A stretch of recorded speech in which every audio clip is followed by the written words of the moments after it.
Good morning, Dom. You said you're watching for the beautiful Caribbean? There we go. Come on now. I bet it's hot and warm as shit over there.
Remember, everybody, currently, right now, we're inside of 687.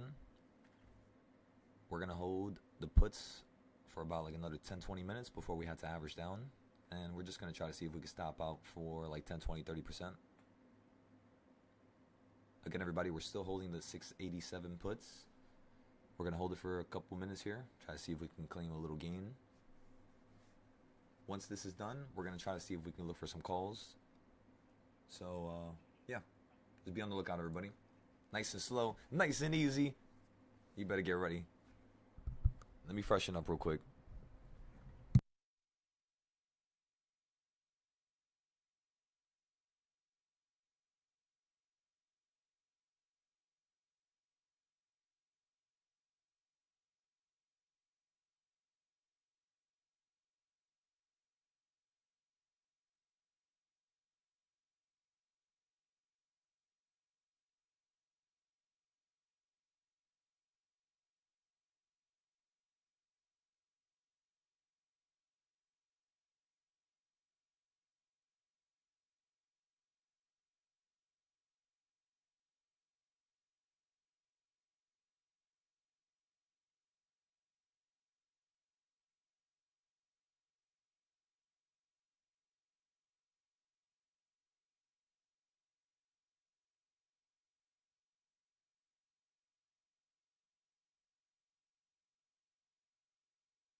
What's going on, everybody? So after those calls, 70%, you got into the puts. You said, damn, the Intel options or the Intel plays be flying. The profit from the puts are gone. No, yeah, exactly. That's why we sold it yesterday for 50% for Intel. We're just going to rebuy it today. We're just going to let it run up a tiny bit more. Let me show you guys Intel real quick.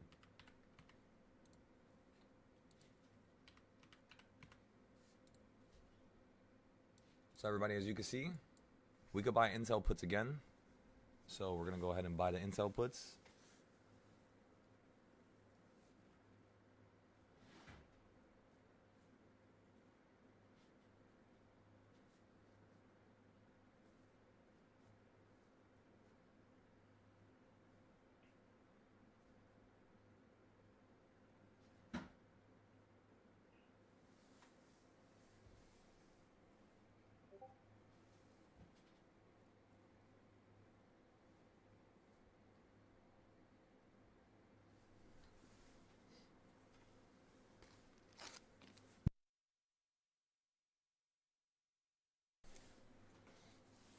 No, yeah, Limes, we sold those puts yesterday. So if you did not sell the Intel puts yesterday, make sure you guys recognize that you're gonna have to do some notes here, break down and explain to me why you didn't sell it, and I want you to also write down what you're gonna do differently going into the next Intel trade.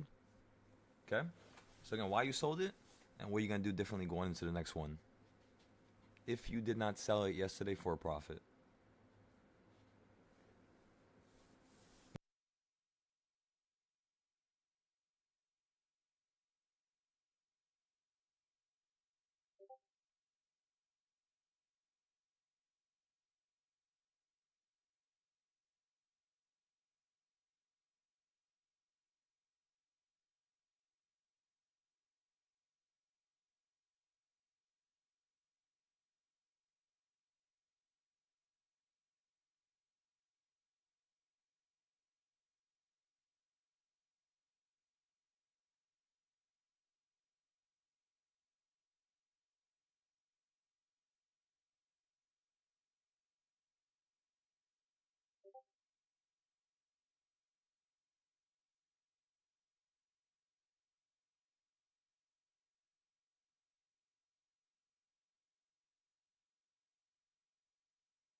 The strike is gonna be $40. I'm gonna be posting it in the silo trades category right now. So Floppa, do you know where I post my trades?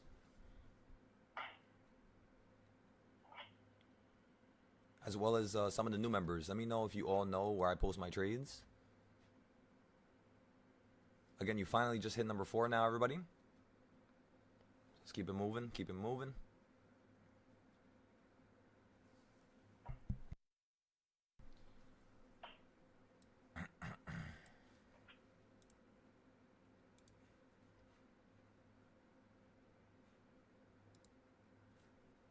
I'm gonna get into a futures trade here with my main account. Order rejected. I'm getting a put here. I want to see the futures market fall right back down to here, which is going to be $1,000 profit, everybody. I'm already up 400. I'm up 500. Order filled. Order filled for $1,000, everybody. Okay, so I'm done with this now. We'll go back to this in a few here. I just wanted to make money real quick right there.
All right, everybody.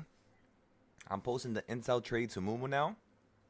So in case anybody wants to follow the Intel trade, it's going to be posted to Mumu.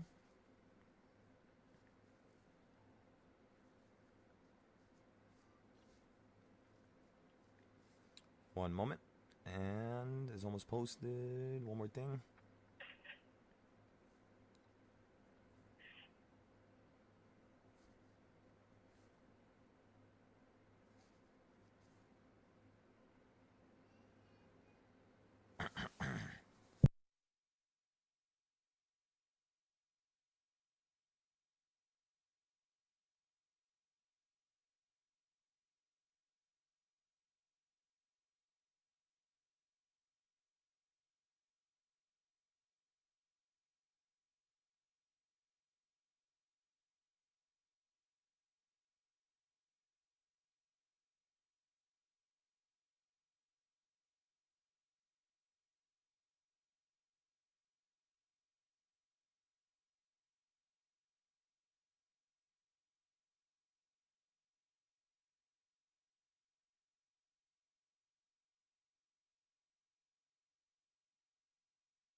All right, everybody. So it's posted to Mumu now.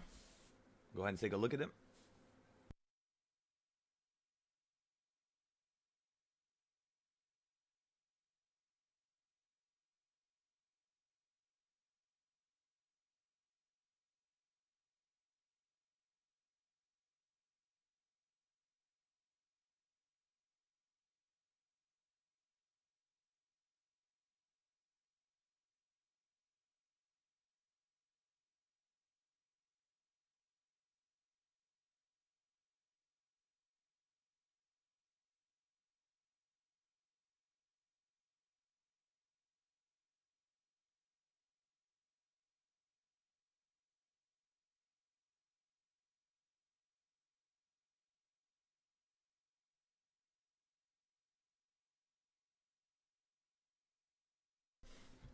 Everybody, Tesla.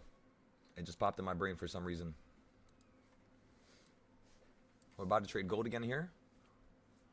Order filled.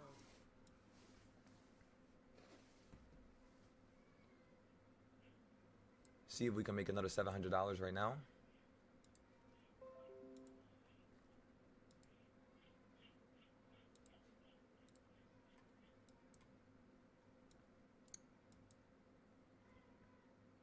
We're up 100, 150.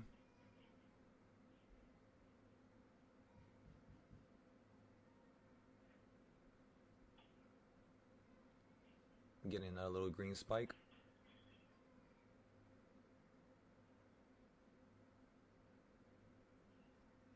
Let's put this here for a second.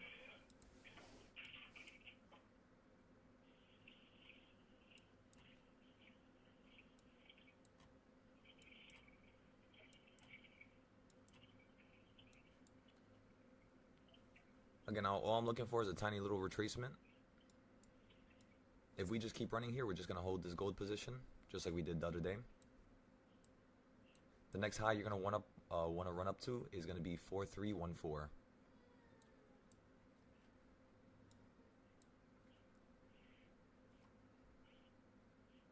We'll give this a moment. We have our stop loss.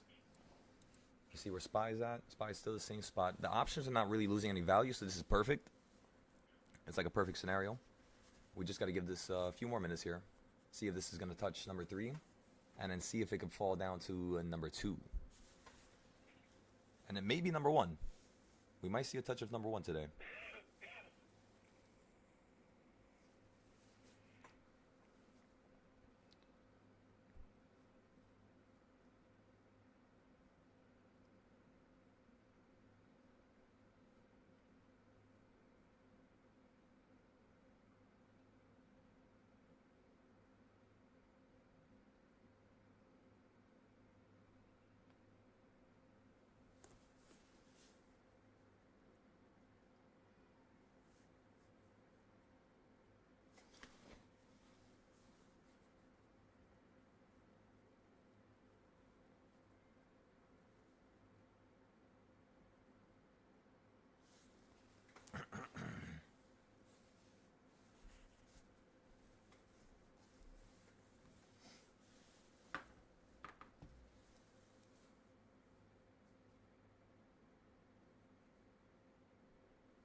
Ladies and gentlemen, what's going on over there? So how we doing, everybody? How we doing? How's everybody doing? Good morning.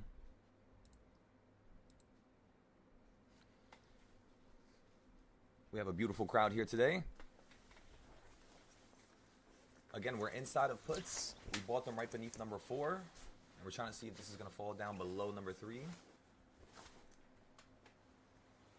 We also bought some Intel puts. 7 days out, $40 strike price. Same thing I told you guys earlier when I was mentioning it live. So this is perfect. And then towards the end of the day, we're going to be doing the $1 million account challenge, where we play with the cheap account. On the SPY options, we're break even still, so we're not going to average down. Like, like if you run up a little bit higher, or for example, right? We're just going to let this sit here and see if we could sell these 687 options for around 120, 110. Currently, they're around 90.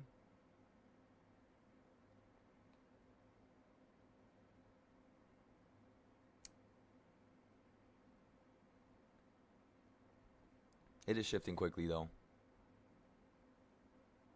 You're going from like 90 to like low 80s, you could say.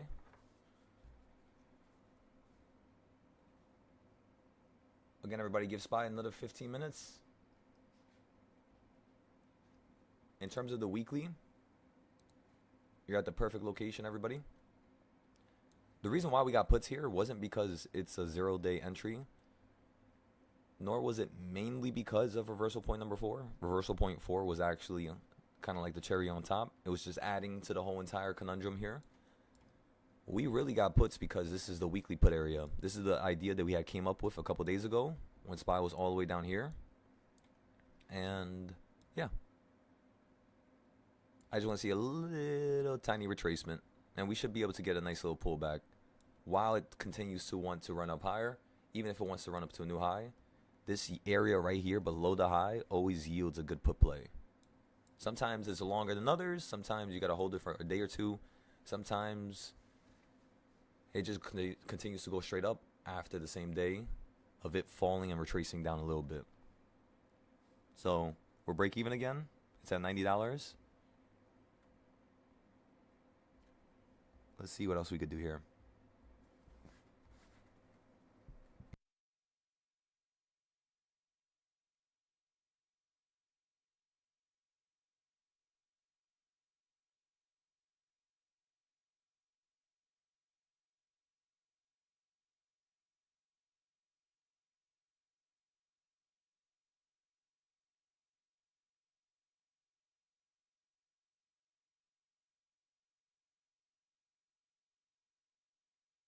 Order filled.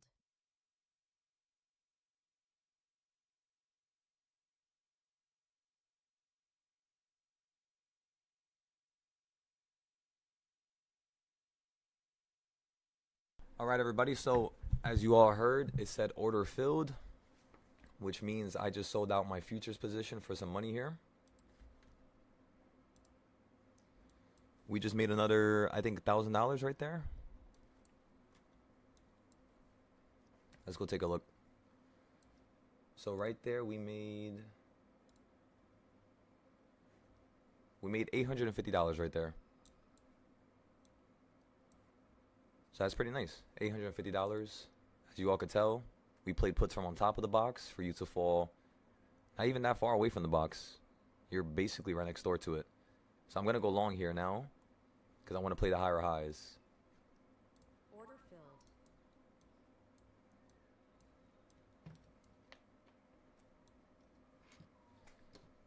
I'm putting this right up here at $3,200 profit.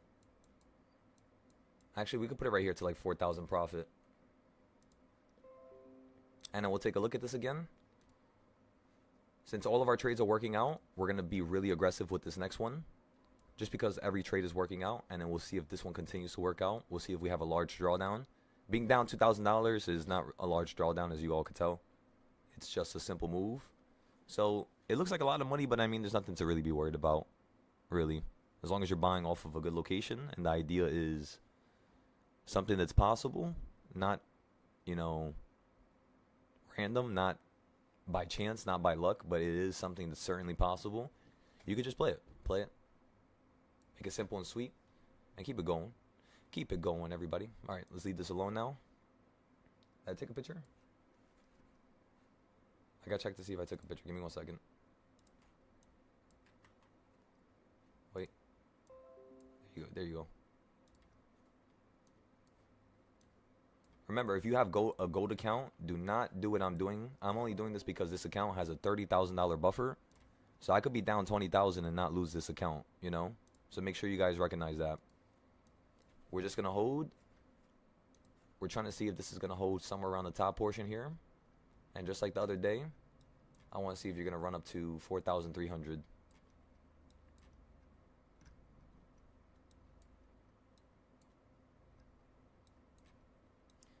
Come on. Let's see if you're going to run up to here. Because if we wait to here to sell the option, or not the option, but the long, that's 4,314. 4,314 would be this much profit. 4,314. 4,314. 4,314 would be $13,000 profit. So, I mean, we could hold it. It sounds crazy, but again, this is what the full range of a full trend on gold is like. You should be able to yield that much profit. So we'll see. We'll see if this just dies here and starts, you know, curling right back down to the floor down here. Or we'll see if it starts running up into a new high. Kind of looks like it will right now. So let's give it some time here. For SPY, same situation, everybody. You guys know the deal. Beautiful drop right there.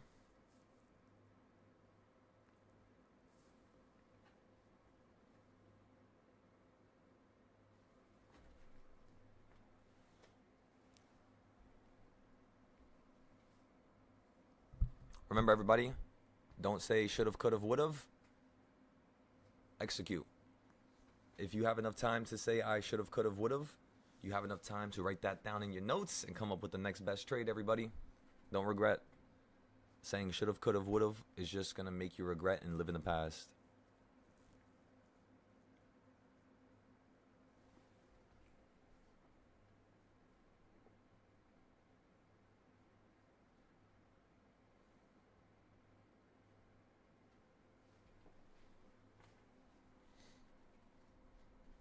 Okay, so you can't see Intel on Moomoo. Go to my profile, like my the Silo Trades profile, and it's gonna be the last thing I just posted.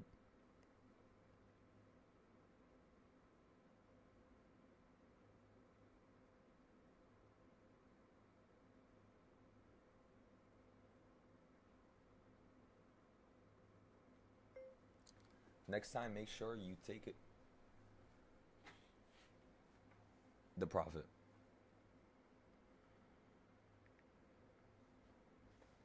Always in and out. We'll just find another trade. So there's never a need to feel left out.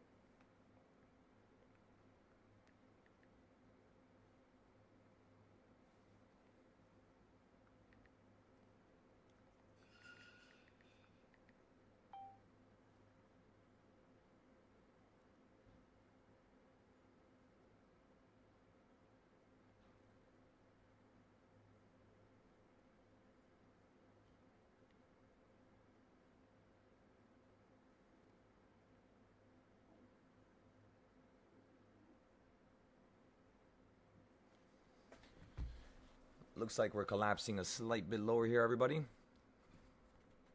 Be very careful.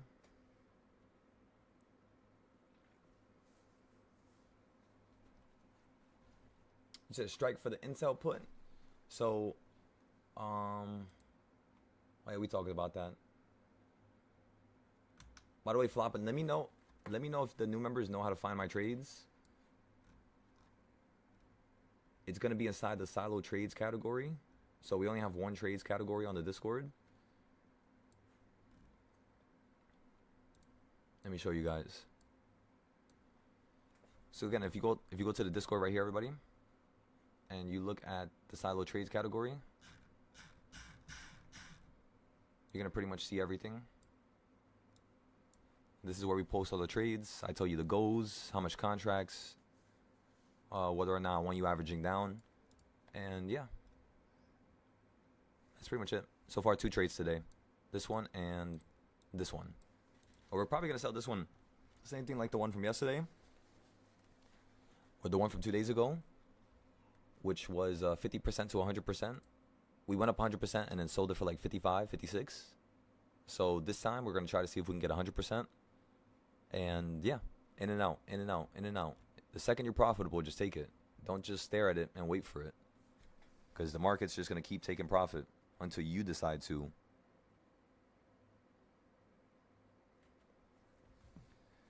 You wrote on the Momo's trade calls. I believe we are in puts. Trade 1 calls. So, Kasha, if you go take another look at it, we went ahead and we fixed it. So it was pretty much the same idea, right? So again, take a look at the Mumu post, everybody. Posted 26 minutes ago. We posted calls first, but then I fixed it within 30 seconds, so you guys shouldn't have a problem with that right there. All the options are perfect, by the way. Exactly what we wanted them to be at, as well as cost. All right, so now the 687 puts are up 28%. They're at my goal, so I'm going to go ahead and take profit, everybody. First trade was a success. 32% now. Excellent. Put your stop losses, please.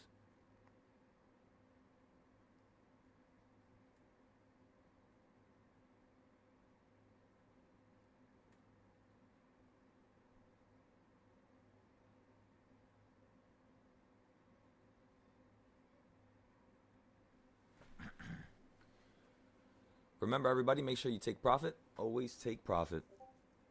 Just like how we do it every day. Just copy and paste it. Come on.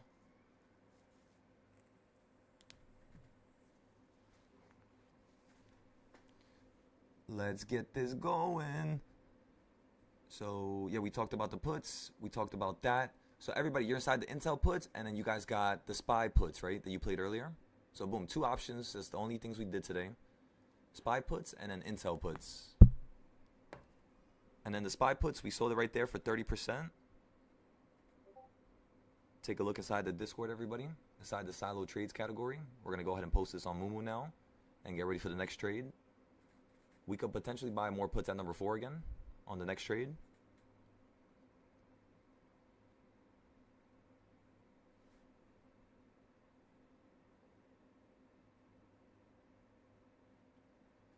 Remember, we had to watch out for the new high, which is going to take you up into 690s. So that's the one thing we had to watch out for. The 690s. You guys got that? Do we have that? Roger, roger, roger, roger.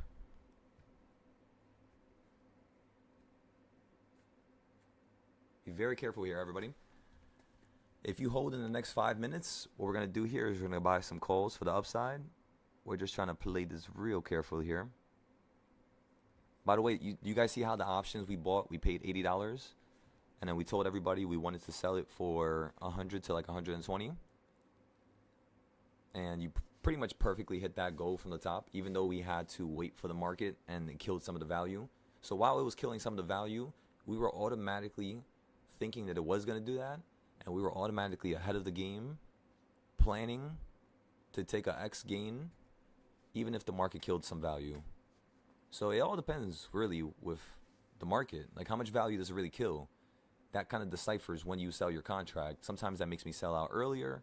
Sometimes it makes me sell out later. So it's a good gauge to use.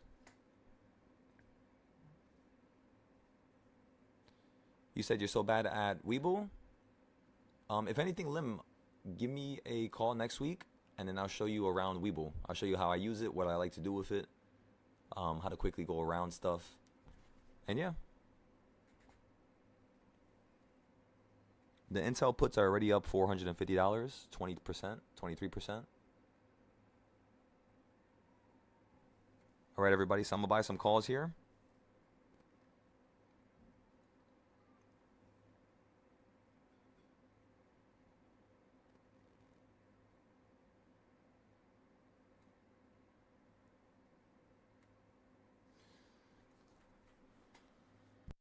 The calls I'm going to buy are one strikeout. You guys got that? Remember, whenever I buy, it's always going to be one strikeout. Especially in the morning. The only time I buy something that's more than one strikeout is in the afternoon. In case I got to buy something cheap and I had to go one out, you know? Just fell right here and we sold it.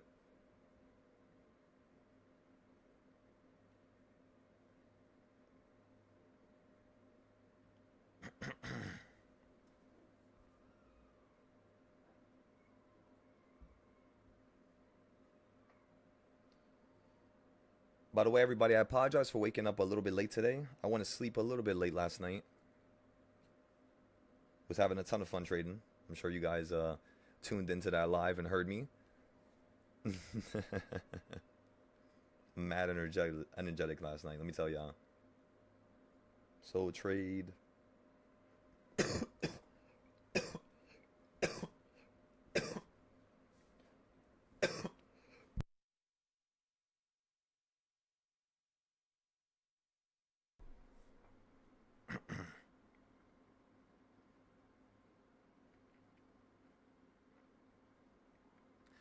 Wait, give me 1 second, everybody. I gotta move the car, street cleaning. So again, we're gonna get into calls. We're gonna get to 685 calls here. No, 686 calls, sorry. You guys got that? 686 calls. We just have to watch out for the gap that's below us from last night. So just don't put too much money down just in case the market wants to fill the gap and fall down. Just buy a couple contracts, you know? Nothing too crazy. Don't break the bank, at least not yet. You missed? That's all good. One strikeout means 687 calls. Exactly, yep. But right now, we're waiting for this to drop down a little bit more. So we're trying to see if this is going to fall a slight bit underneath 686 so that we could buy the 686 options. You see what I'm saying? So we're kind of waiting for a lower low here. Just slightly lower.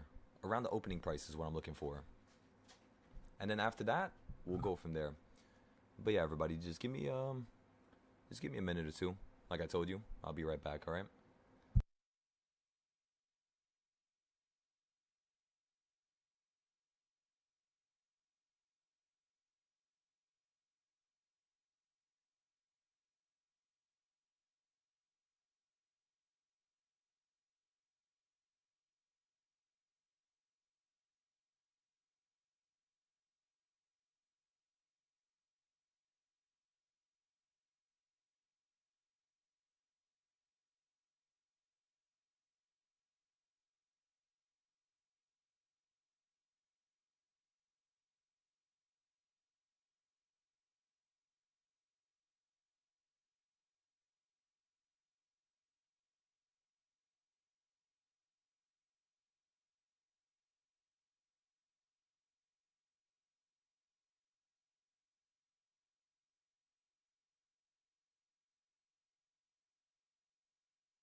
Sorry, everybody. I had to get some tea real quick. You say I might turn into... No, I appreciate that, Kasha. Thank you for that. I tend to get like this every year, though. It's not like too bad or anything like that. It's actually getting better. It's just because I'm talking a lot every day. It's like I don't know. It's just like, I guess, making it heal a little bit longer. I feel a little bit better, but honestly, I'm not. You want me to be real with you guys? You guys know I'm real with y'all. Right now, my body feels so fucking tired. It's not even funny. And it wasn't because I want to sleep at 5. It's just because I'm a little sick. It's like, you know how like it feels like your body feels sore, like you were just working out. You know what I mean? Like that's literally how I feel right now. So I was thinking about, honestly, when I was walking back here, I was like, should I just end it after a couple more trades? But that would just be too weak. Come on now, that would be too weak. As long as we don't feel worse.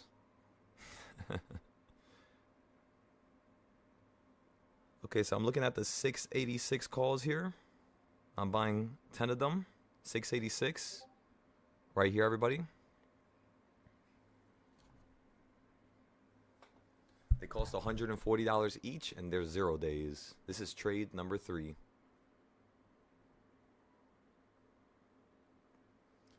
Intel is up 23%, $400.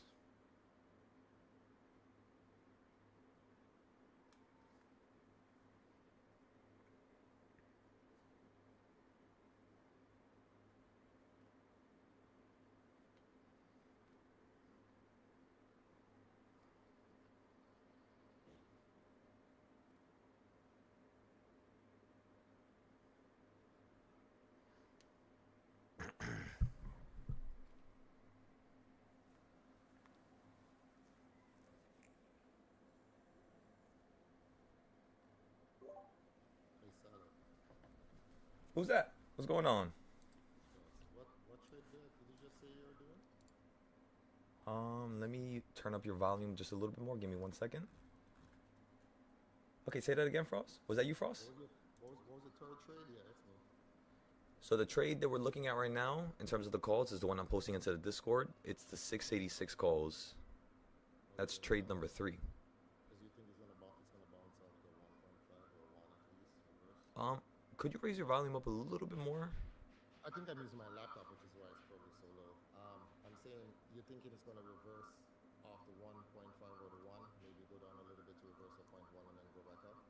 Yeah, that's basically what we were saying when you fell from 4. We said we wanted it to fall down to here, basically like right here, a little bit lower than the top wicks of number 1.5, so like right beneath 1.5.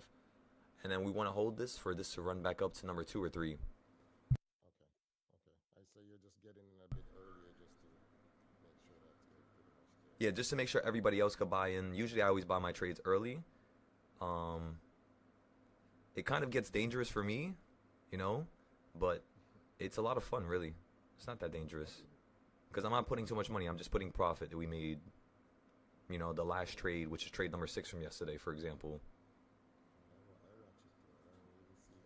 I hear you saying dangerous, but I think it's more fun for you than dangerous. Oh, definitely. It is more fun. Because there's going to be a learning lesson there, you know? Oh yeah, no, I see. I watch it. Too.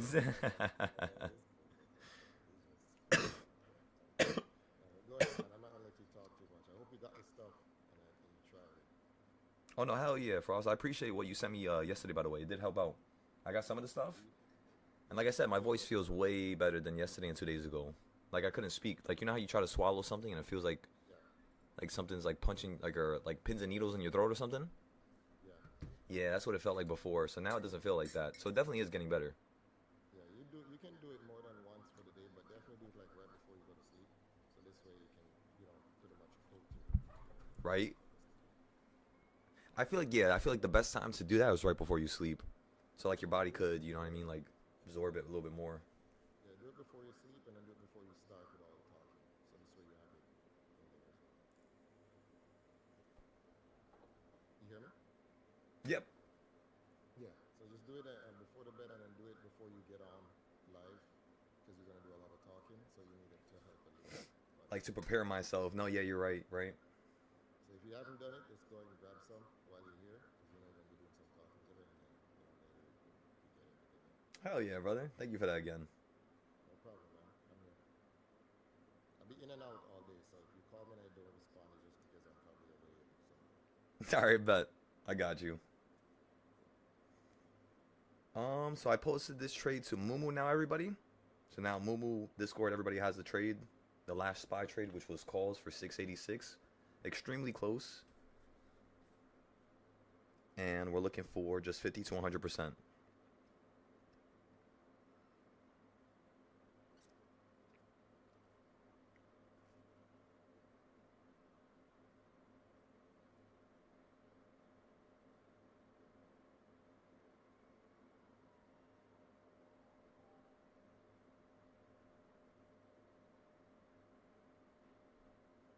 Okay, so boom, posted on Mumu now.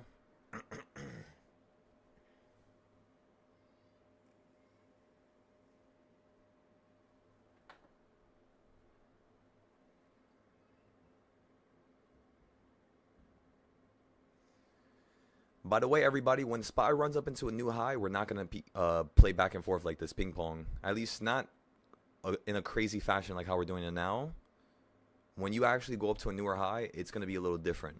You guys got that in terms of how we play it, how we trade it? So it's just a matter of when it's going to do it, really.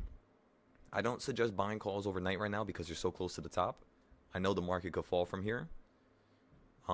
This is like a really, really bad danger area for the calls, you know?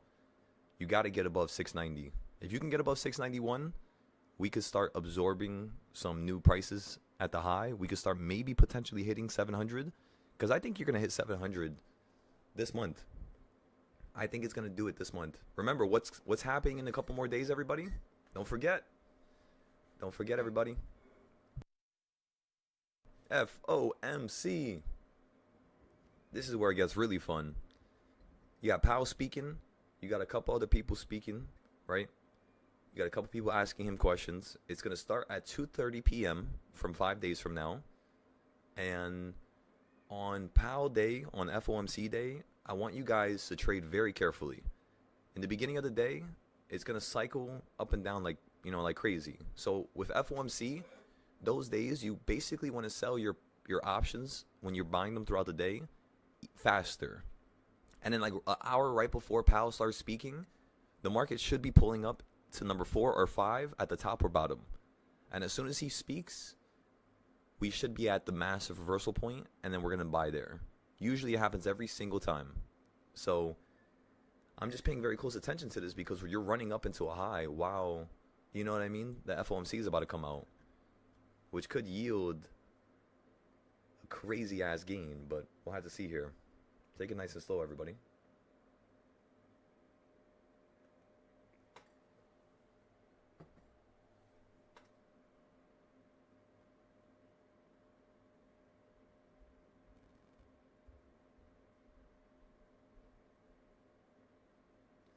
I love your analysis. Make sure you take some notes and let me know how it turns out the next couple days. I had to respond to somebody. Did I respond to everybody?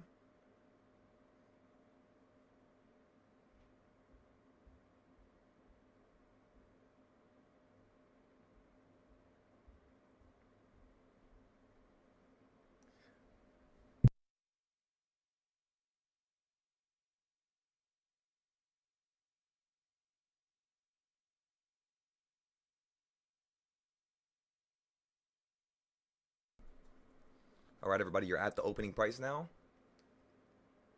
This is the target point to start buying here. So if you guys have not bought yet, again, this is the target point. We posted it. We showed it to everybody. So now we're just going to wait here. If you continue to fall, we'll fill the gap. And then we'll average down because the calls are so close. That's one of the reasons why I bought those calls so close. It's just in case it wants to fall down and we got to average down. Again, you always got to make sure your entries and your calls and your puts has a backup plan to it. Like, for example, my backup plan for these calls, again, was that the market could fall down and fill the gap today. So when it does that, We're just going to buy at the bottom. Make it sure that it's a strike price that's extremely close. And then boom. So you said heavy dump on gold. Let's go take a look at gold here on our other account.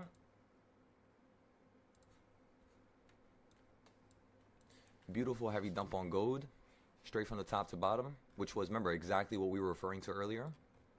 So now we're down 24K. So again, we're just going to hold it. Give it a moment here. Let it cycle. Let it trend. And then we'll see exactly how this turns out today. And then we'll make sure we have a little breakdown of it. You fell straight from the orange box up here towards the top. You did not want to hold. So it gave us what we wanted, you know, to run up on top of it. However, you didn't hold, cracked right through it. But you're holding at the midpoint down here, which is basically, it's kind of like the bottom of a bowl, right? You're still curving upwards here. So again, we're just going to give it a moment. We'll pop back on this maybe in about like 10-15 minutes, and then we'll see how the trade turns out. And that's pretty much all we could do for now. And then we're going to start trading with the other accounts at like 7 or 8 p.m. tonight. We're not going to trade with those right now. Okay, so let's put this to the side here. So again, we're down on gold, but we're going to still hold it here for a moment. Give this an hour or two and see how it turns out. For SPY, we're also in the calls. We're playing the upside as well, just like gold. And that's pretty much all. This is trade number 3, by the way, for SPY. And then for Intel, we're currently in that trade as well. And we're up on it right now. So we're just going to keep waiting for it. See if we could potentially continue to fall to the bottom here. We bought it right here at the top at 42.70. Okay. So the next thing I want to take care of is we already made those charts from SPY. We updated the weekly ones. We created the classes for you guys the other day. So we don't have to do that no more. We do have to fill up the Discord though with the milestones that we upgraded. So let's go ahead and do that actually. By the way, because gold was down so much, let me go ahead and update something for you guys here. The goal right now is to sell for 13K. So the fact that you are down 27K, 26K, which is about double the go from the upside, makes me acknowledge the fact that this is now even more likely to happen for you to run up to the green. Again, it just might take some time here. So we'll see if by the end of the day we have to stop out for a loss, or we'll see if we have to just wait for this to bounce up to the halfway point, stop out right down here, or not down here, but a little bit above where you're at. And yeah. SPY is at 685 now, perfectly on top of number 1. Still around the same buying location that we were talking about. So you're still basically stuck inside the same buying zone. To upgrade our charts and to take it to the next level, the one thing I always suggest to anybody is you want to make your CS zones, right? So once we make the CS zones, these boxes, the first thing you're going to recognize is the market's at the midpoint towards the bottom of it. If we make the next CS zone, are you holding Intel until Monday? Is it possible for the next trading day? So it's pretty much the same idea, everybody. For the Intel trade, whenever I post the trades, we always post the goal in the comments of it. So for the Intel trade, the goal is basically 100%. So yeah. Whether that's today, whether that's Monday, we'll have to see, pretty much. So we just have to patiently wait here, really.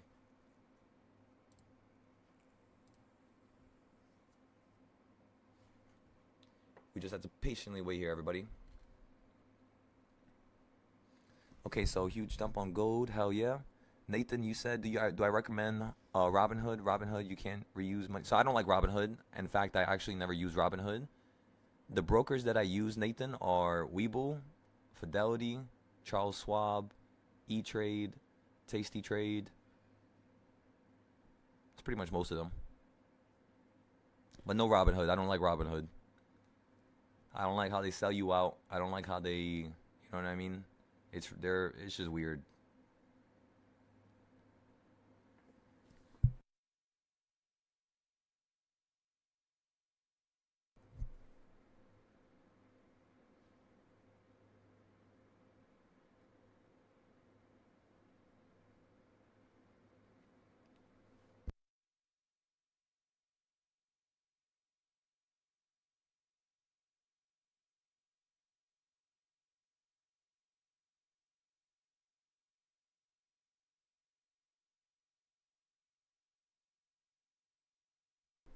Ladies and gentlemen, how's everybody's day so far? How's your morning? You just bought some gold shares? There we go. How does the GLD move when gold moves crazy? Does it move crazy as well? Actually, let me check that. Let's go take a look. Let's go to chart number 1. Chart number 1, let's go to GLD. Gold. 391, 386. That's not bad. That's not bad at all. $4 or $5 like swing. I mean, this would be the better way to slowly invest into gold, you know? Just because it's not that aggressive. You're still going to lose a lot of money if you're in the wrong direction, of course, because this is 400 and right down here is 360, you know? However, nah, yeah, do you all see what I'm saying now? It looks like gold is just climbing here. So yes, you can fall down again, but honestly, right now, I'm thinking that you're just going to continue to run up. I'm thinking this is just going to get bought up. But if it doesn't, just in case, we'll break it down again like we talked about it earlier, and then we'll see what we're going to learn from this mistake so that next time when we trade, we don't have to deal with one random wick. So we'll break it down. Is it not trading during the day? Is it not trading during 9:30, 10:30? The fact that we were down... Oh, I forgot to take a picture. The fact that we were down 28,000, right? And the fact that you're running up and holding here. So it's kind of like you want to break down all the stuff, everything. And then you want to see if you can fix up the next trade. And we were talking about this, so this is so funny. We were talking about this the other night. We said the next trade is probably going to be an even larger drawdown. So we're just going to keep scalping and keep building the buffer zone just in case. And it looks like, yeah, so far it's not dangerous yet. We still have an extra 12, 15,000 to use. Even if we lose 20K, I'm sure you guys understand that the other day we made 16, 17,000 in one day. So all we have to do is just make sure we don't lose the account. That's pretty much it. And then we can make whatever money it is. Regardless of how perfect the win rate is and us not wanting to destroy it, that's okay. We're going to destroy it to stay alive if we have to. But for now, we're chilling. All right, we're done with gold. Spy's wicking up here nicely.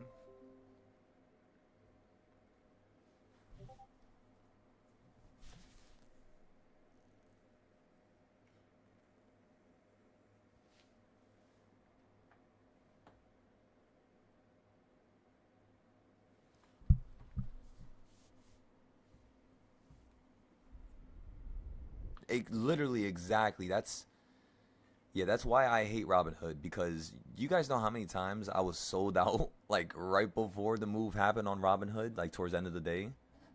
It happened to me so many times that it's like,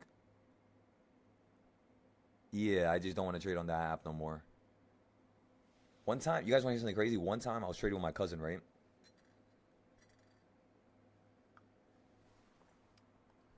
It was a pal day. Some pal speech or some shit like that. Pal was speaking, and about around like 3 o'clock to like 3:10, the options were up 50%.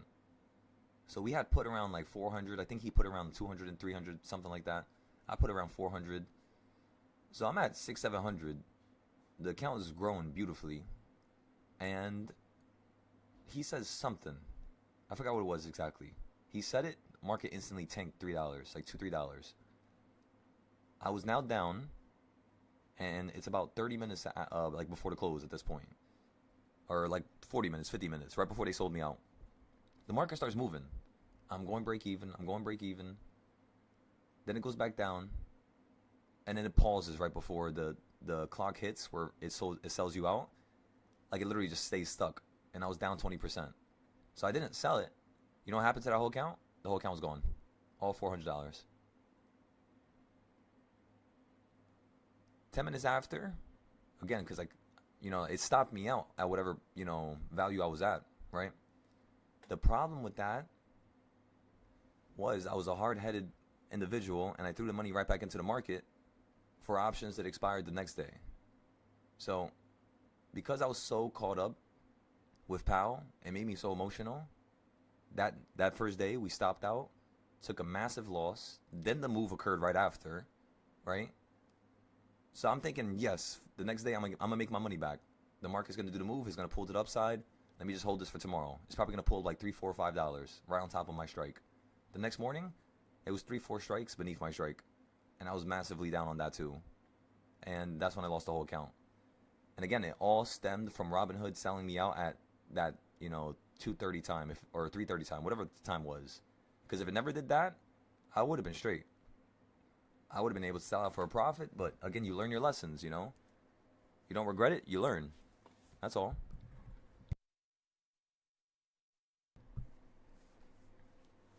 So then the first thing I would tell you, Nathan, is don't just buy anything. You had to invest towards the end of the day. Think about it. I had an account with $4 the other day. We're up 2,000% right now. From $4, we took it to 80. Plus, we took out money and started more accounts. So every time I'm growing an account, it doesn't matter how much money I have. There's a certain system I have. So like, let's say if my account starting balance is $1,000, by the time I turn that account starting balance and I'm up, let's just say 2,000%, which again, 10,000% on $1,000 is times 10. 2,000 is times 20. So from $1,000, you went to 20K. And yeah, that's basically it. So once you get to 20K, I would do the same thing at 20K as I did when I hit 80, which is take out money, start more accounts, make sure I have another 3, 4, 5 accounts with $1,000 each. And just from an account with $1,000, now I have 5 accounts with 1,000. I'm not going to use them all at the same time, of course. That's not what you do. You're splitting up your money so that you could simply not have to take a massive loss ever. Even if you put the whole entire account in, you have 20 other accounts with the same amount of money, so you're straight. Each account, the only purpose it has is like a money-making machine. It's like a vehicle, really. So 330, they sell you out on 0 days? Nah, yeah. Options buffet. Honestly, you said your brother's a professional day trader. You probably know him. Honestly, no. I don't think I've heard of him before. I don't think so, at least. Maybe. It's a possibility. I don't really watch too many individuals that are in this field. I tend to just try to create my own content without trying to, consume others. If that makes sense.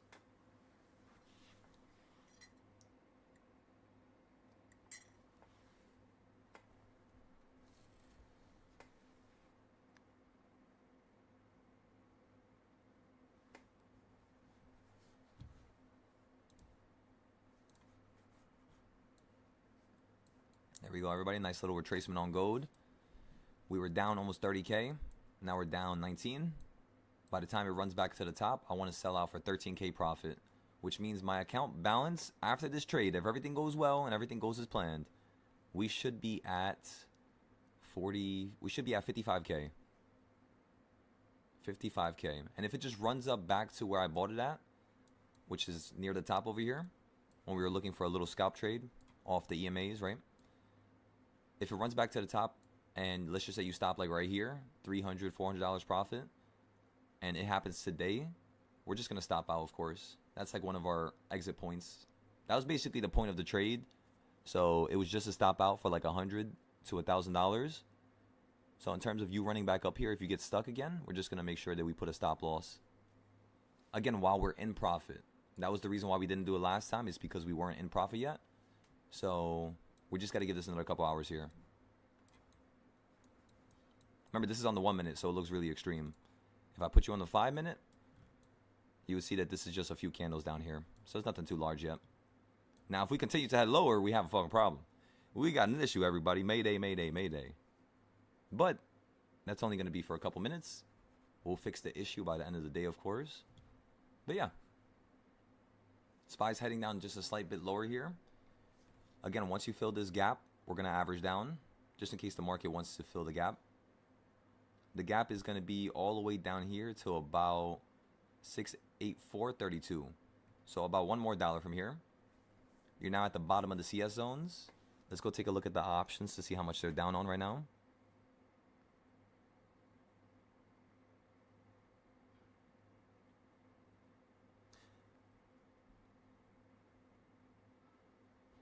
Yeah, that's not bad at all. This is really nice. They're not losing too much value. We went from around 140 to around $90. The goal is to sell these for around 200. So since they're at 90 now, we're gonna have to average down on them, but only once we fill the gap. So boom, average down on them once we fill the gap. Bring our average down from 140 all the way down to 70 or 80. Sell out for $100 to $200, right? Somewhere in between. And that's potentially pretty much all. If anything, we could let the contracts go down. They should be down like 80%. So we should be able to massively average down on these. And think about it for a second. 686 is basically one strike away, right? So because we're still so close, there's nothing to worry about. You got that, everybody? It's pretty much stuck inside the buying zone. So you said, I like how you teach, and one day you hope to join the Discord. Of course, anytime, brother. Right now you only have your school Chromebook and your phone, so you're saving up for a laptop. Excellent. Yeah, I had a few friends that were telling me about that. Like, they really want to get into the trading stuff, and I have one of them that's trying to buy a laptop right now. So do you guys know any good laptops to buy? Like, where it's not too expensive, but it could, you know, be straight, be good for the market. You don't need something too crazy, right? Just something decent. But yeah, let me know if you guys know any laptops so I can add it to the Discord. Because really, we focus on mainly just PC setups, really. But yeah, we could add something with the laptops. And then you said, is there a possibility that Intel put will play out next week? It's definitely possible, right? It can happen today. It can happen next week. We're just waiting. Patiently waiting for it.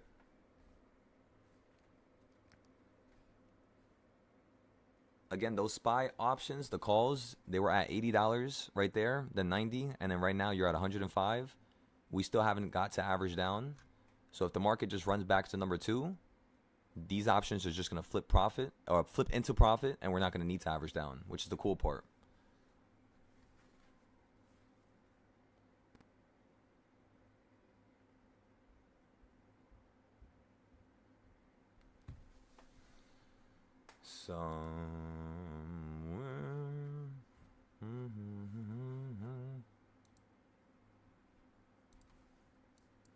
Let's put this to the side so I can watch this. Put this to the side. Let's see what's going on here. SPY still at the bottom of the CS zone.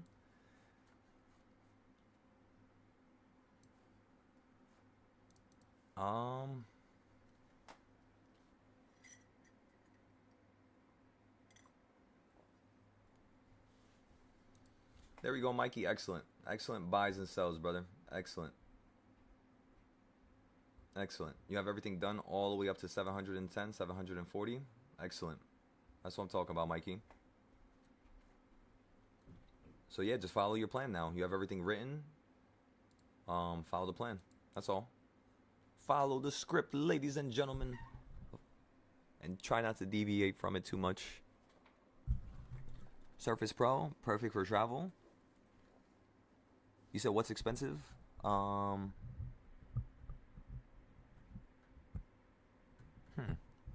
Like, I don't want, like, basically I'm looking for laptops. They're like not too expensive. You know what I mean? Like very cheap. $300, $400.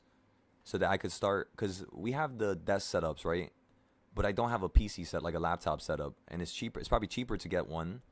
So what I'm thinking right now in my brain is, how can I go from a person not knowing a single thing about the stock market to having the PC, to having all the setups, to having, you know what I mean? Like what desks to buy, how to find open box pieces, which are just cheaper pieces, right? How to not spend as much in certain places. Because I know a lot about computers, but there's probably still a lot that I could learn, honestly. Especially laptops. But yeah. And by the way, if you guys ever get a Windows computer, don't pay for Windows. It costs $100, $200. You don't got to pay for it. I'll show you a website. It is real. I've used it. I still have it on my computer right now. And it's only $15.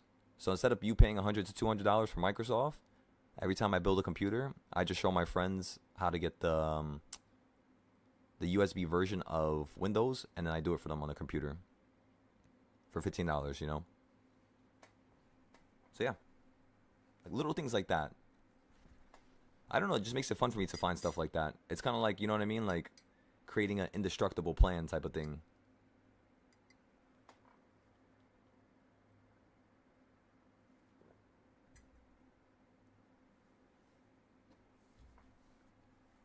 Yeah, that tea helped me out a crazy amount. Oh, I'm feeling energetic now.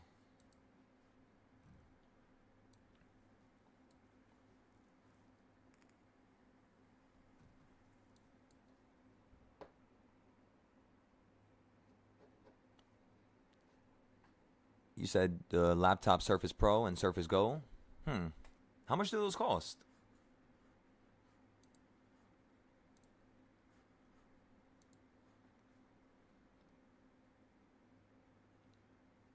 By the way, XO, thank you for that.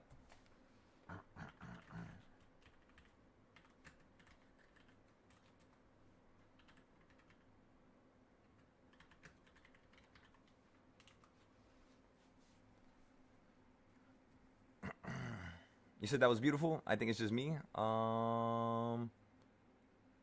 There we go.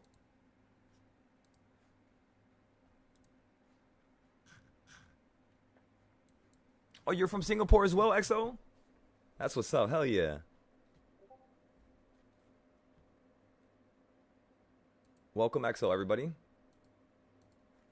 I believe you joined up last night to the Discord. Welcome, welcome, brother. Damn, Max, you're still over here? Damn, you've been here all night. There we go. Come on.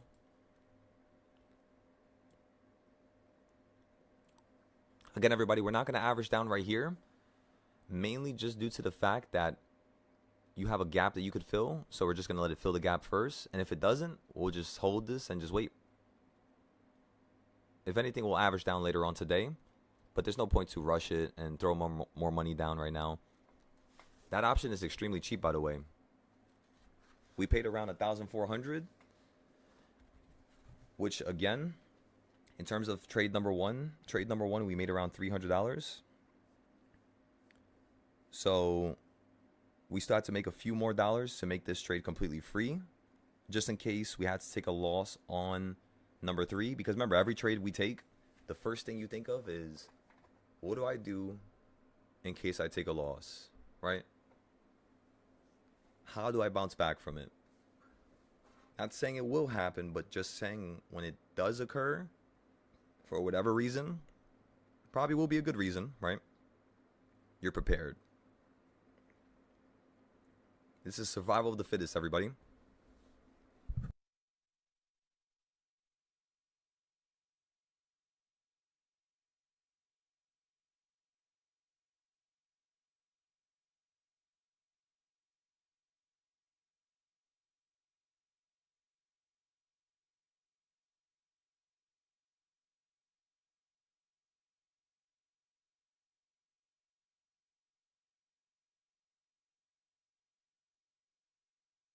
Yo, does the tea or honey like cause the mucus to get out of your body quicker?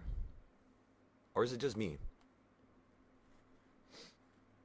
Like all that mucus that was like stuck, that was making me cough, just like all disappeared after the tea. Shit, I didn't know that shit could do that. I should have been notified about this when I was younger. You guys know this is the first time I drank tea. Sounds crazy, but yeah. 25 years old, just drank tea.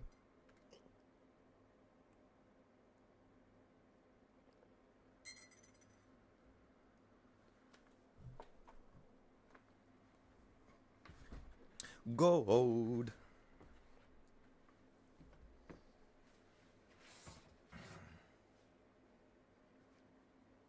Semi, you said you have an Asus 15-inch, 16 gigabytes of RAM, 512 gigabytes of memory. You paid $590, but there's some for around $400. Okay. I'll make a list of them then.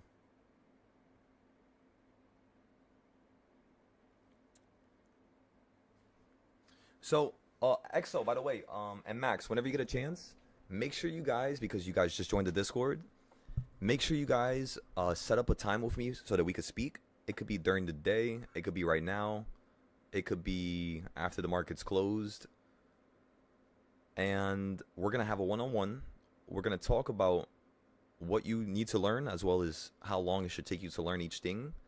Give you like a real live, depiction as to how long the process is going to take. And then once we go through the process of everything and I show you what the goal is, what the milestones are, and how you're going to learn style to style to style in order, once we go through that, the next thing we're going to do is start setting up your charts.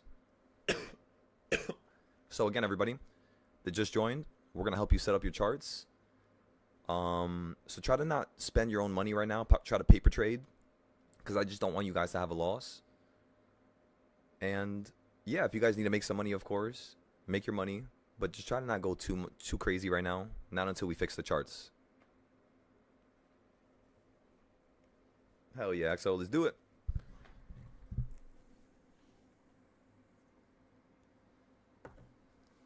You said, am I looking for a touch of the 200? So, honestly, I'm just looking for this to either fill the gap right now, because it filled most of it, in the morning, and then you falling right now is filling more of it. So, I either want it to fill the whole thing right now, or just run up higher. And since our option is so close, we don't got to worry. We just got to give it some time here. Just got to give it a moment, ladies and gentlemen. A beautiful moment.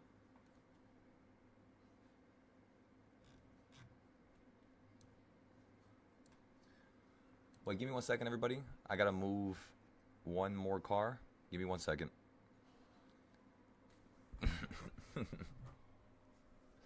Oh my God.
So let's go ahead and look at some other companies, everybody. Intel is doing pretty good. Unity is one of the companies that I was telling everybody to buy last year. It's a gaming company. They also work on the metaverse. And as you all can see, yeah, you pretty much did what Intel did. So when you ran up to the high recently, you again did what Intel did. You just ran it towards a high that was close to 46, and then now you're falling from it.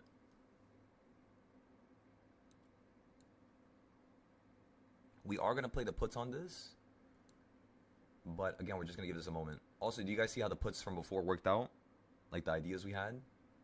The circle, so that's pretty cool. That's something we can add on top. Bitcoin just dropped below 89,000. Remember, Bitcoin's going to drop to 25, 32,000. So again, save up some money so you guys can buy Bitcoin in about 3 months. Until then, do not buy Bitcoin. Bitcoin could be a little bit longer. Ethereum and the whole entire meme coin shit, they're going to bottom off in the next 3 months. Bitcoin might take 5 months. It takes usually a little bit longer for Bitcoin to bottom out. And it's usually not the same month as everything else. It's usually like 3 months after. So, yeah, we start to wait a little while for these Bitcoin plays. Or metaverse or anything that's, having to deal with that. And then, of course, you have Roblox. Where Roblox ran all the way up to the tippity top up here at 150. Which was the put area. and then you fell straight down to this bottom area down here, and you're holding. So we could go long here, but nah, I kind of don't want to buy Roblox right now, especially after the holiday season. We're just gonna try to do it next year, and we're gonna try to run up towards the holiday season, because Roblox makes a lot of money from gift cards, like family members buying it for their kids and stuff like that. They make a shit ton. C, this is having to deal with. C, I believe this is with the metaverse, but I could be wrong. I might be wrong. Yeah, it might be. I don't think they're partnered up with, because Autodesk is. Oh, I don't have the metaverse section here no more. Okay. But yeah, even Autodesk, you hit the top and you're perfectly falling down to the midpoint. You guys know the fractions. You know the name of the game now. And then you recently just hit the 1/8 point. Because remember, the box was created from this high and then this low. So everything else that happened after right here, we basically predicted with the box. So when you ran up to here, you hit the 1/8 point, almost back down to the 1/2, almost up to the 1/8. So yeah, this looks like a really good location to buy puts. Potentially, right? This looks like it could fall down somewhere over here before it wants to go up higher, potentially, and then start making a higher high. And then after you make that higher high, right, pay attention to the left side. See if you're just going to hit King's Point and then fall from here. So this is how I chart usually. I just look at companies, randomly click them, and then I see where they're at. And then we see if we can buy them. Like United Healthcare. United Healthcare fell from 600 all the way down to our buying point at 240, 230. And yeah, then you ran perfectly right back up to the first you hit the first selling point really quickly. But then you hit the second selling point, which was perfect, and then you fell massively. How much did you fall? Well, we wanted you to fall down to 319, and it turns out the market did exactly what we wanted. We drew this like when you were falling down here. So I haven't updated this chart since at least June, maybe. So it's crazy to see this is all perfectly working out.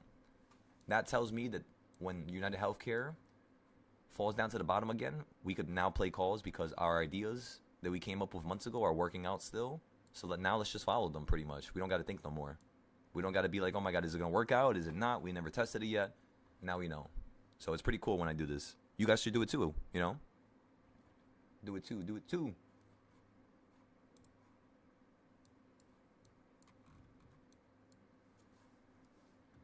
All right, everybody. So let me go ahead and move this car.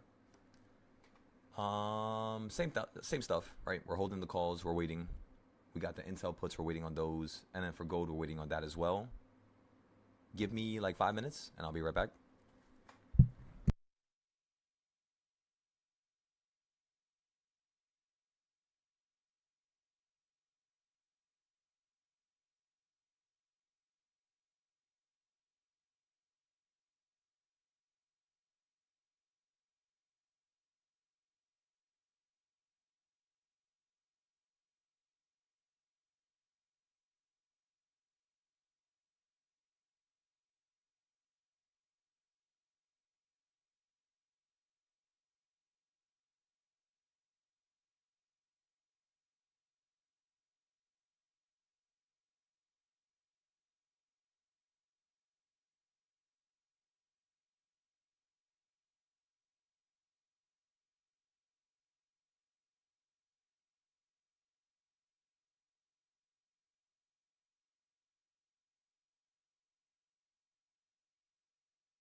right, everybody, I'm back, and we're better than ever.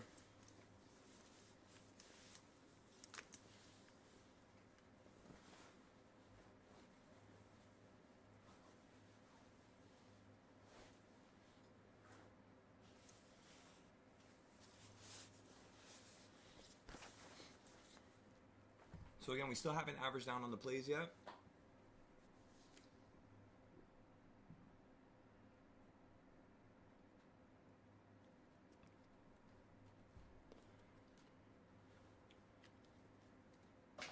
Gold looks pretty good right now. Nothing's really changing too much. It's still holding at the bottom here.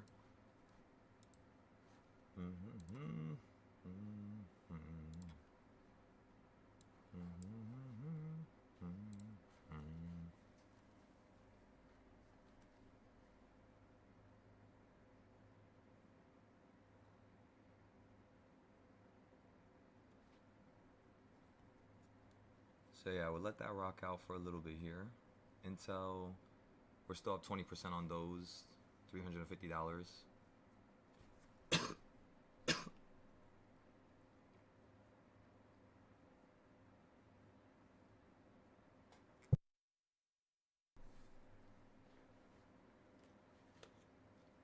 You guys know what I forgot to do?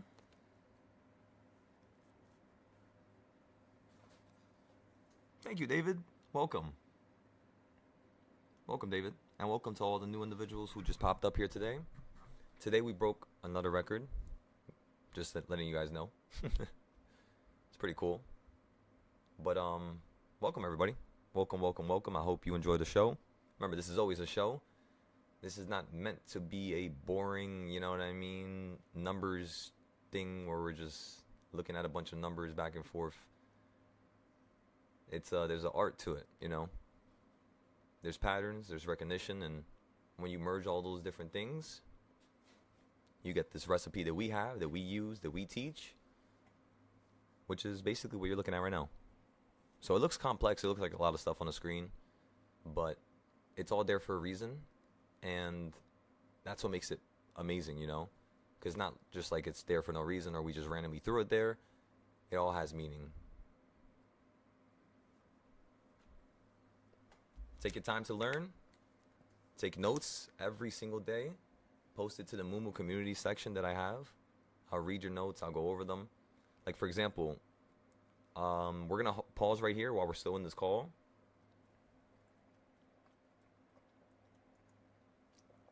And I am basically just going to be going over notes from last night. So I'm going to go over your notes from last night. We're going to go over the new note format. And then after we go over the notes from last night and then the new format, we're pretty much just going to have you guys, yeah, just follow along. That's pretty much it. It's not going to be too much. Yeah, maybe I shouldn't be drinking this water. It's a little, I think it's a little cold.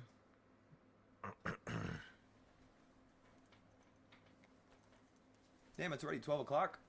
Is it me or time is flying today?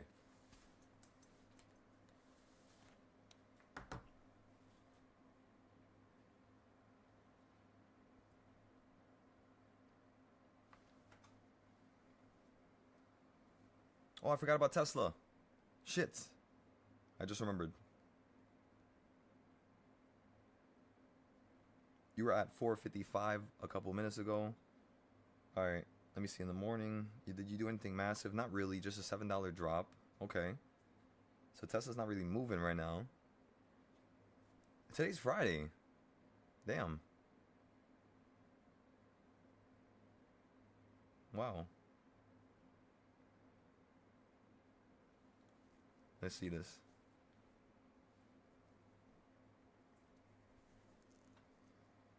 There we go.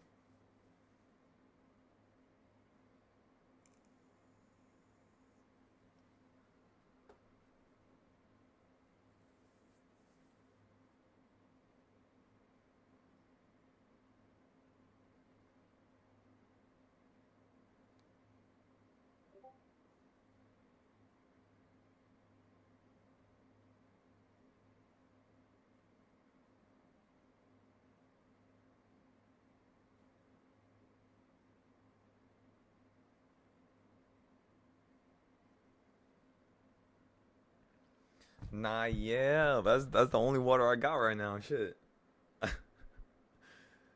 I took all the waters and then I put them in a warm spot in the room. So I'm just waiting for them all to warm up here. Unfortunately, I'm very parched. Now, yeah, let's go back into this. All right, everybody. So do you see how crazy this is?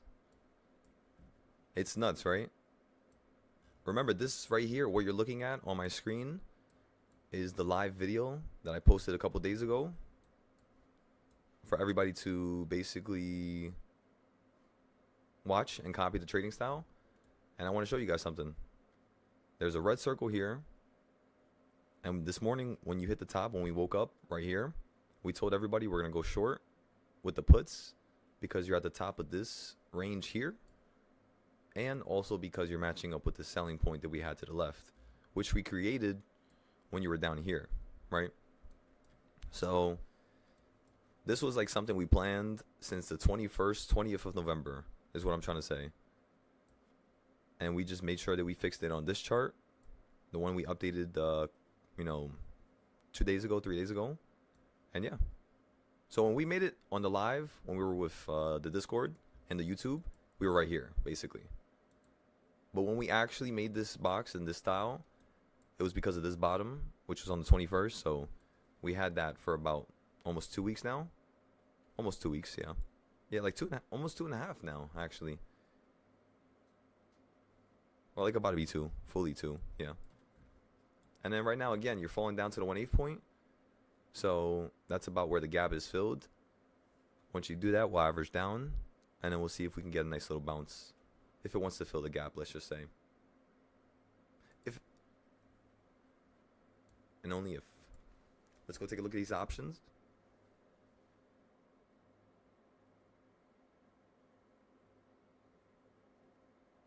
Remember, whenever I buy an option, everybody, always buy the same strike price, if not one closer.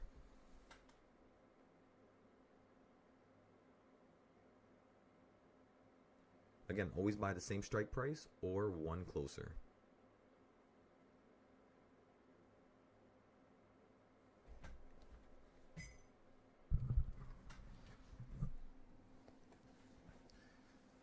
So for the SPY calls, just like we mentioned a couple minutes ago, for the gap, right? You can still fill the gap. So right now we're going to wait. We're going to give this a second. We're just going to let it either one, kill more value so that we can average down at an even cheaper price. Or two, we're going to allow this to run up and sell out for 10%, 15%. Whichever one is fine. We'll just take it slowly so we're not jumping the gun, you know? So for the CS zones, I want you guys to write down on your notes, like on a separate sheet of paper or like another note if you can. And I want the caption or the heading of this note, I want you to title it Trading Styles to Learn. For the first little dash, for the first, bullet, I want you guys to write down CS zones and King's Point. Here's the reason.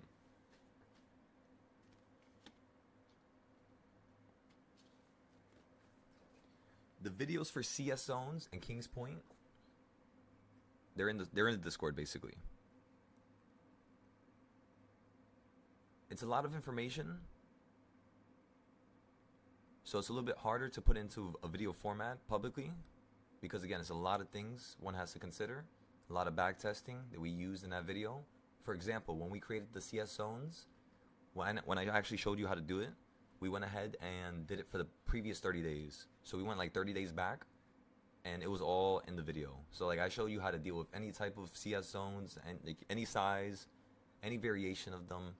And honestly, I would want you to learn that way, meaning wait until you join the Discord, learn the CS zones, do the videos, because it's going to be a couple steps. And then once you're done with that, boom. That's pretty much all.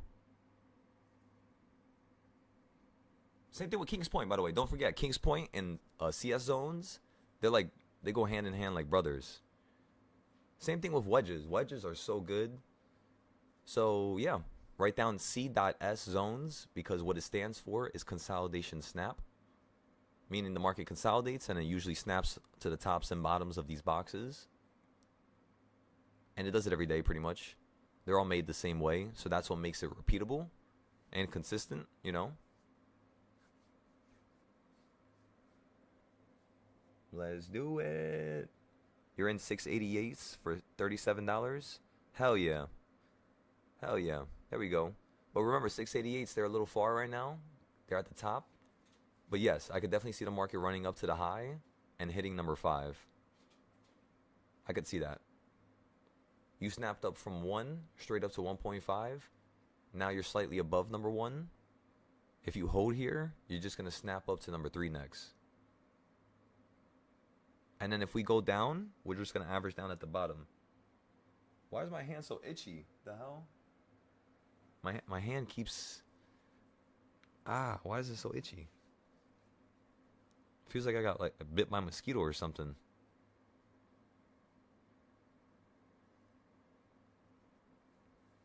Wait, isn't that bad if your hand is itchy? Isn't that like a saying for that or something? Oh no. Hopefully no.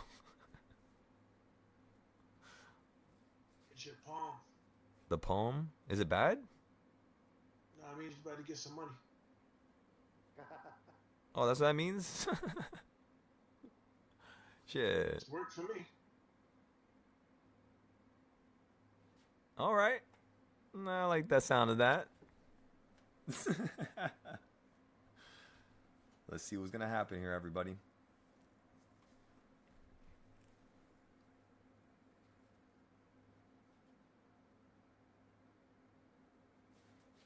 But yeah, do you guys see how, like, because we play the same way all the time and because we only use $1,000 for every play, even if we go down, all we have to do is really add 1,500 to 2,000 more, which, you know, is crazy.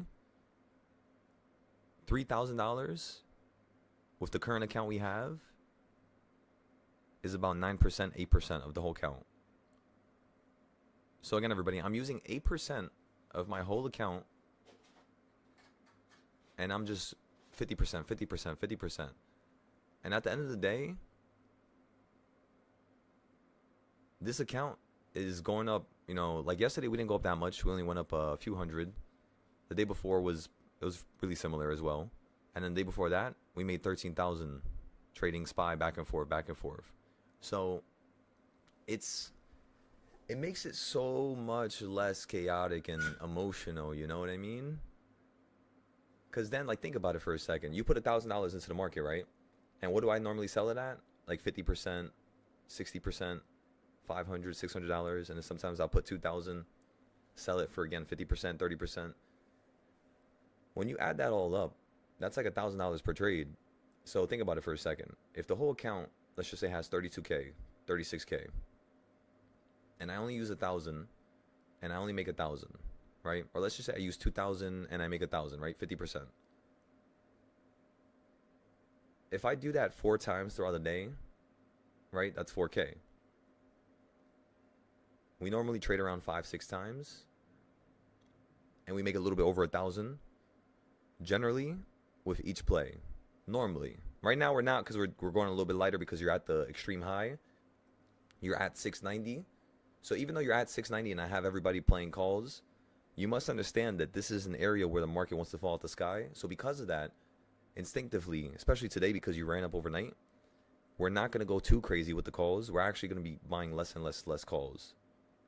And then when you're at the proper moment, we'll buy a little bit more of one side. And yeah, that's pretty much all. But yes, right now it's bullish. The market is looking upwards. There is, you know, a base below you that's holding. However, just be careful. Tomorrow is, so today's Friday. You hit 688, which is King's Point. That could potentially take you into a new low. Wait, give me 1 second, everybody. I'm getting a call.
Welcome, Strikes.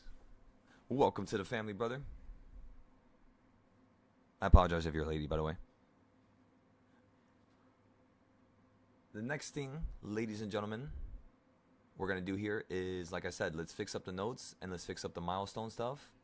Currently, right now, we're still holding the calls for SPY.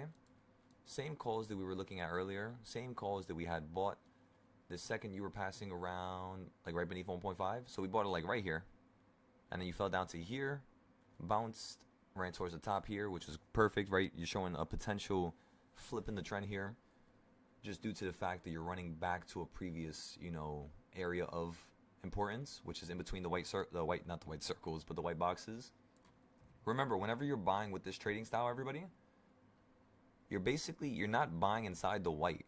You can only buy at the bottom of a box, which if you're buying at the bottom of a box on the bottom right, it says potential scalp plays for the calls. The goal is to buy below the box, run into the box, then to the middle, then hit the top, and finally out the box up into a new high. So that's basically what we're playing for right now. That's how we're trading this. So we bought at the bottom of this box over here, the first one. You created a new box, ran towards the first box, still are holding the second box. So we're not going to average down yet. It's not time yet. Not yet. The market could still do something a little bit more aggressive. So we might as well just save the capital and wait for that, really. And then if it runs back up again, we'll sell out for 5, 10, 20%, something small. We could even sell out for maybe $5, $20, $30 loss. Just in case if it runs up and it's just like right there at the damn line, you know what I mean, where we bought and it's just not going up anymore. Because I could see that we would need us to run up to at least 687, 12, like somewhere around this midpoint, for us to potentially get all the value back and extra profit. We just need to go up to here. But again, we have to see. So you said the CS zone is the same concept as DARP. Honestly, no, Lim. The CS zones are very similar to the supply and demand zones. That's the only thing they're really similar to. In fact, I built them based off of the idea from supply and demand zones. But supply and demand zones are made on the 15-minute. This right here is made on the 5-minute.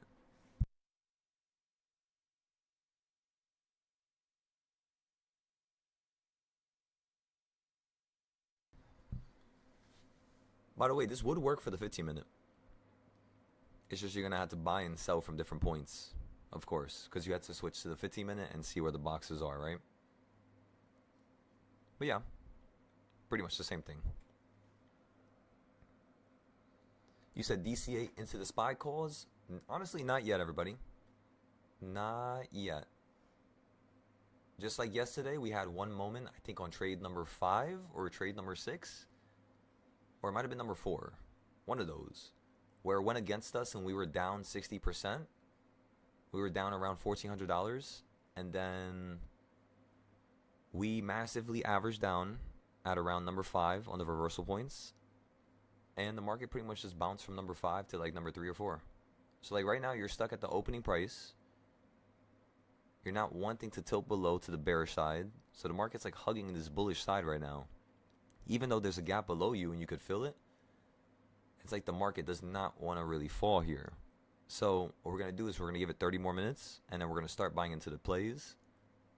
Try to see if we can buy in at a low, but not too low, because if it goes too low, it might mean that it's breaking out and going to fall down and fill the gap. So again, we have to wait for that first, or wait 30 minutes and see if this has some type of continuation to the upside.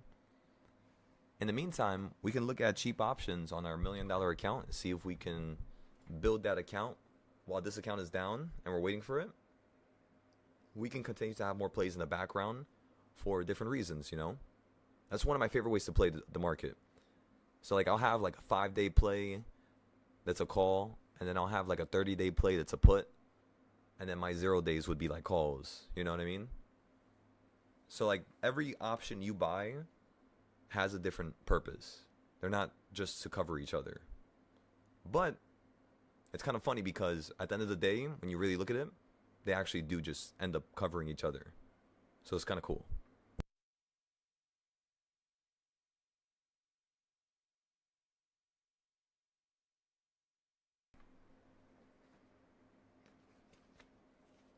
Remember, everybody, just patiently wait here.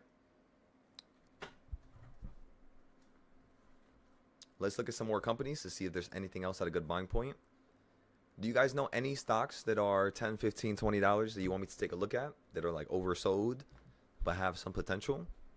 Maybe they're on like the S&P 500. I don't know if you guys are looking at anything, but let me know. I'll add it to my list here. But yeah, all these companies, we pretty much finished most of them. There's probably a couple more we had to touch up. But I want to look at restaurants real quick, because I feel like restaurants towards the end of the year, I don't know, I feel like they usually are a little bit more dead, especially in New York. Maybe it's because of the cold, the temperature, but I could be wrong. It's like all, you know, my own opinion from what I've seen. Again, but I haven't seen everything. It's not like I'm outside staring at a restaurant and seeing who goes in and who goes out, right? But let me take a look at the restaurants and show you guys real quick. Chipotle, where are you?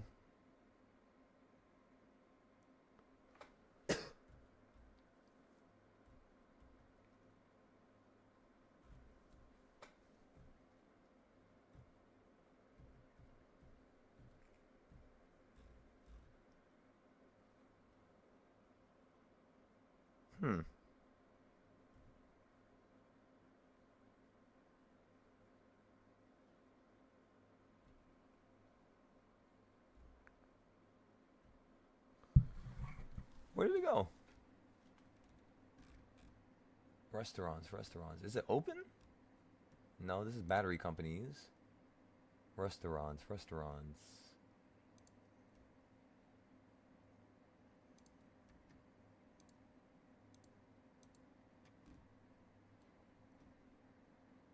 Did I delete it? There's no way I deleted it.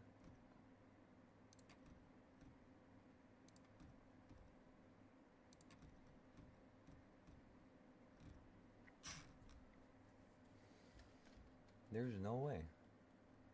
3D printing, drone, robotics, AI. Oh, right here, res. Why did I put res? I should have just put restaurant. I found it, everybody. Okay, so you have companies like Chipotle that we have the charts on. Yeah, I kind of had a feel. That's what I thought earlier in the year. It looked like you were just going to continue to fall down if you didn't hold this area here. So Chipotle is like right beneath the halfway point. It's kind of crazy because this stock, literally, the only time it really fell was, of course, when SPY was crashing in 2022. But literally, the only time it really fell, which was right here, was because of a split. They did a 50-for-1 split. They were worth like $4,000 or $5,000. They split their price, and yeah, most companies, when they split for some reason, they usually end up going down the couple months that follow. So usually whenever I hear about a split, I try to put a timer like 3 months to 6 months, and then I'll try to buy that company just due to the fact that I know it's going to get sold off. So I'll go with like a really close strike price that's like a year out. And yeah, I'll just keep selling, you know, random plays for 30-40%. Because I don't really like playing other random stuff around the market. SPY is enough for you to make your money, really, if we really are honest with ourselves. So what you want to do with all the other names is you just want to make it a simpler conundrum for yourself, where it's still going to be something you have to solve. It's still going to be something you have to think about. It's not going to be too difficult, of course, but it's going to be something you have to think about. And as long as you could think about it appropriately, you know what I mean? Being very logical and not going for the hills and not trying to act like the stock is going to run up all the way to the high or something like that. Always play for the small little gap, the small little run up. You're going to have to put more money down at first, yes, everybody, but I'm telling you, no matter how many tests I've ran, the smartest and the best way to trade this market, really, is to buy a 5 to 10 day play. It's going to cost $200, $300, $400, and you just want to keep selling them for 50%, 30%, 50%, 30%. So you guys might find it weird that I sell my 0 days at 30%, but there's actually a hidden reason behind it. It's because I'm training you guys subconsciously to sell for 30 to 50%, so that when we start going back into the 5 to 10 day plays again, which we're going to start again very soon, the one thing you're going to start considering is the different structure that the market's basically resuming. So whenever we play a 5 to 10 day trade, what we're looking for and how we trade and how we're looking at the overnight and after hours and, you know, the previous night is way different than looking at 0 days. But of course, it's going to be similar. So yeah, that's the cool part. So let's go ahead and take a look here. You said DCA into calls. Yep, not yet. Well, we are thinking about it though, soon. If 684.29 is the best area to add calls, it is a good area, but it's not the best because of the gap. Unless, let me see. Yeah, that's going to be, the gap is going to be way below. The gap, you start to fall around like another 30, 40 cents. You are on the 200 finally though. So I could see this actually holding here and potentially running up a little bit higher. You think there's a chance we go to 684? Yeah? Hell yeah. Just like yesterday, right? When we bought the calls for SPY at the bottom. The market's in the same type of, you know, condition, same type of temperature. It's bullish. We ended up buying it down here, and then the market just zapped right up towards 2 p.m. after falling pretty much all day until 2:30. So look at the 30-minute time difference, everybody. What time is it right now? It's currently 12:30. So I could see the market holding here because it's 12:30.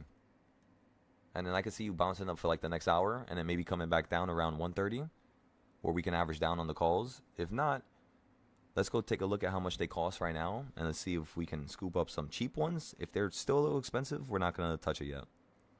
So yeah, actually, let's buy a few here. We could buy 10 here. So again, everybody, we're buying 10 more. That's just an additional $500. The first time we bought was around $1,400. So now in total, this is going to be $1,900. No, actually a little over $2,000 now. $2,010. And then we're going to add the rest of the contracts, which is we're going to add another 50, which is going to come up to about $2,600 at the current price. But we're not going to buy it for 50, of course. We're going to let this drop down to $25, $20. And then that should only cost us another $1,000, which means in total, we're going to be in the trade for around $3K, which again is perfect. That's usually the max I would want to use for my account size. $3K is about 8% of the current account. So it's about right. I just got to make sure that everybody that's buying the options has enough capital to average down, which means make sure you guys never put all your capital in one trade. Like we always tell you, always put, you know, a little percentage, just like how I was explaining earlier, how I'm doing with the bigger account. And yeah, it's always going to be more comfortable, you know. Yes, the trade again is going against us right now, but you know, that's okay. That's fine. It's a very normal thing to occur, right? Glad to be here. Welcome, brother. Welcome, welcome, welcome. Welcome to the family. We're going to be posting some extra post. What time is it right now? 12:30. I think, let me see what time I wrote down that I was going to post it. I think, oh, that was Twitter. We're going to post that at 1. So around 1:30, we're going to be posting something on the YouTube community section on the channel. What we're going to post here is basically a little format as to how to play FOMC for the next couple days. And yeah, just to get you guys ready for that, because that's going to be like the next anxiety inducing type of event where people are going to be a little chaotic. And when that happens that day, everybody, I just want you to watch, because again, this is your first time you guys are watching me trade FOMC with the students.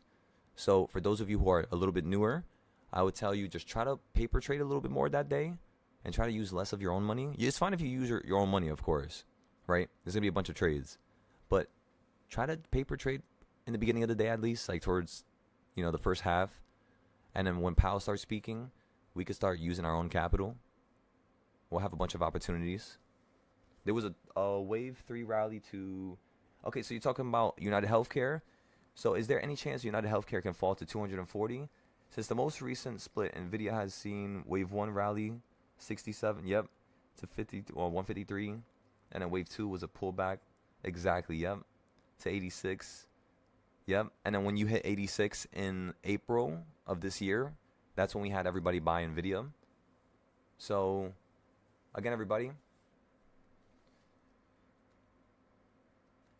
now's about time for us to just watch these options here. We bought 10 more at 50, and currently they're still at $50 right now. So again, everybody, we bought 10 more, 10 more, 10 more. The average dropped down from 140 to just 100 now. So probably in the next 30 minutes, we'll be able to buy another set, and our average is going to drop down from 100. We already dropped it $40, which is crazy, right? Because we first started buying the contracts at 140. We were looking for a run up to like 170, 190. The market decides to pull down a little bit lower. You decide to fill more of the gap, which is okay. That's normal. At the bottom of the gap, we bought some of the calls. We averaged down a little bit. So now we're playing tug of war a little bit more, right? And within the next 10, 20 minutes here, again, just wait. Be very patient. We're going to average down once more. And this next time we average down is going to be the last time we average down. And then after that, we're going to get out the play. So we'll probably get out this play in the next hour, 40 minutes. And then we'll hop into play number 4. That's the plan right now, everybody. Let's see if we could do it now.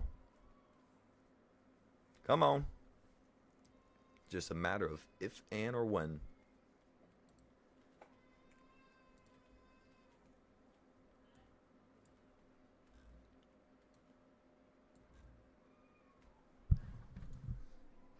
All right, so let's go ahead and post this in the Moomoo comment section to let everybody know, let everybody be ready for this.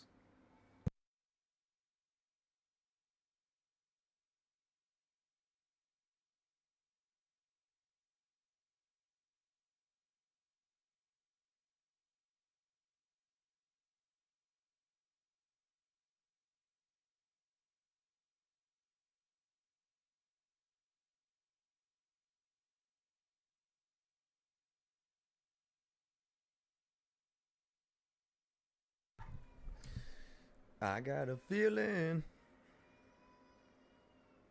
Excellent, Stefan. We got excellent. We got Stefan starting the Take Profit Trader account, 150K. Remember, if you guys are on the main Discord and you want to trade futures, recognize that once you join the main server, you are granted privileges to my other servers.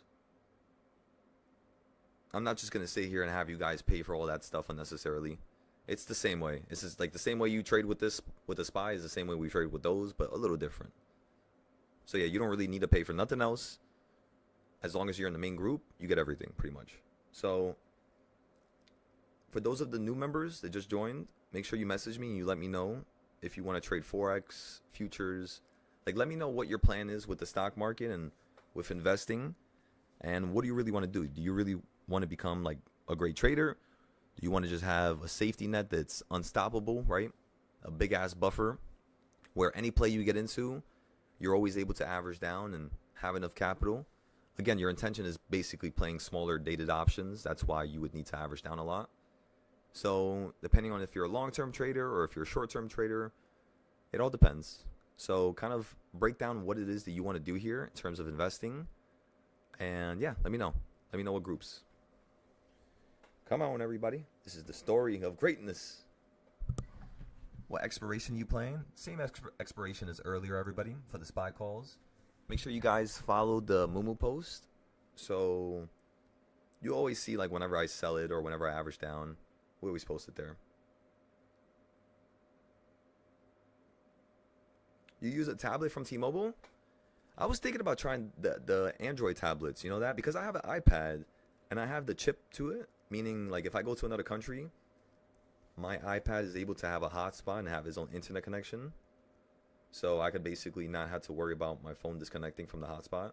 Or, like, my iPad disconnecting from my phone's hotspot. It's kind of cool because they both have a hotspot. So it's like, if my phone's internet is not working, I could use my iPad and share the internet to my phone. And it just works. And, by the way, if you guys want to get the SIM card, I believe it's only $25 a month.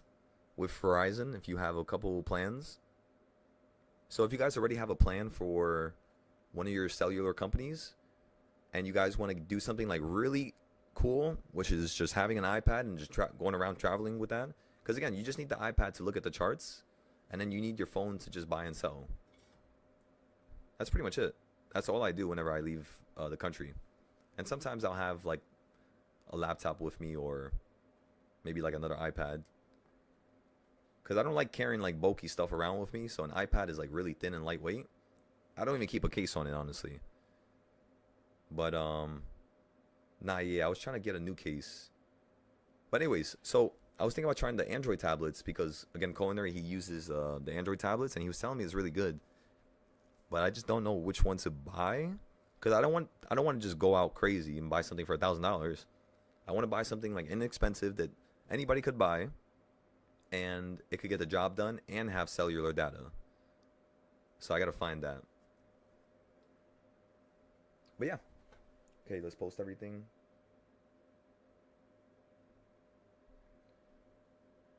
So again, everybody, we always post our trades inside the server under the silo trades category.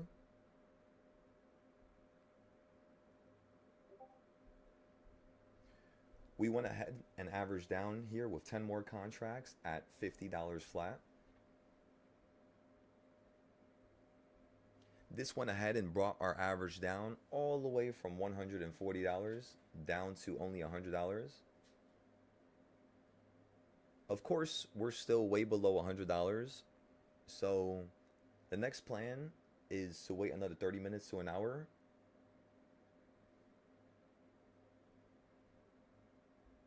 And then you want to buy double the positions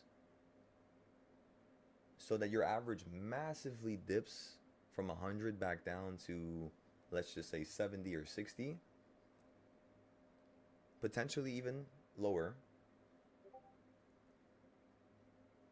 And then the goal is to sell out for 10 to 50% just due to the fact that you ended up wanting to pull down.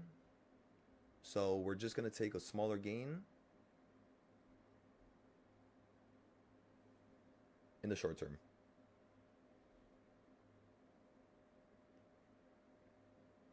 All right, let me read all this, make sure it's good. I like these updates, honestly. It's like, it kind of gets you into like a form of thinking that like I pretty much use when I'm teaching or when I'm trading. Update. So trade. What trade was that? That was trade number 3. Okay, so trade number 3 update. Trade number 3 update.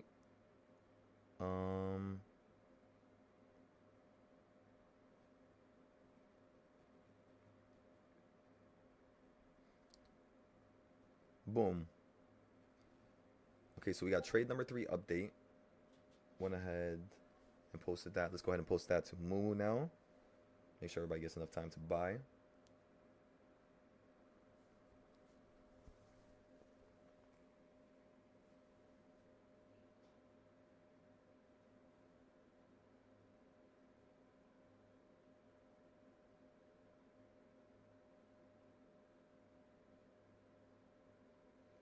This was the first time we averaged down so far. Still got plenty of time today. So let's rock and roll, ladies and gentlemen.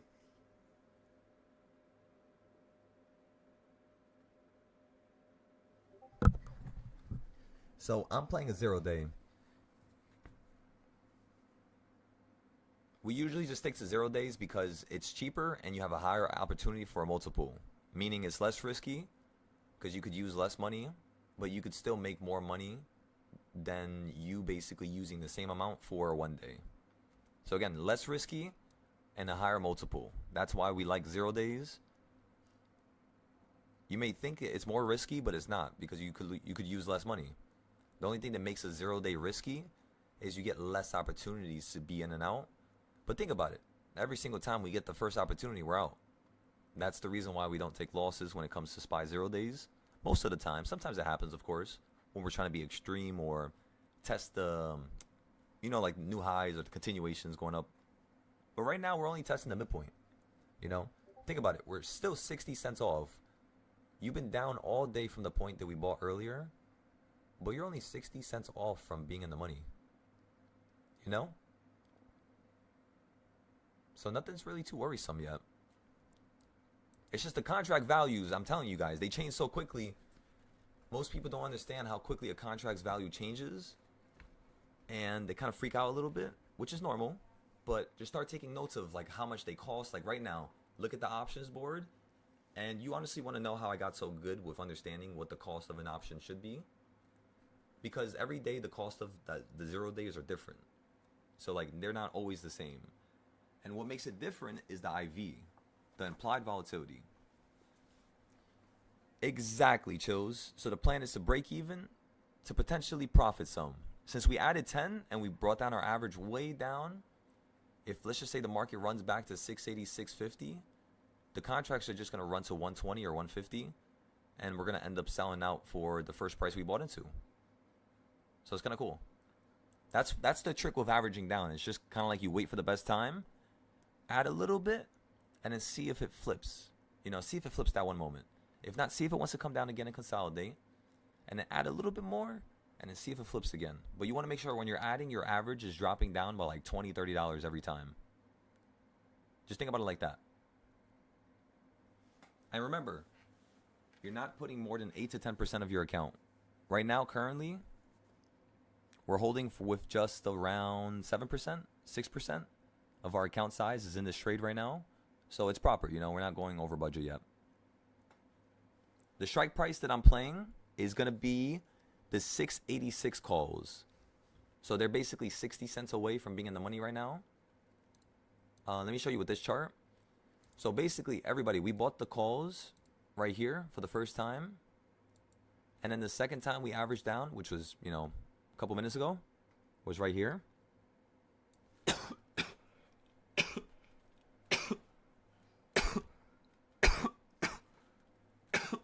damn. That hurt a little bit. All right, so we bought up here, and then you fell down to here. Then we averaged down, and then, yeah, that's pretty much all. I want to see if this is going to flip up to the midpoint first, and after you get to the midpoint, I want to see how it's going to look. Because right now you made another CS zone, which is at the bottom, as you can see, everybody. And it's a pretty large zone, so potentially the next time you want to average down is going to be below the zone. So like if we had to average down for the third time, we would basically do it right here, everybody. Let me make the arrows smaller because they're a little big. So you average down right there. And then let me delete this one and make it smaller. What do I think of Tesla now? Let's take a look. Let's take a look, everybody.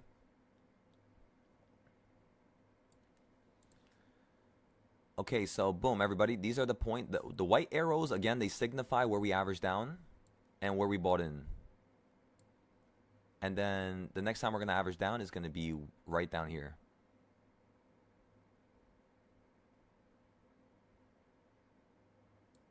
When you fill the gap, right? Because remember, you're not just filling the gap. There's two different gaps. There's a gap from yesterday's close, and there's a gap from the pre-market price action. Which, what that basically means is there's people who went short here on the futures, and they're still holding their futures play. So because they're still holding their futures position, they're still potentially going to try to see if they could swing the market down past that point, because this is one of the peaks, you know? At the top of a mountain, everybody, let me go ahead and show you. This is one of the nicer charts. But yeah, at the top of a mountain, you tend to have these extremities, right? Where like you're pulling back massively while you're slightly making a new high, but it's like barely even higher, you know what I mean? So it's like they do this on purpose because this kills your value. So how you want to trade a market like this is two different ways. One, you want to use the box from the past, just like how I always teach you guys. So watch, let me show you right here. Using this box right here and putting it on top of itself, when you hit the midpoint, what does the market do, right? It listens to it perfectly. So again, that's how you use a box to predict the future. As you all just saw right there. That was the first time I ever did that. That's a brand new box that we created, but they all work. They all work in their own way. It's kind of like you got to find which one's the perfect box. But they all work. It's just they all work differently. You know what I mean?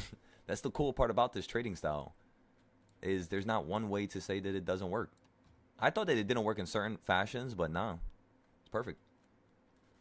Okay, everybody, so yeah, just watch out for these peaks. You see what I'm saying? Like right now, it literally looks like you're just going to run up to here. I kid you not.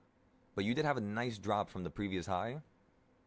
I just don't know if they want to do this to you right here. They're either going to do this to you right here like this, like that, everybody, and then make you flow upwards again.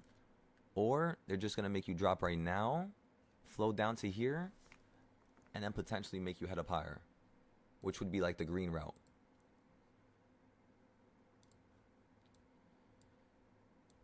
So if you're more bullish right now, and if this actually runs up to the top, everybody, that's why, that's the time and the reason as to why you're going to buy a 5-day play. It's just be careful. I think it's going to gap straight through 690, if I'm being honest with you guys. Because usually every time it consolidates right before a massive number, watch this. Look what it did in August. 641, 647, and then 649. And then you do hit 652 and you fall, right? So it's kind of like the bottom of 650s. But do you have any type of massive drop in here like how you do over here? And the answer is no, right? So I started questioning it, and I was like, all right, if that happened over here once, it's going to happen in the future again. We just got to figure out when. And everybody, potentially that's what's going to happen here. Now you might ask me, like, okay, so how can I say that just because it happened once, it's going to happen again? You ready for this, everybody? The reason why is because if you go to the left, that's what happened over here. When you were hitting the bottoms of the 600s, you kept like freezing around here and falling and falling and falling and falling and having so much massive red days, and then you just literally pulled up and gapped right above it. So what I'm trying to tell you right now is, unfortunately, the market could start gapping up the second you get above this previous high. It's either going to start gapping up to the next high up here, or this market is just going to run up to here, 690, and you're going to collapse into January, and then the market's actually going to really crash from 740 mid 2026, or like April of 2026. That's when we're going to hit 740. So again, everybody, hear me loud and clear. It does this every year. If the market does not get above 680, 690, and you don't start showing that you want to jump into the 700s now, you're not going to do it until next year. Probably mid to like 4 quarters or 4 months in, you could say. And yeah, so let's go take a look at the SPY options here. There you go, everybody. We're profitable now. So just like yesterday's option when we were down, we went down 60%, then we added only 10 today. Yesterday we went a little bit more crazy. We added way more. But today we only added 10 and it still worked out. So this is awesome. You ran right back into the area which we bought our first plays. So again, everybody, this is exactly what we were looking for. However, again, everybody, this is really bullish. So what I want to see here is, let's see if this can fall now. Let it fall. See if it could drop down on top of this dotted line. And let's see if we could buy some calls here. We're still holding the other calls, by the way. They're break even. They're almost profitable. They were profitable, up a couple hundred. But again, we're looking for something a little bit more. Just a little bit more. And if we have to average down, if it goes down 40, 50% again, so be it. We'll do it. Why? Because again, that run up right there defines what happens next. And what that run up right there tells me is that if you don't get below this dotted line here and you hold it, you're going to run to a higher high, and these contracts are going to be worth, 140 again, 160 again. You're just going to end up running up another dollar right into number 3 or potentially number 2. But when we hit number 2, I'm going to put a stop loss. You're basically right at, again, the entry that we first bought into. So if it wants to fall, we're going to let it fall. We're not going to buy more calls on the big account. On this dotted line, we want to buy calls for the cheap account. You see what I'm saying? So let's do that. Let's go ahead. Get these calls ready. Ready and steady. Excellent, Lim. You went ahead and cut your position. That's what I'm talking about, Lim. There we go, brother. Write that down in the notes. Things were looking hot. Things were looking dangerous. And you decided to, not play risky. Write that down. That's perfect. That's some of the characteristics that you want to consistently, repeatedly show. You know what I mean?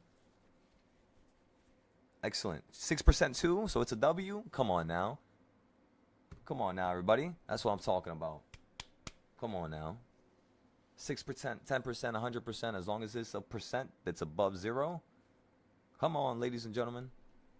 We all got to be happy with it. We all got to be grateful for it.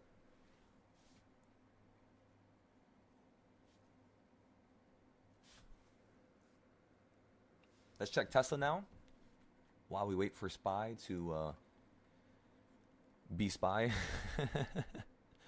Let the SPY do the SPY. Let's go over here. On Tesla, it is time for us to buy puts here. So we can actually buy these puts overnight, but we're not going to hold puts over the weekend. That's one of the things I hate to do on Tesla, unless I'm up already before like the close. Yeah, so we're not going to buy the puts on Tesla now, but this does look like it's going to fall down from here next week. You guys see how it's perfectly hitting that dotted line right there? Come on now.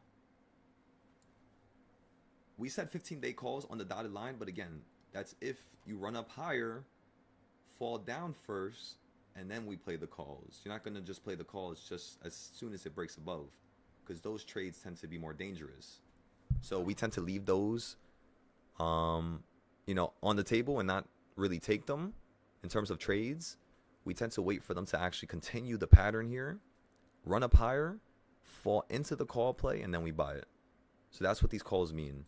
Is again, you run up higher, fall into it, and then you buy. Kind of like over here. When Tesla fell down to 380, 390, we told everybody you were at a buying zone like 2 weeks ago. And yeah, we played the calls down here, and we had a crazy ass run up. We ended up making around 5,000-6,000, pretty much somewhere around here. So that was awesome. So we're going to use that 6,000 to trade Tesla again, probably on Tuesday or Wednesday. I don't even like buying them on Monday, honestly. The contracts are so expensive on Monday. It's kind of like you got to wait for them to kill more value by like Tuesday or Wednesday. So if you buy Tuesday, you want to sell Wednesday for Tesla. Or if you buy Wednesday, you want to sell Thursday. Do not buy Thursday and sell Friday. Do not hold overnight for Tesla. Usually ends up killing so much value that it's like, it's a whole recipe for disaster, I'm telling you. I've been through it so many times, so I just don't want you guys doing that. But yeah, just keep watching Tesla. It's basically ready to fall, but the contracts are expensive right now. So let's give it a moment. Okay, what are you guys thinking over here? You're loving the Webull transactional fees? How much is it? No way it's cheaper.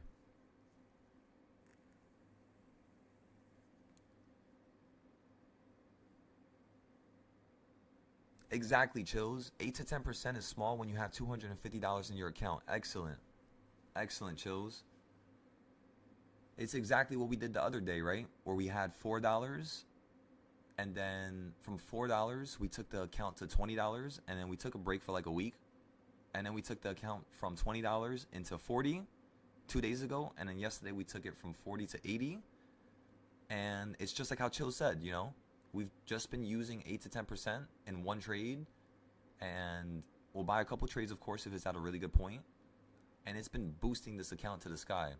So I hope you guys are following along. I hope it's going well. If you guys need some help, let me know, because again, we already turned $4 into $80 in 3 trades. So we're up 2,000% in 3 trades, and we took out money to start more accounts. So it's kind of like now we're making this unlimited. You know what I mean? It's like $1 per transaction. That's not bad. What in the world? Okay, so let's tell everybody that from Singapore, or from just that section of the world. If we'll just let them know that if they get charged a high fee, they could just use Webull. Hell yeah, that's awesome.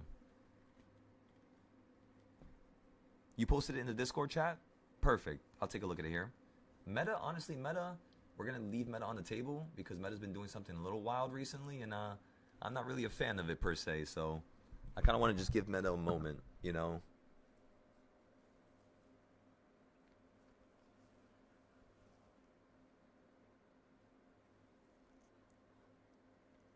But yeah, that's all this is about, everybody. Maintaining, containing, defining. Come on now. He was testing out the same plays, buying 10 contracts and see the fees. That's excellent. Okay. So remember, everybody, Lim just said that if you're from another country and they charge you like a crazy transaction fee on Moomoo, which is so weird to me, because how do they charge... Moomoo's made in China. How do they charge America or Americans like such a cheap fee? Maybe because there's more traders over here. I don't know. I don't know why Moomoo does that, but I don't know if it's like regulations with your country, or I'm not too sure. But that's insane. So I would tell you guys, yeah, just trade on Webull, and yeah, it's better for you guys in the beginning. And then once you guys have a good safety net and you're up like a couple thousand, then you could switch over to Moomoo, so that it's not really a problem, you know. You could just pay for it. Unless you just want to get the cheap fees and then reduce your costs. It's smart because this is kind of like a business, you know what I mean? Your trading stuff is a business. So it's kind of like you got to look at it with that lens where you got to keep the costs for everything low at first until you have some type of steady stream of growth, you know? You don't kill the growth before it happens. Try to not strangle yourself.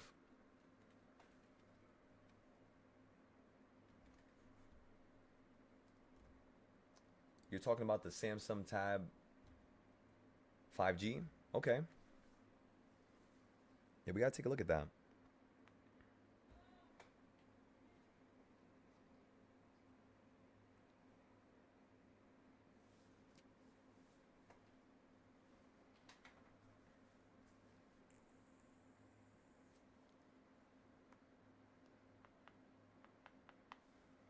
And da da da da da da da.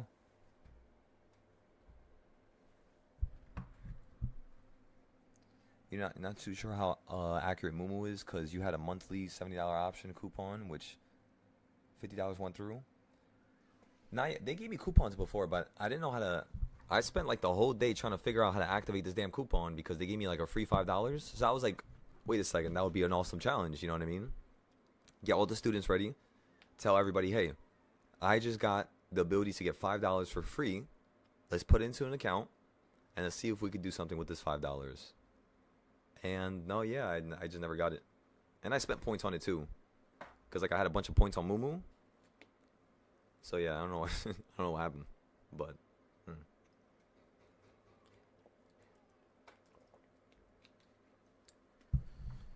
You said you think $5 is a cashback after you purchase something? That makes sense. I can see what you mean. But I hadn't purchased nothing, honestly. You know what it was? It was because I had two friends that signed up for my Moomoo thing. And when you have a friend that uses your referral link, which, by the way, I think I tick all my referral links out of my bio. I don't know if you guys... Okay, so look, hear me out for a second. I want you all to honestly tell me the truth right now. Does me having referrals in my bio make it seem like I'm trying to just go for money? You know what I mean? Like I'm just trying to get people to sign up with referrals? Or is it a justifiable thing to post it? Because like most YouTubers do it, but again, I'm not trying to be like them. I'm not, after the money. I don't need to make money from that. It's going to help. It's going to add, of course. But it's not necessary because of how we trade. So what do you guys think about that? Do you guys think I should add the referrals to my description? Or do you guys think I should just keep it out? You know what I mean? Because people, they're just going to start problems.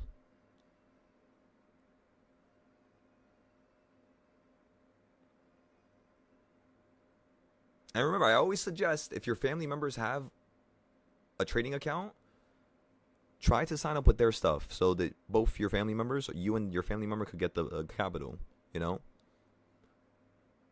Pretty much.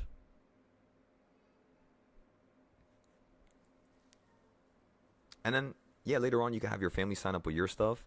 I don't know how much they give you though. Before they were giving everybody $200. So like if you would have one person sign up, they'll give you like 200 and 5,000 points. Something like that. But now on Moomoo, I don't think they have anything like that anymore. We could check. Just in case you guys want to invite anybody, like over the holiday season. Even if they're not going to trade with it, you could literally invite like your family member just to get the free money, you know what I mean? And then use that to grow with it. And then just have your family member take out the money after a couple days once you already take out your money and you get the thing.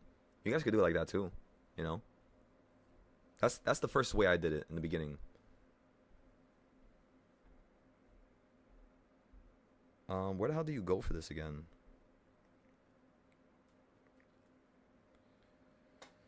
So right now for Moomoo, what are they doing? They're doing deposit $1,000 and get $20 extra of cash. That's not really anything. Promotions. Okay, let's check this.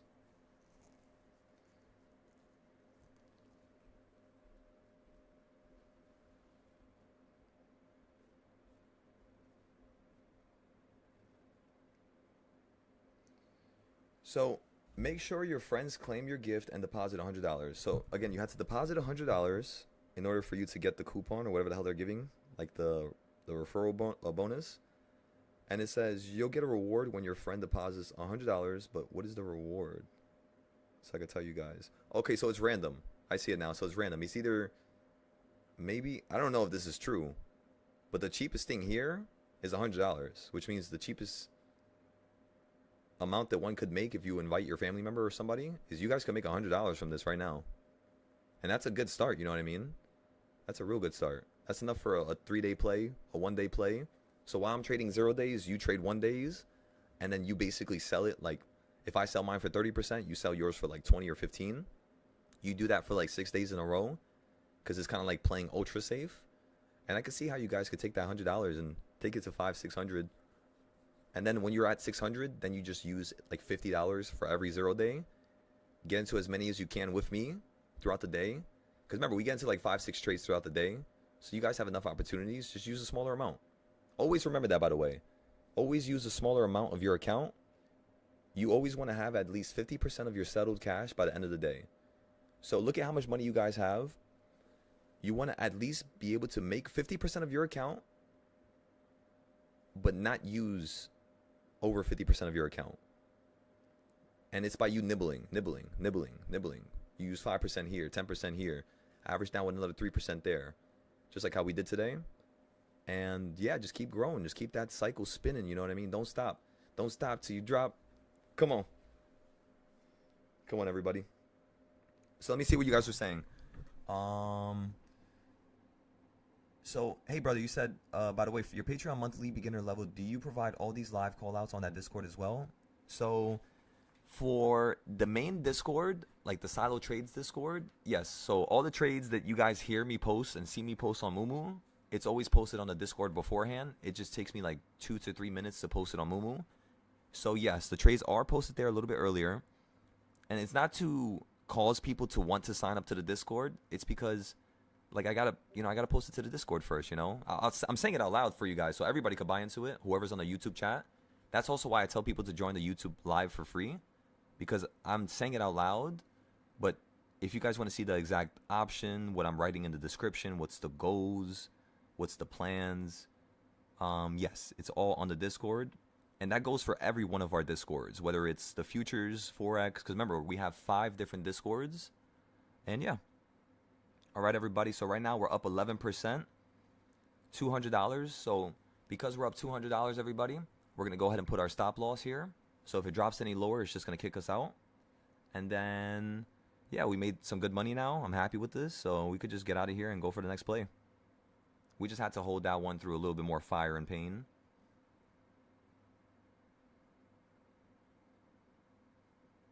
So again, these contracts are at 112, 113. If it drops below 110, it's going to automatically fill me out. That's where my stop is at.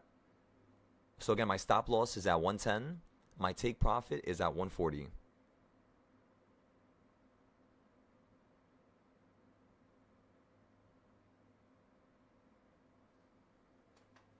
Oh, damn, I let this tea get too cold. Can you warm up tea again? Is that a smart thing to do, or is that bad? I don't know. I don't know if you're supposed to do that or not. You can do it? Okay. I might warm it up so I can finish this. I almost finished the whole thing. Yesterday I didn't even finish. God damn, I finished so much today. Yesterday I didn't even finish like half of it. There we go. Come on, everybody. That's what I'm talking about. It's probably why I'm feeling so much better.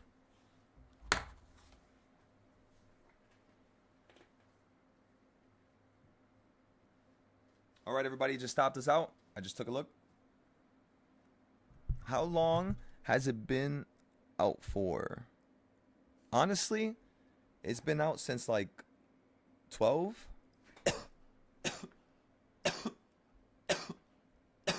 You could say like 12. Around there. 12:30 maybe.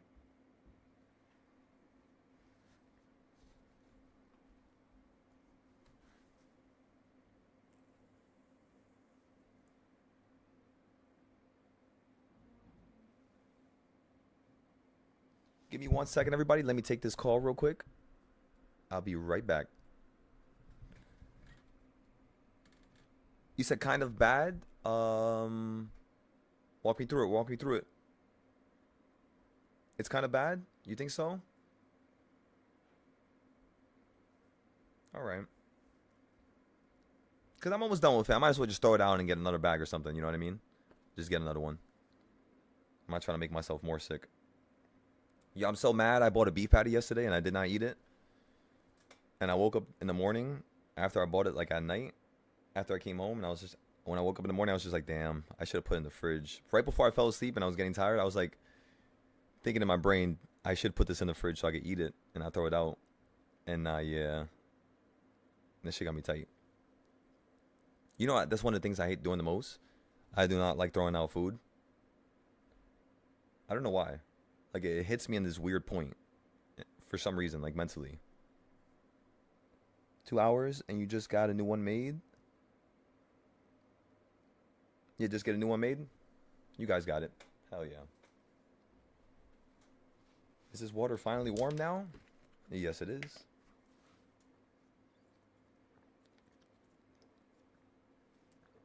I lied. No, it's not. Oh my god. That was not cold. Why did it feel so cold? Or feel so warm?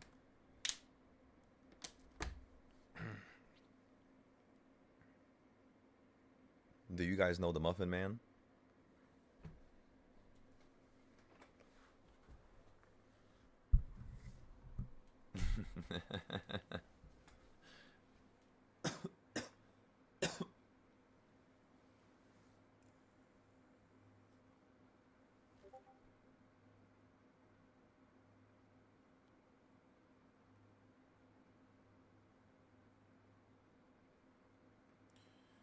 Do you know the Muffin Man? Come on.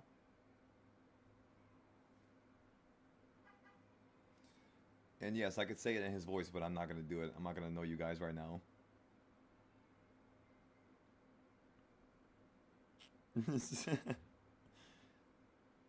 Okay, everybody, so we're getting ready for trade number 4. We sold trade number 3. We'll see if this wants to fall down to that dotted line where we could buy a few more calls for a cheaper price. And then we'll hop back into the upside again and try to see if we can grab a little bit more profit this next time here. Make up for what we had to wait for all day, right?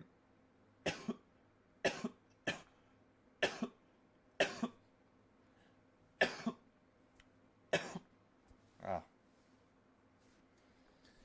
You said yesterday you showed the 20% day calculator, right? You think that's your goal by the end of the month? Yeah, let's actually let me tell everybody we sold this. Sold trade number 3.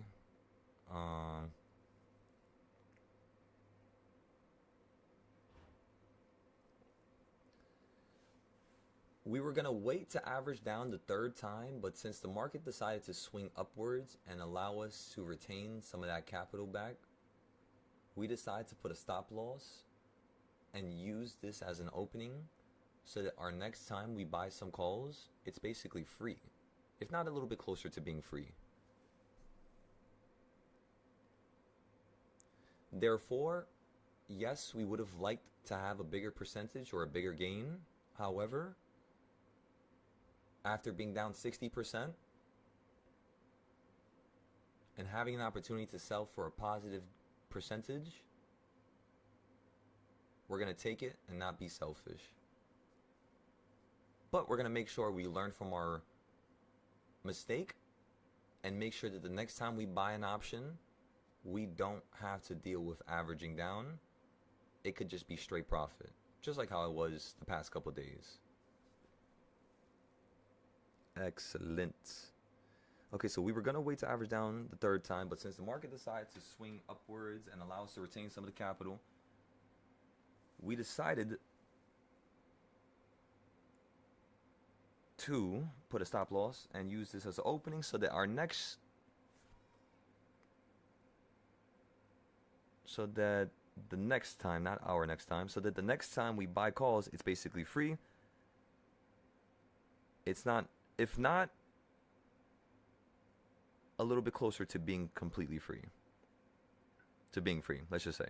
So then I say Therefore, yes, we would have liked to have a bigger percentage or a bigger gain. However, after being down 60% and having an opportunity to sell for a positive percentage, we're going to take it and not be selfish. And then, boom, that's that point. And then this point is going to be...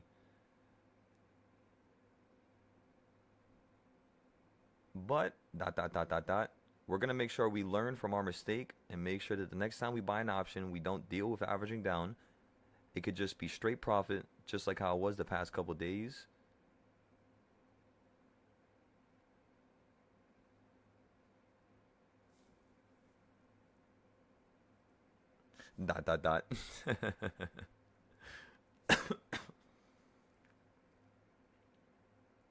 Why did I just start thinking about Shrek? Oh, the Muffin Man thing, that's why.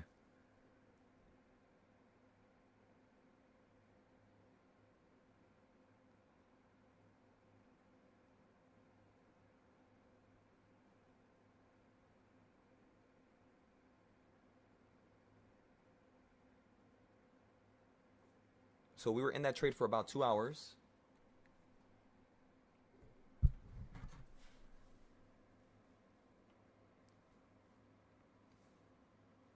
So yep, we're gonna be trading gold around like 7 to like 9 tonight, because we have 4 more accounts that we have to build a safety net on.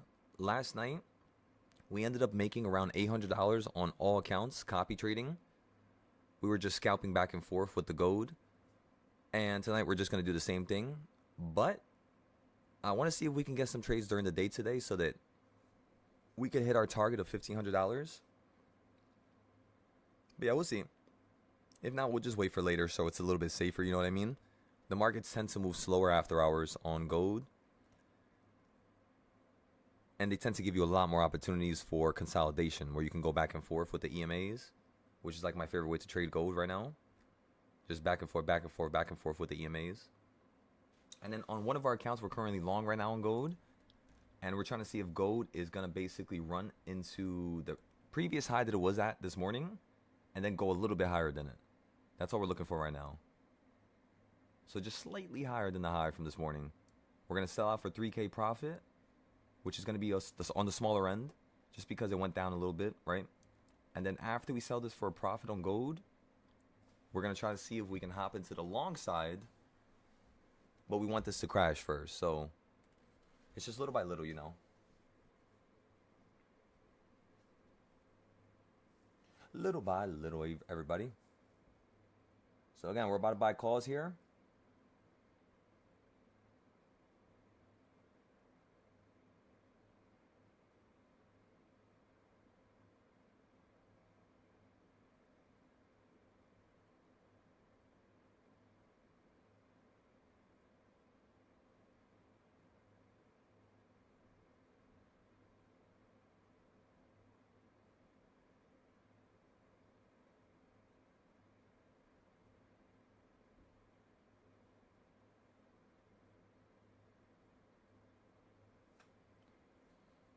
Okay, so now let's take a look at the calls, everybody.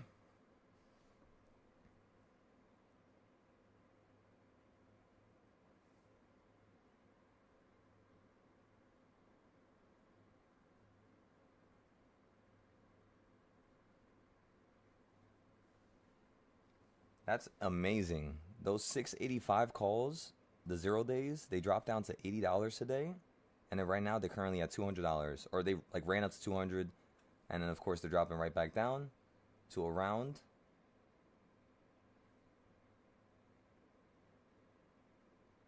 Yeah. Okay. 190. So yeah, you're not losing too much value here. That's a crazy amount of value to gain in the afternoon like that.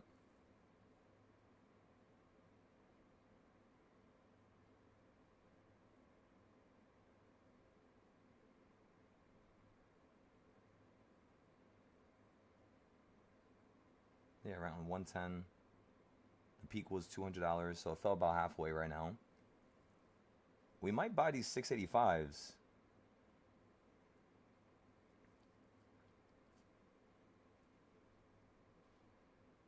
What time is it? 120?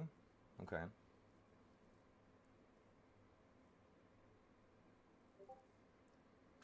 So again, everybody, I'm gonna buy a 685.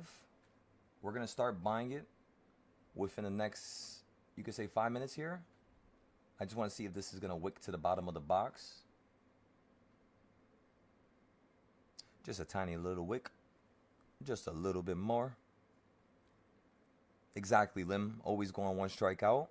That's what we're looking for. You need to sleep now? You got that, Miss Celine. See you on Monday. Make sure you have a good day. By the way, make sure you all recognize that on Sunday night, you can actually trade futures. So if you guys want to pop up into the live on Sunday night while we prepare for Monday, you could definitely do that. Just letting you guys know now. Usually we stay up Saturday and Sunday. We stay up 12 hours, and we usually do a class for the whole day. So for those of you new members, make sure you recognize that, again, Saturday and Sunday, we have 12-hour classes the whole entire day, just fixing up all the charts, everything. And we're going to do this for the next couple weeks. And then once we establish a really solid way for new students to grow and learn and be able to watch the old videos and classes without needing intervention from like a teacher, once we can get to that point, things will be a little bit more easier for the future and for growth. But until then, let's just keep refining it and making it as good as possible. Remember, everybody, you're watching our story from the beginning. You're watching us go from, not anybody knowing us, right? And from us just refining ourselves for years, not looking for attention, not looking for people to clap their hands at us, but refining ourselves so well that we could do what really matters, which is help the people around us. That's what really matters. That's what gives the most meaning, So, yeah. It's a perfect environment. It's just we got to keep refining and making it better. You guys are watching the story from the beginning, so enjoy it. See what we do wrong, see what we do right, see what trades go wrong, what trades go right, then see how we bounce back from it, see how we formulate a plan to make ourselves, have insurance all the time, see how we make ourselves unlimited so that no matter what the market does, even if it really goes against every single idea we have, on the darkest of days, it's all right. We're straight. We are good because we know how to bounce back from it. We've dealt with it so many times at this point. Now it's mostly just about enjoying the journey, of course. No longer really trying to search for where the journey lies, because this is the journey, right? So again, everybody, this is your journey. This is the journey. Took a while to get here. Some people take a couple years. Some people take a couple months. But just acknowledge this is your journey. So make sure you love every single second of it. Good or bad, win or fail. Again, win or fail, none of that stuff matters. What matters is who continues to get up time and time again after they get knocked down. That's really what matters here. So yeah, that's why some of the trades you guys need to understand. They're going to be aggressive. They're going to be chaotic and crazy. But just don't get emotional, Just stay solid until the last minute of the day, and then we'll acknowledge what we did right, what we did wrong, write our notes, and try to see if we could fix something up for the next time we talk. That's all we got to do here as a group of, individuals, as a team. The 685 calls went from $100 straight to $150, up 50% instantly right there.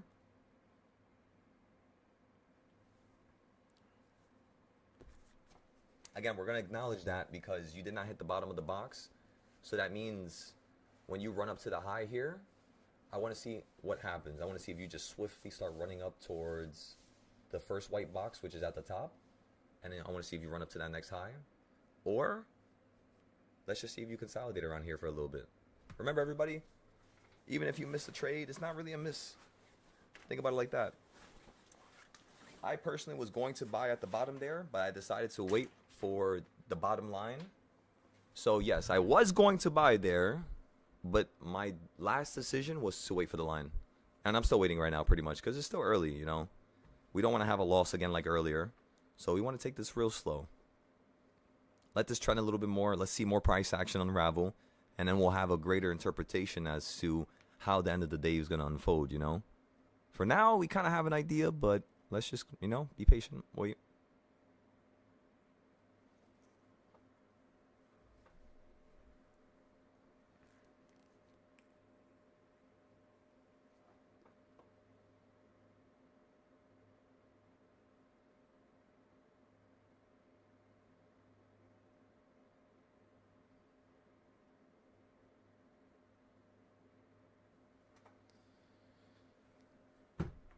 I love it when ideas that we don't get into still work out. It's kind of like a, that's what I'm talking about. Straight high five in the air, everybody. That's what I'm talking about. Make sure the whole room can hear that clap. Come on. Gold is still falling towards the bottom, but you're holding around the midpoint.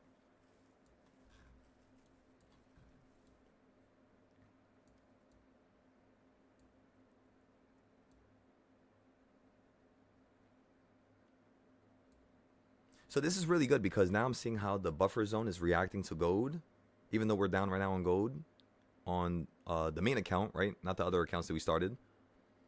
It's really useful because now I can actually see how much of a buffer zone you logically need for like gold in case it does a large move and goes against you. And honestly, it looks like you need maybe around, truly, if you have around like 30,000 to 50K, you could normally deal with any large pullback. As long as it's not like a crazy ass gold's going through multiple boxes type of scenario, which doesn't normally happen. But it does happen sometimes. I've seen it happen a lot of times. That's why I trade on Webull, because it's a little bit slower. You know what I mean? If I only have $1,000 in my futures account, it's not like I'm going to lose the whole account. If anything, I'll just get margin called and lose some of it. So that's one of the reasons why I like trading on Webull. Pretty much. All right, everybody. So you're right back at the bottom of the box here. Looks like you're potentially going to run up higher. So let's give this a moment. Let it shake and bake.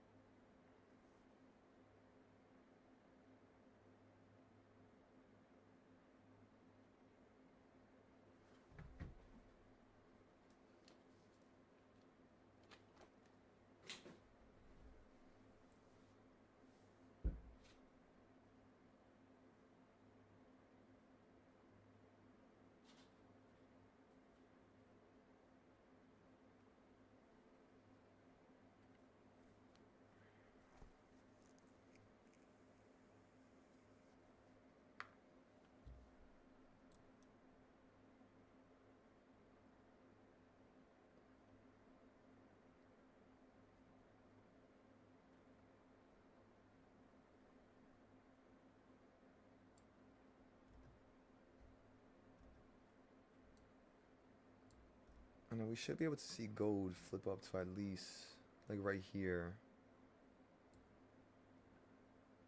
And then once it flips up to here on gold, we should be able to sell this for like 3 to 5K profit still. So we just got to give this, but then again, like the time is running out, you know, towards the end of the day.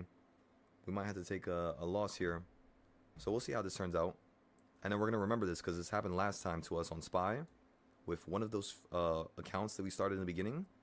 So if we have to take a loss on this by 4 p.m. on the futures, we're going to break it down and then try to find when it happened to us on the other account, the SPY account. And then we're going to track it down to see what was similar, because it looks very, very similar to that move. Meaning around like 9 o'clock to like 12 o'clock, you don't want to trade gold, is what I'm saying basically. So all I got to do is see it, like test it one more time and see if there's a like large pullback around that time, or a large, you know, jump up into the sky. Because like what they do is they basically make you trend in the morning around a certain area, and then they just put you in another zip code, and then they keep you there for the whole day. You get liquidated, and then they bounce right back up when the market closes at 4 to 6. When it opens at 6, it just starts bouncing up halfway, if not all the way. So it's going to be very funny if that happens with gold. I just don't know if they're going to liquidate me, but we'll see. We'll definitely see. I'm pretty sure they will. So it's growing thin, everybody. We're running out of time. Let's see how this turns out. If we take a large loss, I'm just letting you guys know. First thing we're going to do is we're going to fix the gold charts with like the recent boxes and stuff like that. And then after we do that, we're literally going to stay up all night till we make that money back. So again, we're going to keep trading back and forth, back and forth all night. And we're going to make that money back by the time the market opens up tomorrow at 9:30. So, of course, it's going to require us to trade a little bit more and be here a little bit more, but that's okay. As long as we could, you know, break even or cut it off to the point where we make all that money back, that's the first thing that one should think about, you know, and prioritize. All right, so boom, that's gold. For SPY, you guys already know the deal. We're gonna see if this is gonna fall down a little bit more or just run up to the top. Looks like it's gonna run up to the top now. However, if you fall back into this box here, we're gonna try to buy the calls again at the bottom. If not, potentially down here.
So Frost, go ahead and take a look at the what's it called? The silo trades category. We had posted around I think like 115, 114 about the 686.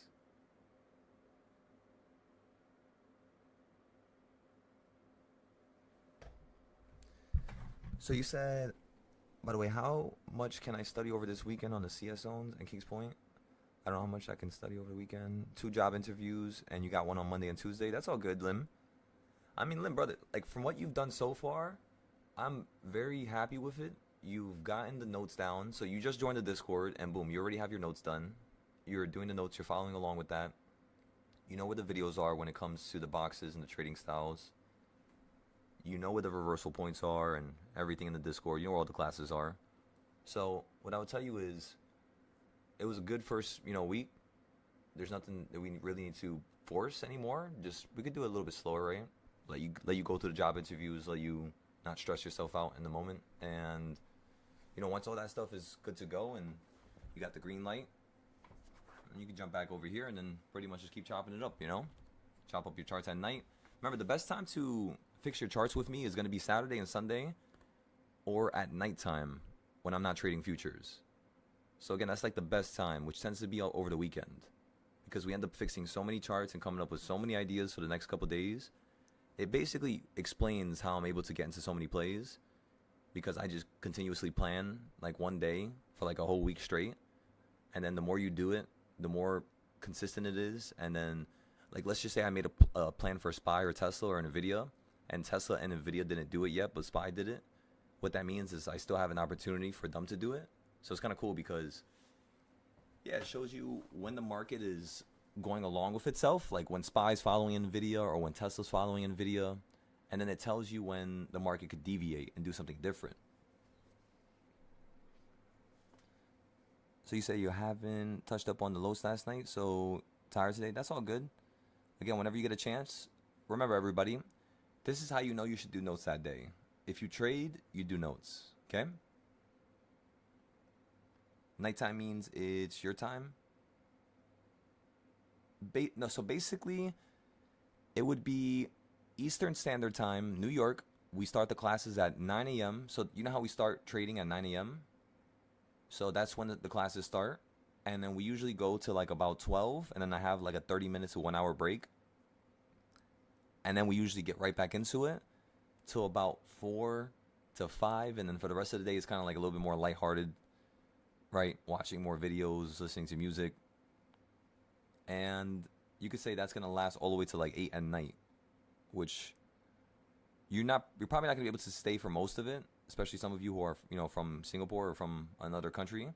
But it's basically recorded, so you're good. You could just watch in the morning, if anything, and then just try to be there for a little bit, And then when you're there and you're in the class and I'm going over stuff, ask as much questions as possible. You kind of want to stop me there. That's the benefit of watching me create the class live over the weekend, is because you're actually able to ask me questions whenever I'm doing something different. And you can kind of be like, wait, why did you do that instead? Or wait, how the hell did you copy that so quickly? Or, you know what I mean? And we can kind of get more stuff done that way that normally would have taken you 2-3 months to learn. So it's kind of like you could learn it now. Because remember, that's how you get better with the stock market. You got to compress the learning process, compress the note-taking process, and listen to the script, which is, it's just to do notes every day you trade, because that's how you cement your learning for that day. If you don't do notes that day, after you trade that day, it's kind of like you just did it just to do it. You know what I mean? Even if your brain remembers it, until you write it down, it kind of doesn't cement itself in your brain, is what I've noticed. At least that's how it works for me, So again, everybody, SPY's falling again here. Let's go take a look at these options.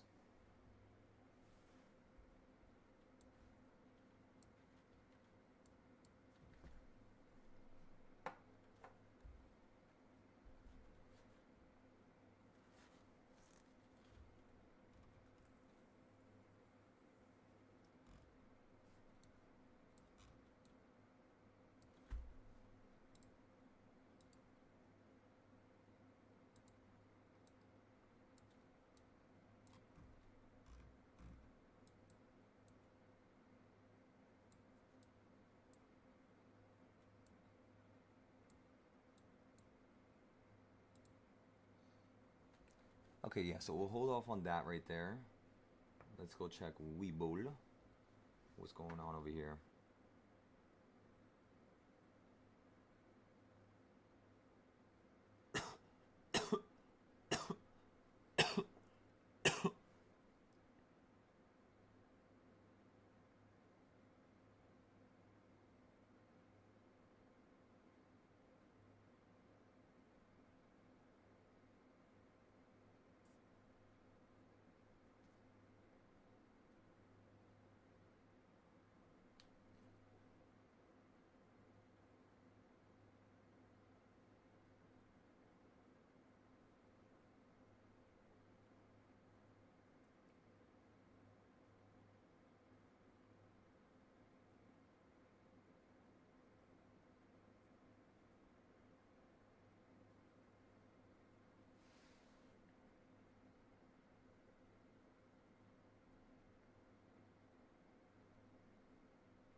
So the 688s are $20 right now. I'm trying to get some cheap trades for our other account, but it's not time yet. I think maybe around like 2 o'clock. Because remember, everybody, we talked about time. Every 30 minutes, the market switches. Which means at the bottom down here, as you all could tell, it's 12:30 down here. And then up at the top that we just hit, it was 1:30. That was the peak. And then earlier today, the peak over here was 10:30. So do you guys see how it happens every single day? The market always has like a peak around the 30-minute mark for some odd reason. But not like every 30-minute mark, of course. But when it does stop, what I'm trying to say is it's because of the 30-minute mark. So it kind of makes the process a little bit more favorable in one's own way, because now you can kind of ease into the process of it and be a little bit more comfortable with it. Yeah, my stomach is killing me right now. Cough, cough.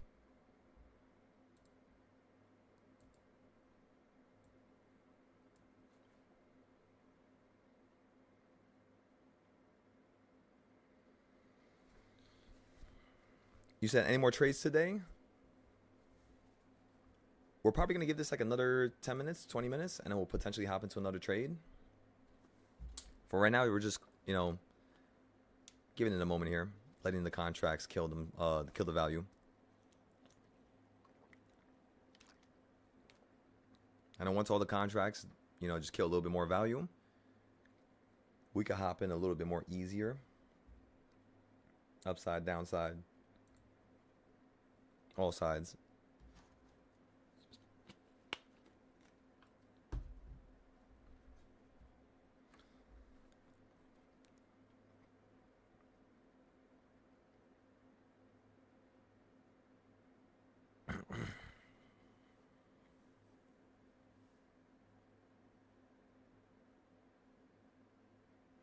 Oh yeah, yep. The daily compound interest calculator.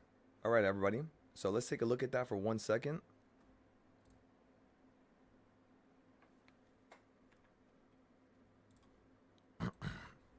So everybody, if you have, let's just say you start with an account size of around $200. And again, let's just say you get 10%, 20% per day. Let's just stick to 20%. Again, starting with $200. If you go ahead and add 20 days, which counts for the amount of trading days in a month, you would turn $200 into $7,000. So, yeah, you instantly are now making almost $100K a year now from just $200 in just 20 days. That's how crazy that it is. If I add a few more days and I add 2 months, which is 40 days, look at how crazy this number jumps. 93K. So now you're at over $250,000 within 2 months.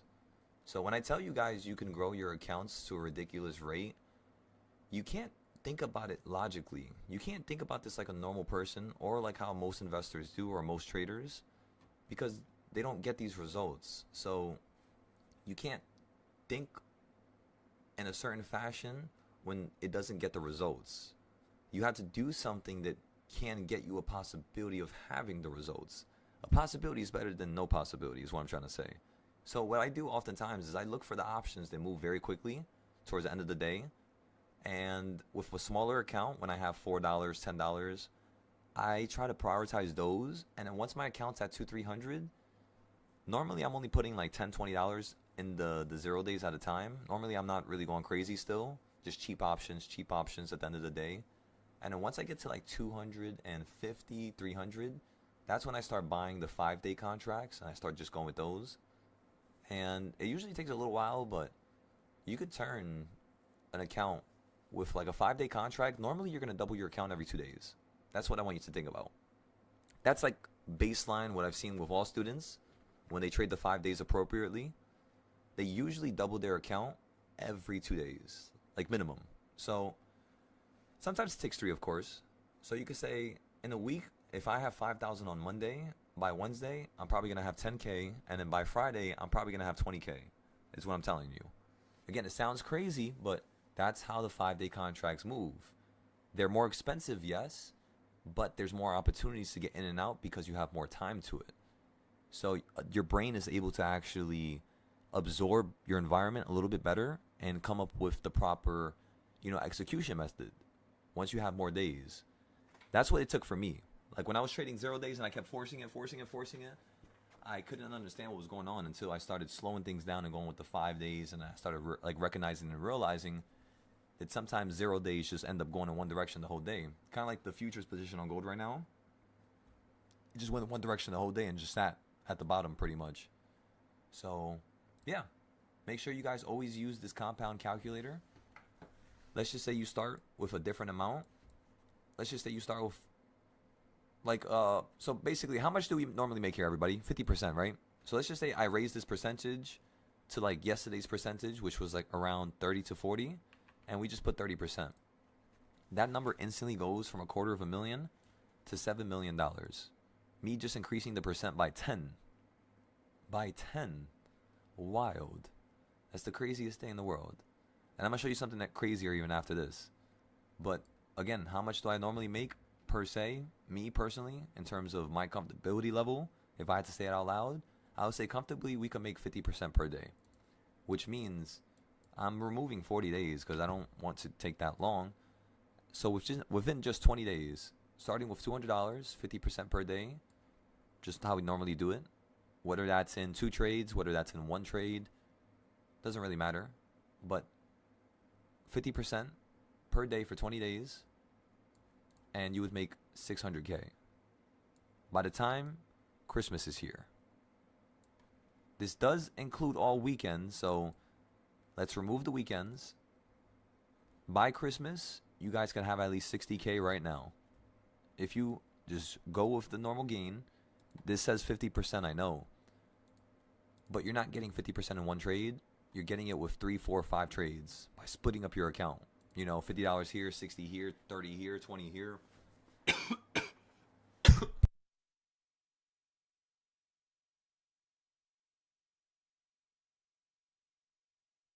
And that's pretty much it, everybody. That's all you gotta do. Now, you ready for this? What if a person only gets 5% per day? And what if they start with just $100? And what if they just do this for 6 months straight? 180 days, half a year.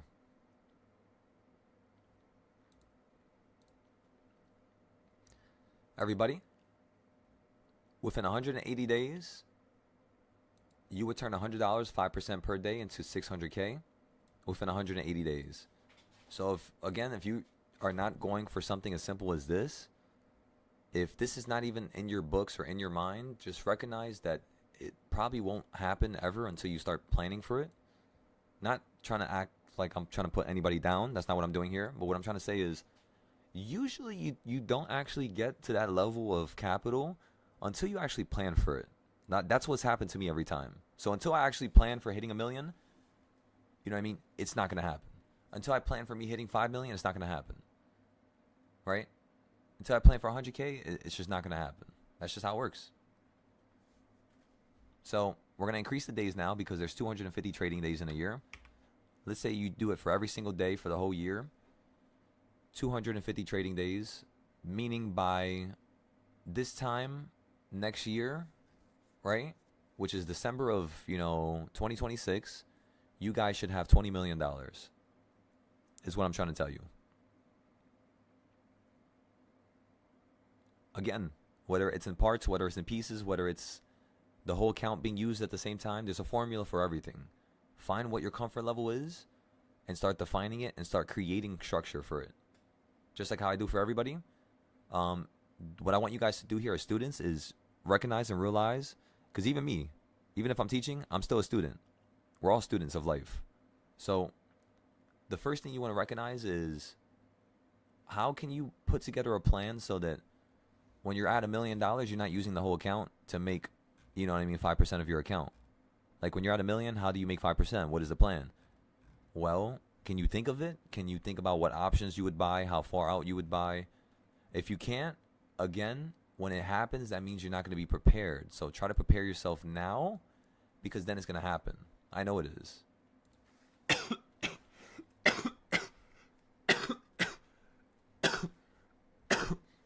But isn't that crazy? 5%? Like what? We could do that in our sleep. With just $100? What? 20 million? Within a year? What? I'm telling you guys, that's how simple it is. It's just you got to stick to the plan, stick to the script. It's not a lot. It's just a lot of work, you know, unfortunately. It really is a lot of work. But yeah, it's fun. It's fun work, at least. All right, everybody. So you said you need one more trade to cover the loss from 686 calls.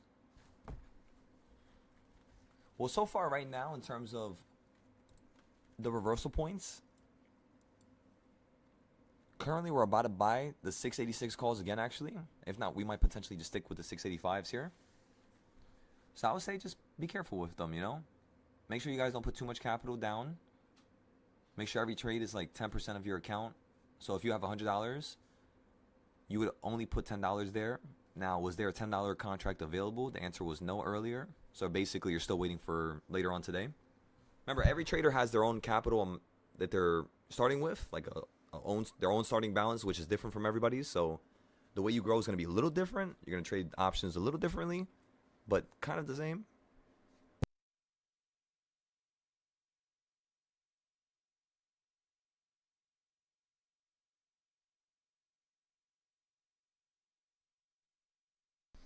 Alrighty. So we're just giving this a moment. So everybody, this is what we're going to do. You ready for this? We're going to let the market drop right back down to the top of this white box here.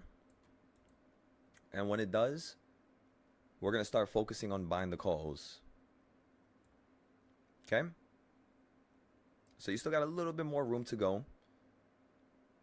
If anything, we could probably buy it at this dotted line right there in the middle. That's also a possibility. You said how much capital should you trade, or if you're trading, should you use?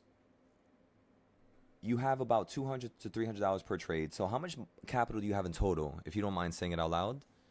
You don't have to say the exact number. You could just say something close if you would like, whatever makes you comfortable, right? And then I'll explain what's next. But yeah, let me know.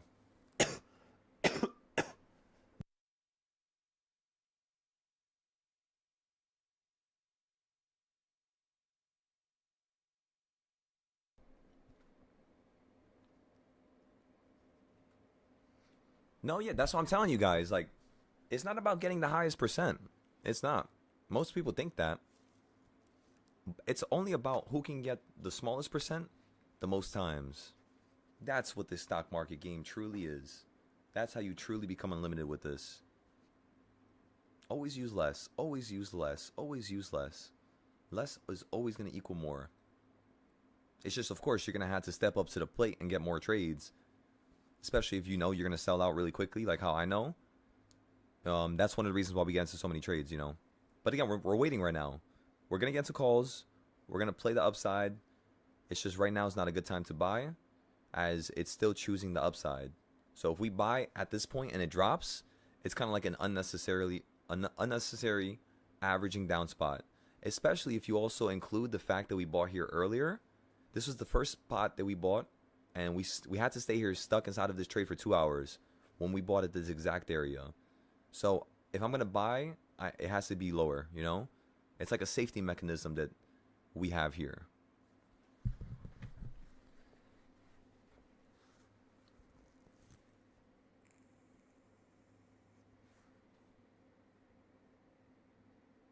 You said since your account is at $450, should you take 5-day option? Yes, Slim.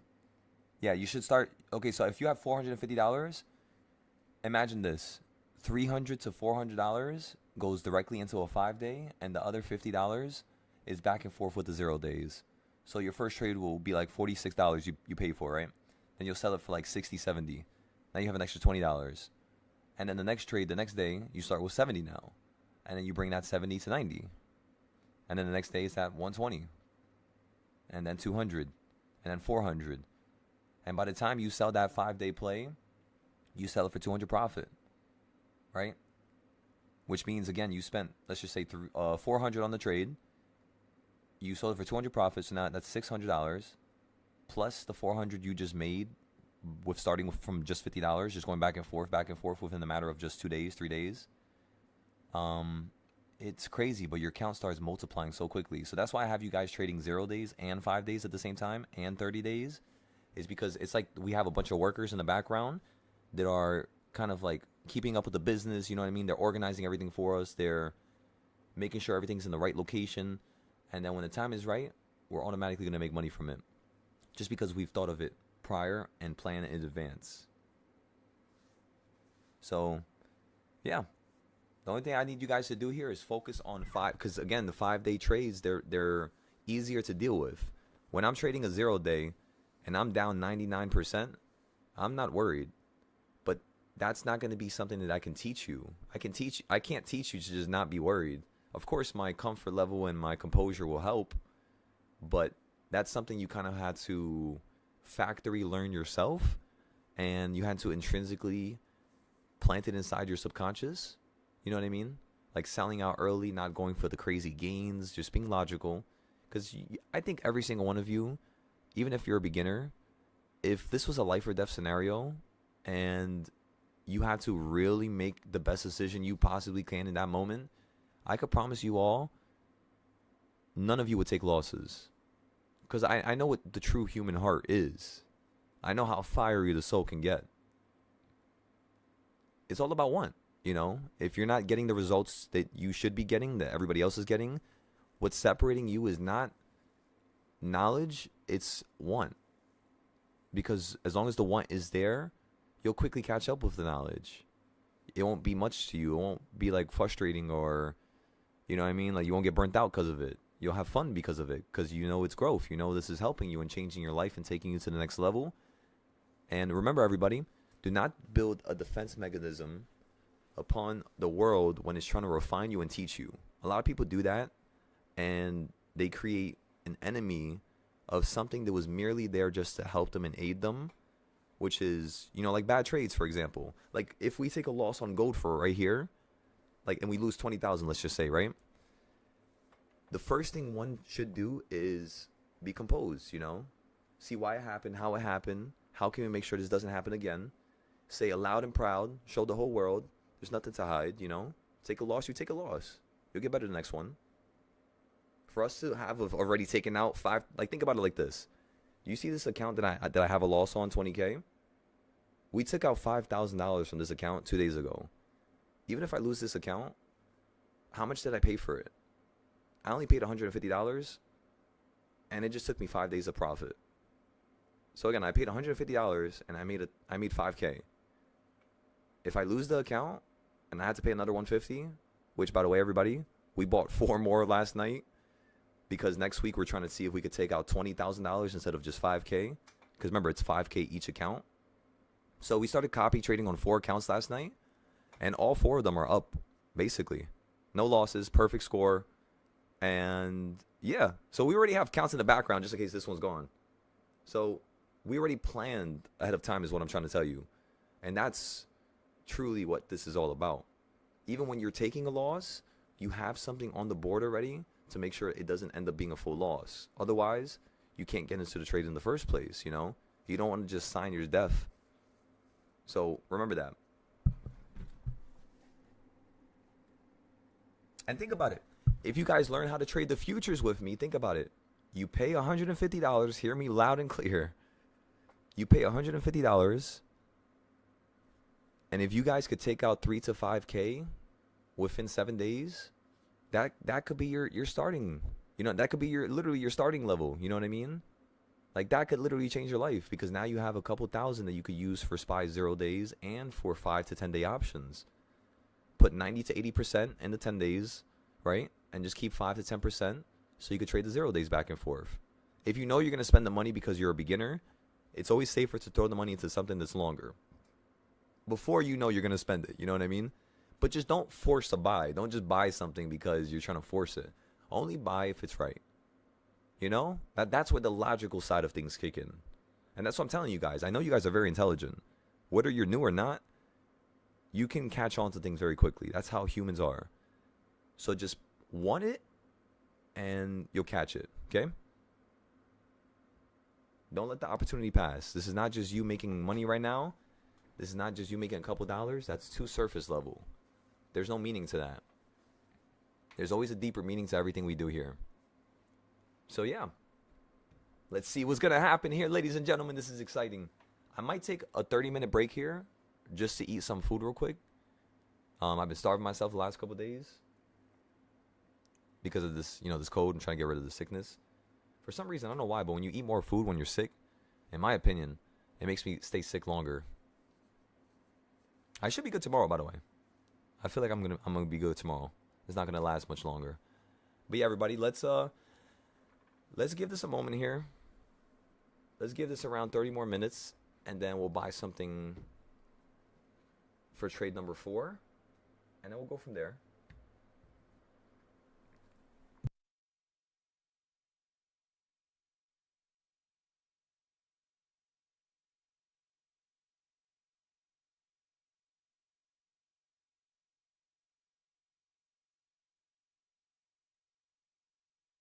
Let's get better. Let's become the best, everybody. Futures, Forex.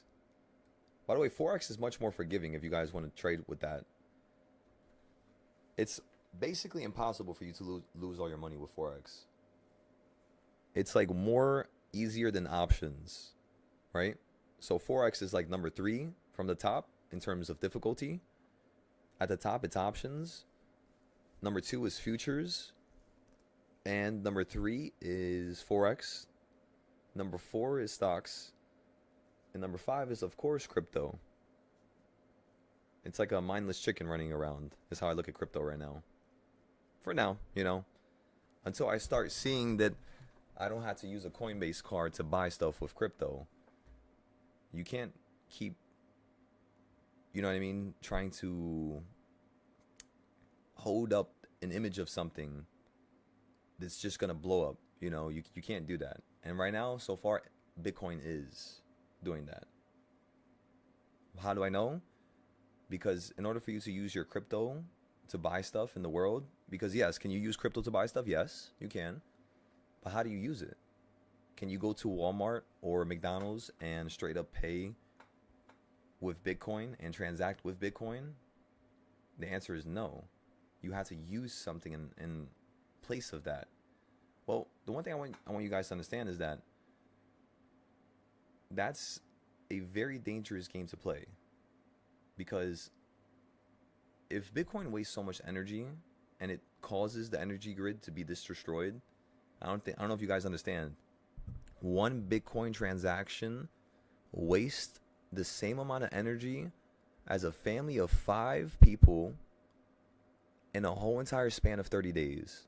So again, you know how you're always screaming at your kids, turn the lights off, turn the AC off.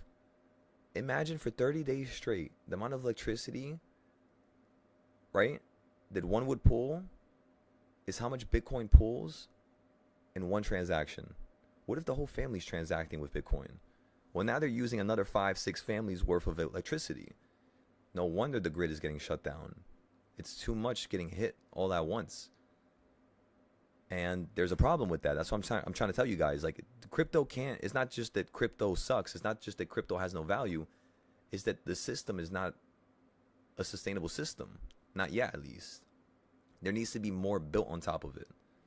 So for now, yeah, crypto is just a mindless chicken running around. Again, once I see that we could pay for, Amazon, you could use Bitcoin, right? I'm not sure if Amazon does that. Online websites probably have a higher opportunity of being able to transact with Bitcoin, that's all I want to see. But not just online. I want to see it pop up in the real world. I want to see it be used like how you use your dollar. I want to see it be used like how you use, pretty much anything else, like a credit card. I want to see it be brought into the real world. And once that happens, then we can start really taking it serious. But until then, don't take it serious yet. Just wait for it to drop, and then we'll just keep buying the lows and keep bouncing up. That's pretty much all we have to do.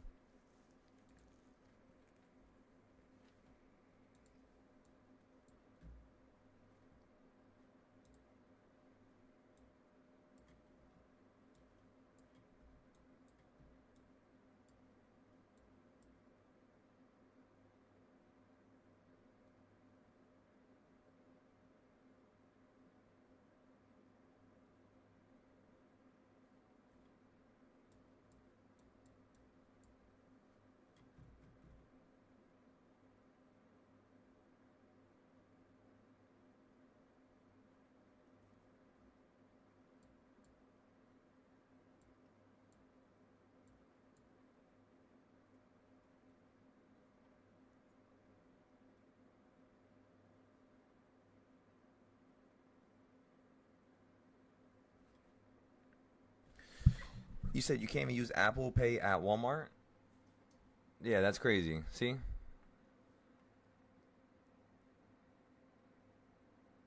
Well, remember, Lim, the reason why you're trading 0-day options, remember, you got to think like 5 levels, 6 levels, 10 levels as deep as possible. The real root reason behind trading 0-day so much is because it gives you more opportunities. I could get in and out of 10 0-day options by the time I could sell 1 5-day. Do you see what I'm saying? So it allows a person to be trained quicker, because what matters is the reps. What matters is the repetition, you know, behind your trades and your actions. That's what makes it easy. So if I could make people have a crazy amount of reps, literally rep into the sky. We're the rep kings over here. And if I could make you guys rep stuff like that to that degree, what happens is you learn much, much, much quicker. It's like the time frame that somebody would learn how to trade in a year is how much basically you need to learn in a month. So again, the same time somebody takes to learn this market in a year, I could teach you all that within a month. To make it twice as crazy, if you really actually break down the milestones and all the other little pieces of information that I have on this Discord, if you really look at it, it's actually way higher than I just said right there. I'm just being conservative, you know, because it's always a smarter thing to do. Always think about the least amount that you could make. Always think about the worst thing that can happen, because then you're not really caught off guard, which being caught off guard has a negative problem with it. And the problem with being caught off guard is, for a moment, you're frozen in space and time. And you cannot freeze, you know, especially with the stock market, because it moves so quickly. You have to just execute before you freeze, and before, you know what I mean, you get into that mind of just like being like, oh man, what the fuck do I do next? Just do, you know, just do. It's better to just do than to not to do, because then you're just going to regret it. Versus if you take a loss, it's a learning lesson now instead of regret. And a learning lesson in my books is way better than regret. Truly. But I guess everybody's different, right? Everybody sees the world and things a little bit differently.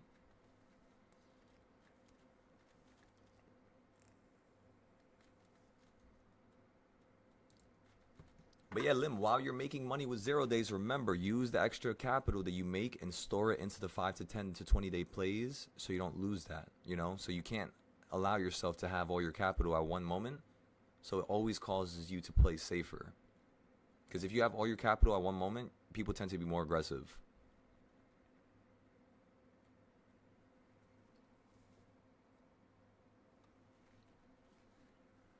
All right, everybody, so I'm going to take my little break here. We're going to come back. We're going to see where gold is at. We're going to see where SPY is at. We'll have plenty of time to get into another trade, so don't you worry. If you guys would like to take a break with me here, just come back in 30 minutes. If not, just stand by, and I'll be right back. My Discord audio is on, so just in case the Discord wants to speak to you guys, or you guys want to ask a question, the Discord will be in the background, and I will be sharing my screen so that they can actually... Oh, actually, can I share my screen? Let me think. Is that going to mess with the audio? It shouldn't, but it could. It shouldn't, though. Yeah, it shouldn't. I did that the other day, so it shouldn't be a problem. I think, at least.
All right, everybody. Just came back.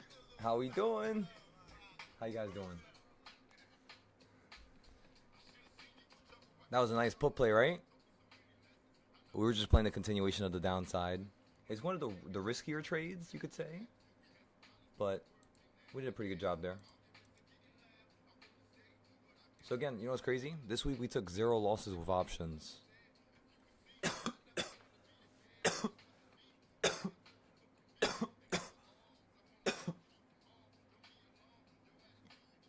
Crazy, right? I'm trying to think if there's anything, but no, there's not. Last week we had 1, and then the rest of the week was perfect, and then today there was no losses, and yesterday, and the day before. So this week was also perfect. Crazy, right? Remember, you saw all my trades live, everybody. Every single one of them. Say that again to me.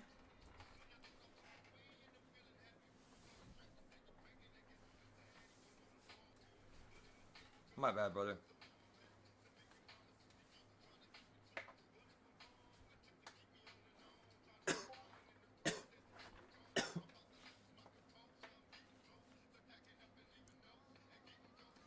By the way, earlier I said we were going to trade tonight, but remember today's Friday, so you can't trade tonight. We're going to have to wait for Sunday, which is okay. We'll just take the loss on gold, and then on Sunday night, we'll start trading nonstop to try to make that back by at least Monday morning.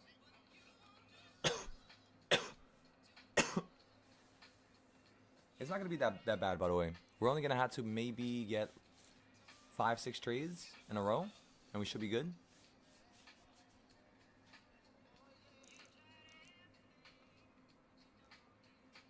Anytime, Nathan. It's my pleasure, brother.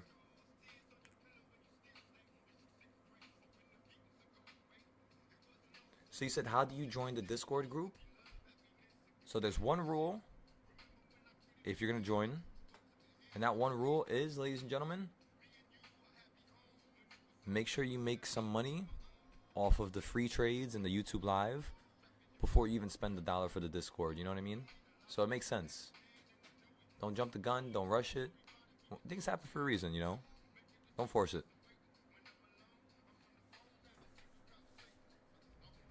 And then when you're here, just remember, it's game time. I need your war face on. And it's time for us to get to work, everybody. Let's try to take you to the sky.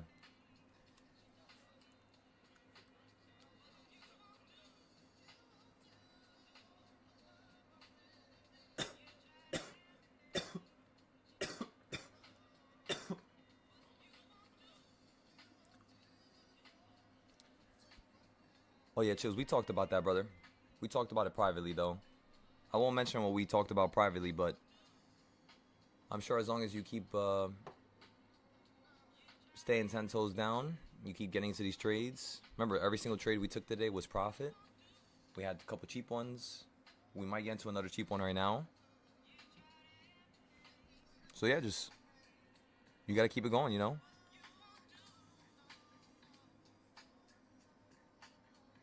Keep it going, keep it going, keep it going, ladies and gentlemen. Don't stop till you drop.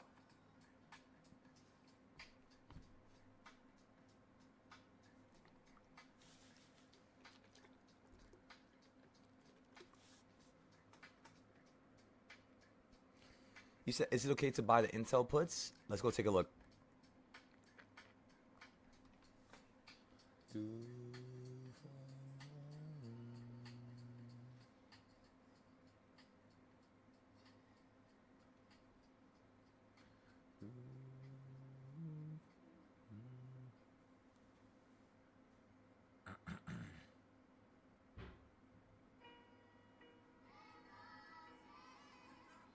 Let's take a look. Let's take a look. I mean, they're up 20% right now. So think about it like this. I paid 38 for them. They're at 46. You could buy it now, yeah, but you know, you kind of just want to go cheaper than my contracts, as you guys know. But right now, it could be the move, you know. You might just be continuing downwards, so use less capital is what I would say, and you could still play it, yeah. But just use less capital, and only make sure you use capital if you made profit. Let's just say you didn't make the profit. So like, let's say the option costs $40. Make sure you made at least $80 to $90 today. That way, if you had to use this and it ends up in a loss the next couple days, it's okay. You know what I mean?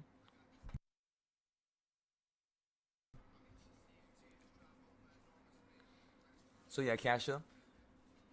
We posted it on Mumu, and then we posted it on Weeble, or not Weeble, the Discord. We basically averaged down with 10 contracts right down here at the 200 moving average, and then when the market just bounced up to the sky here, we pretty much just got rid of it up here.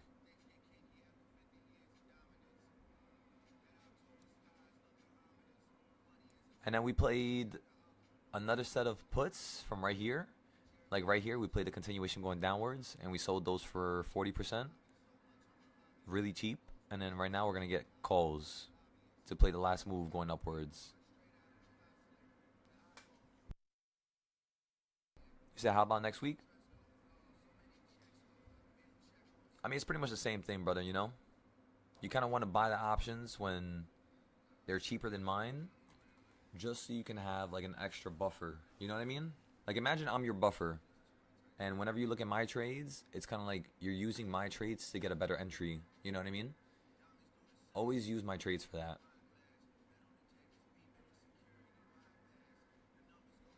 You said, since the most recent split, NVIDIA has seen...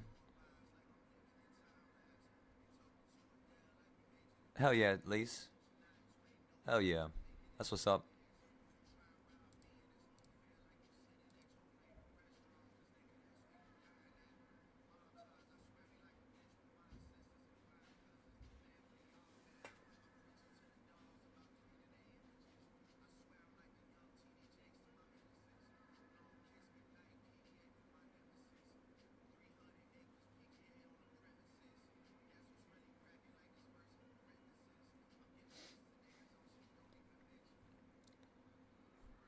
Let's see here.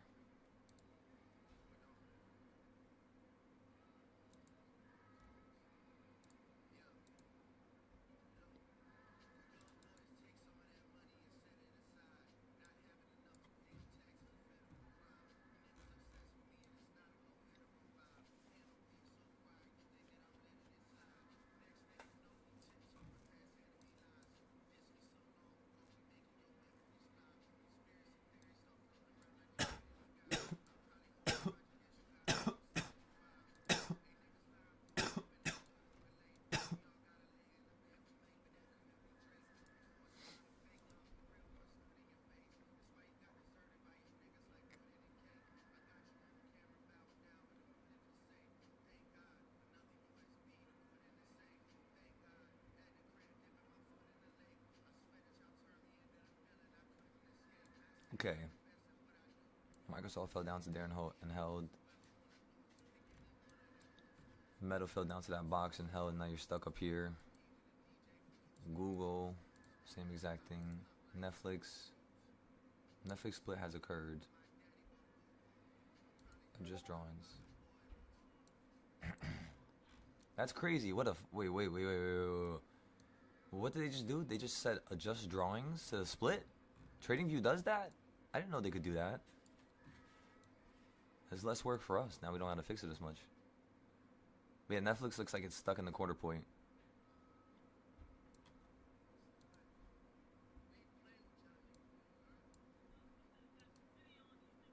Let me show you.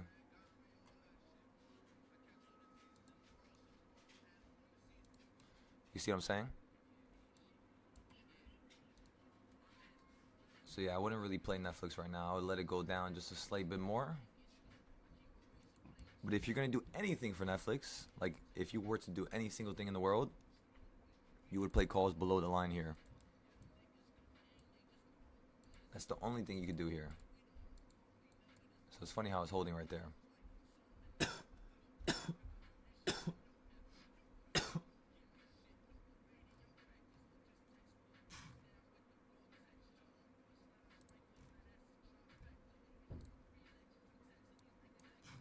Yeah, just like we thought, everybody.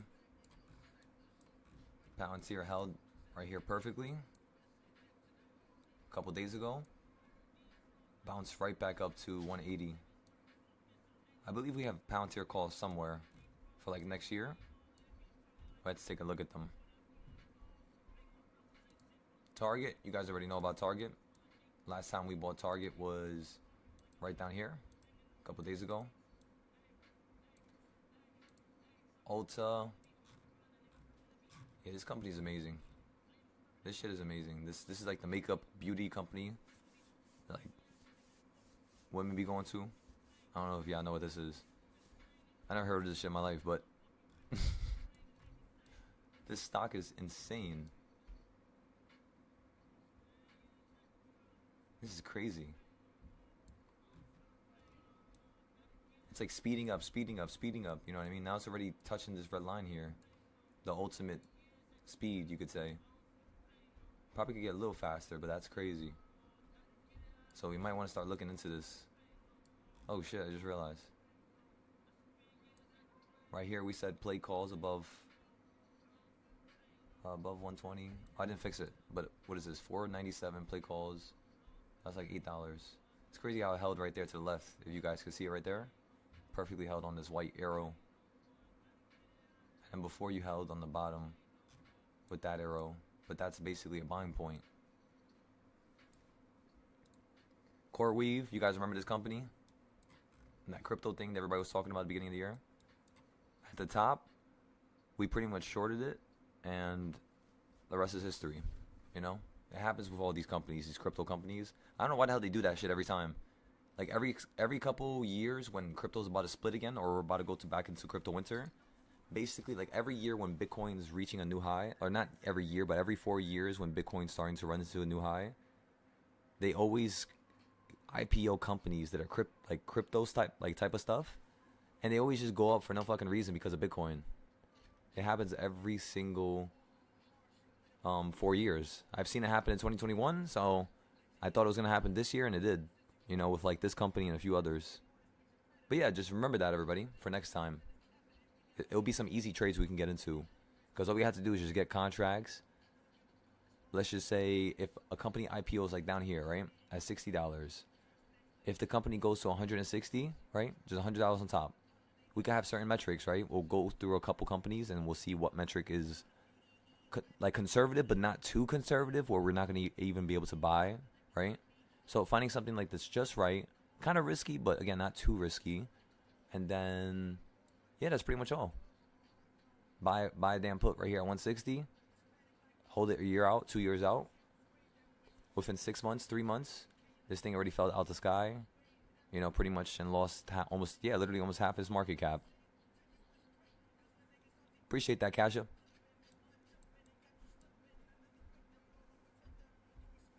Just another man who was defeated by survival. That's your biggest rival.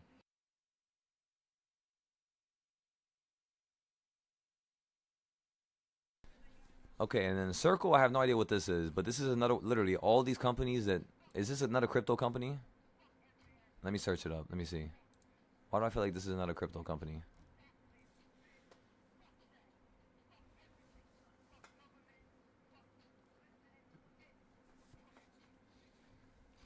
Yes, it is. Wait a second.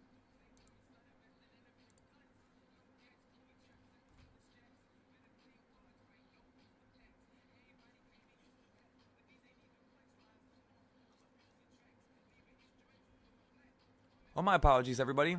This is the AI company. But think about it like this. What's booming the most right now the last 2 years? AI, right? Isn't it funny? How the thing that's booming, the second it starts slowing down or starts reaching a certain area like Bitcoin, what happens to the Bitcoin stocks? They crash, right? So if CoreWeave is gonna crash right now, what this tells me that all AI stocks might be actually heading to the downside. I kid you not. You could literally tell because this company IPO'd at that time. It was worth this amount, which is crazy, and then you lost half of it. What? You know what I mean? No, that doesn't. That's not normal. So what happened is, all this value is fake. So where's the true ground? The true ground, honestly, I told everybody, was gonna be down here at 66 to potentially like 41, and it held. Look at that. And also look at the green one here. We said above 107, play calls to 125. As you can see, when it got above 107, it ran straight to 120, fell back down to 107 again, 104, then 101, and then slingshot it right back up to 148, which is wild. That was like exactly what we wanted. And then guess what? We had another call play that worked out too. And then guess what, everybody? When you ran towards the top here, did the puts work out when you ran up here? And then guess what? Then you fell down to here again. Did the puts work out? The answer is no. They failed right here. Right? So that was a loss. That was a fail. The green ones, did they work out again? And the answer is yes. Okay, okay. Then this one worked out again. Okay. Then this one worked out again. Okay. All right. And then you fell down to here. This one right here did not work out the calls when you first hit it. You went right through it. But then the first major target you hit and you listened to it. So that didn't work. That didn't work. But everything else worked a couple times. That's how you know you're on the right track. Think about it like that. Is when the stuff works even after it's done it 1 or 2 times. I love how the top worked too. Major put target. Like literally perfectly. But yeah, anyways, let's keep going through the names real quick. TNA, and then we're going to go back to SPY for one more trade. TNA, we're not touching that right now. Yeah, this communication company, everybody. You're about to hit King's Point soon. And then we're going to play puts for you to fall back down to 35. So we're going to do this here. Just like that.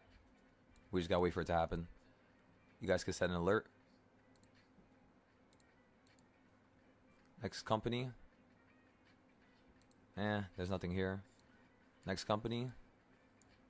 I have no idea what this is, but let's see if our ideas worked out from when we drew it. It looks like it did, right? It depends when we drew it. October 2025. Do I remember? I don't remember when I drew this. So I'm not going to say that I remember, because I don't remember. But if I had to say, I would say probably yeah. We probably drew it like right here in October. So this thing did work out, but the bottom did not work out. So you would have gotten to puts and you would have got screwed here. So that's something we have to remember, right? Because what this tells us is that next time we see a company do the same exact thing, if you're going to play puts going on top of the line, just play puts to the line. And when you play the puts going lower, let it go lower, bounce up to the line, and then continue to go lower. And then as it's going down lower, you play the continuation. Right? Because basically what I'm trying to say is the market was really bullish, so it wasn't going to go down here. It wasn't going to go here. It was just going to go below the line a little bit like that, and then rip above it. That's what it was going to do to begin with. So it's like little things that you can map out and remember.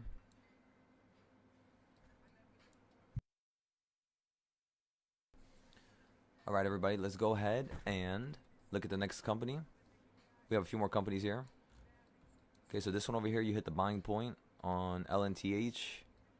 You ran right back up to here. So we're not going to get puts yet, but this is a potential area to play puts for a quick little scalp. But again, just be careful. I would much rather you play puts like up here around this dotted line. Home Depot. Home Depot, listen to the selling point, and you're falling in the buying point right now. You guys can actually buy Home Depot right now. You're not at the bottom. You're about $20 from the bottom, but you can still run up about another $20. So if your strike price is around $5 to $10 away right now, it could be a good trade on Home Depot. AutoZone, a fucking ridiculous company. I don't know how the hell this thing is almost $4,000, but yeah, this company's insane. It's just been following this trend nonstop since 2020. Look how many trades this is. So I think AutoZone is something we should play, but we got to see how we should play it, you know? We got to be very careful with this name because it's very expensive. Okay, so PHVS, not ready yet. Mumu, the trading app. Let's go ahead and take a look at it. Oh yeah, oh my goodness, this is so perfect. Look at that. Wow, wow, wow, wow, wow. We can actually trade Mumu right now. It looks like this is going to run up. So let's look at Mumu right after this, right after we buy the SPY. All right, let's go to the spy real quick.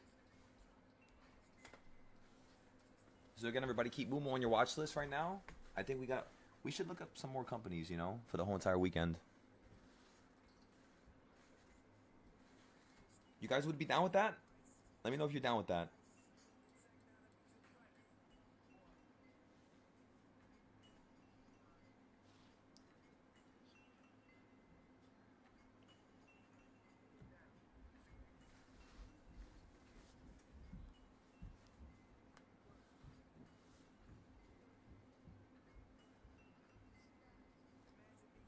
I'll go get it from Cheddar. No air, no steez, no perk, no keys. No tire, no me.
All right, everybody, this is going to be a really big move soon, so get ready.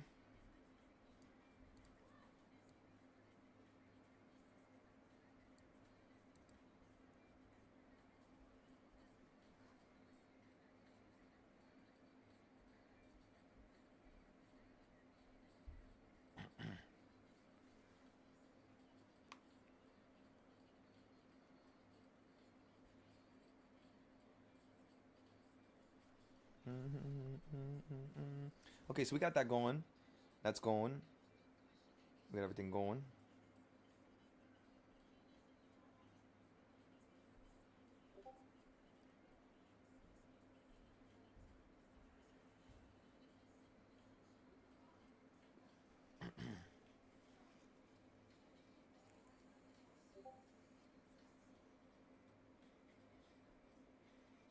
Yo, culinary. I don't know if you're back there.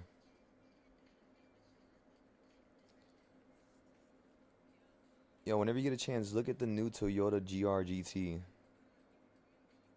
What in the world?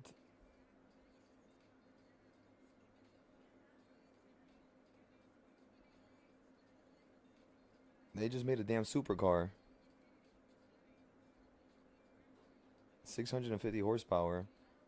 A V8 twin turbo hybrid. That's why. They got a hybrid battery. The back looks a little... I don't like the back that much, but... That car looks insane. I've never seen a car like that. Reminds me of like an old school type of like James Bond type of car. I'm gonna put it on the screen for everybody to see. I don't know if this is real though. So it says Toyota. What is it called again? GR. GT.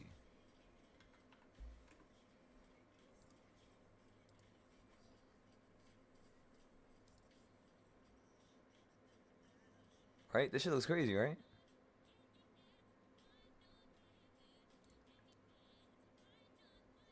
Six hours ago. Maybe 16 hours ago. That's when the first post came out.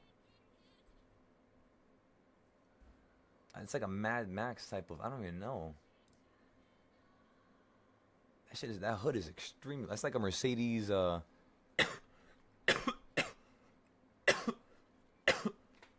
like the damn SLS, the class. Long ass hoods. But nah, yeah, it looks crazy.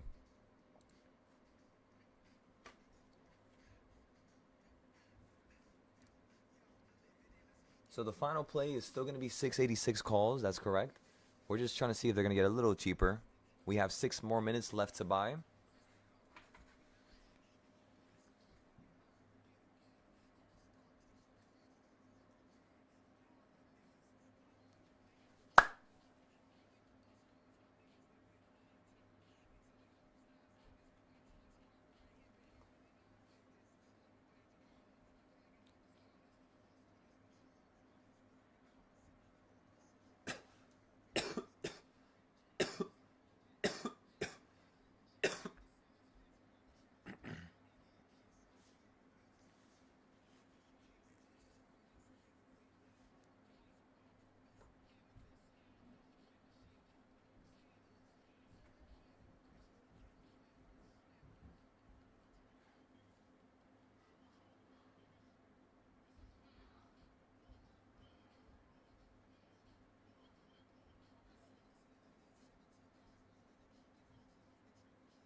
All right, everybody, one more minute. Let's go ahead and scan the options now. Let's find something juicy. You guys ready for this? I don't feel the energy. Let me feel that energy, everybody. Come on now.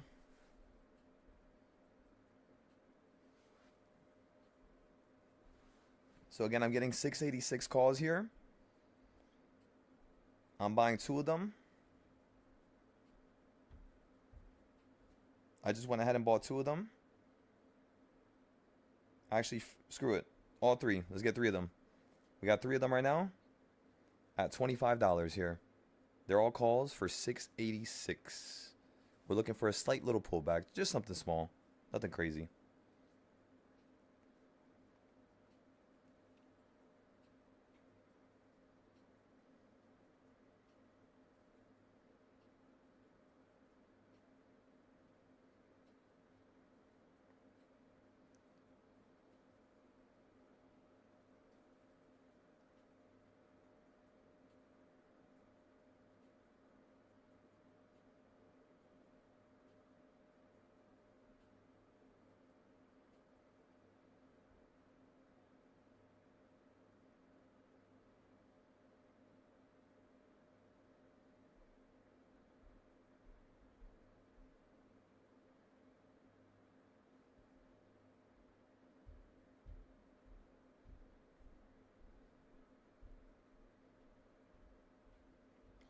We're going to sell all 3 of them for $37 each. So I'm putting a stop, not a stop, but I'm putting a limit price to sell at 27 each. Oh, no, 37, sorry. We bought it at 25. Currently, you're at 22. Okay, boom, we have our limit now placed. Let's go ahead and post this in the Discord. Make sure everybody sees it. We're currently down 10%. Quick. Go. There we go.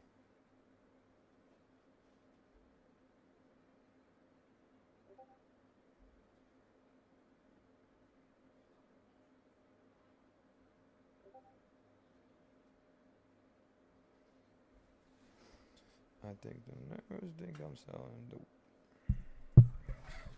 Welcome to the family. You said, damn, you got restricted, can't trade no more? Aw, damn. Well, what was it from, Lim? Sitting on your hands for the rest of the day? Good profits today? Don't want to ruin your weekend? Well, Kasha, let me explain something real quick, right?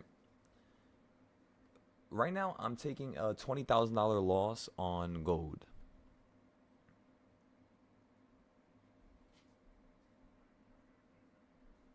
Is that going to ruin my weekend?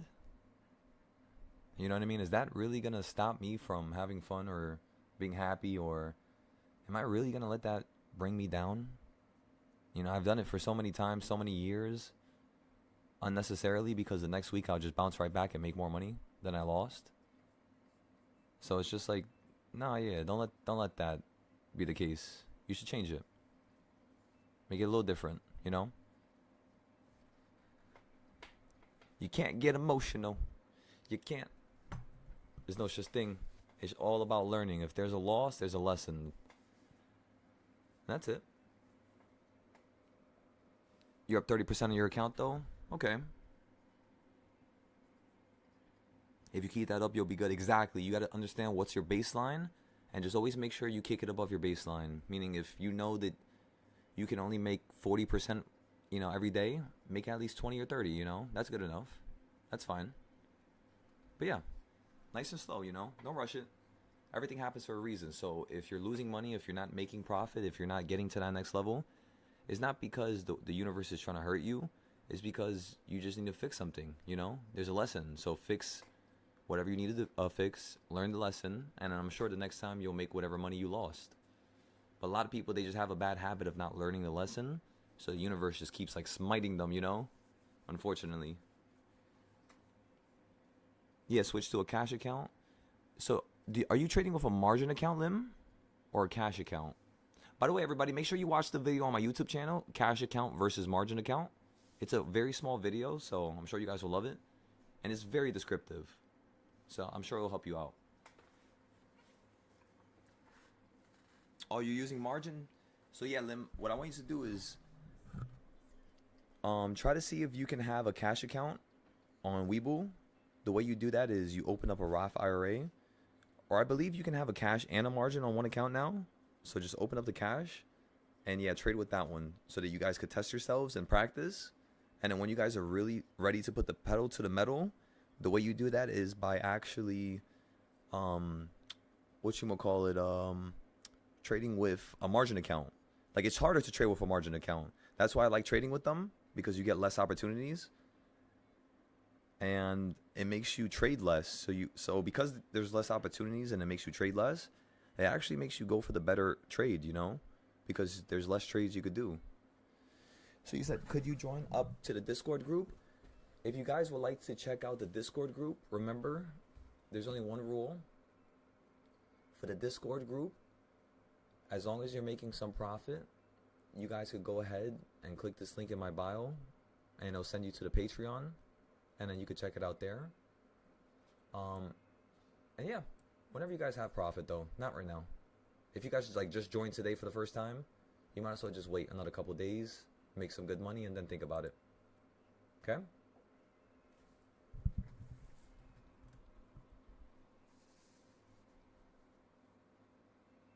Let's do it, Lim. Let me know if you need some help. On Moomoo, you're also on margin. Can't seem to open a cash on Moomoo. Is it like not letting you? I'm not too sure why they would not let you, honestly. They should let you on Moomoo. If I'm correct, they should. I could be wrong though.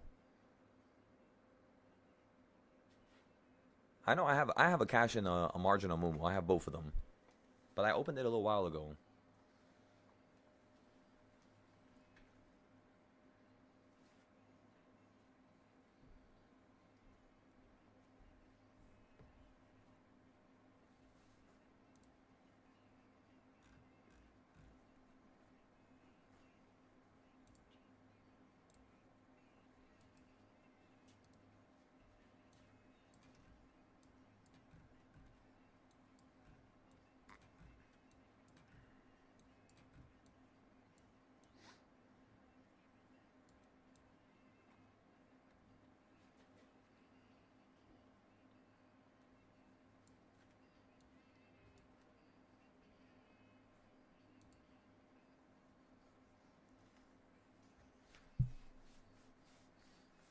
It didn't even cost me a lot.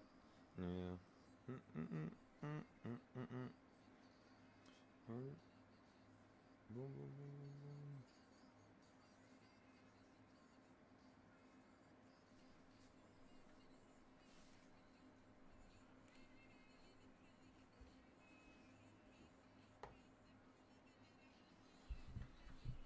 You said you're gonna go to sleep now?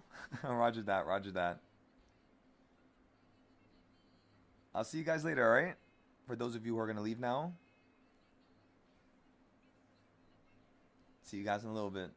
Okay, so the market on SPY, we finally hit the first target that we've been waiting to hit since 12 o'clock. You finally hit it right now.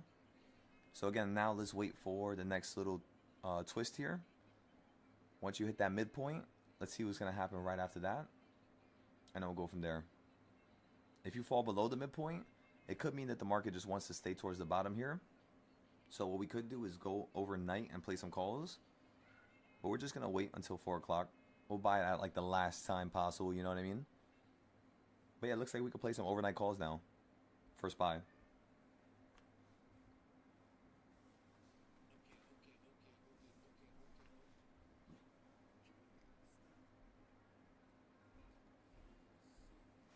Let's see what you guys are talking about. Big drop?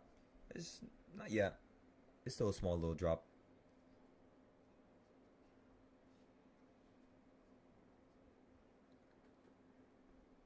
Well, it depends, Lim. We might not get into calls. We might get into calls. It just depends what the market does here.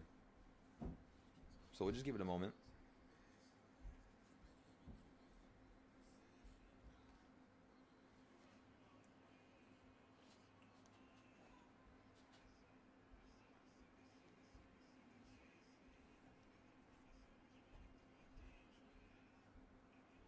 This is going to be a fantastic weekend. We have a lot of things to go over.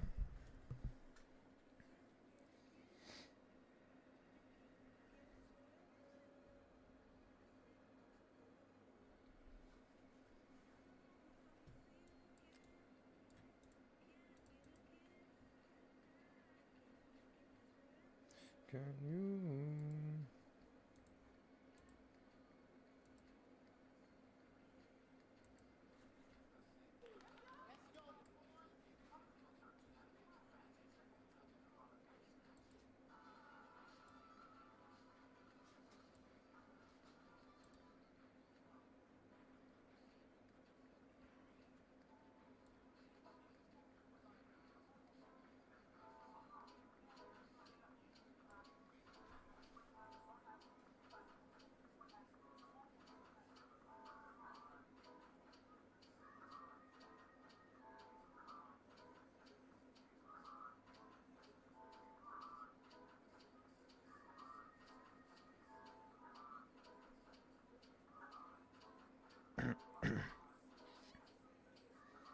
We might have to sell this for like 27, 28. Only like $2-3 above the entry price.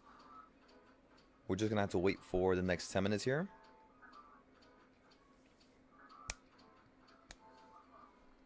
Dance to the music, everybody. Come on now. You better get those roller skates equipped.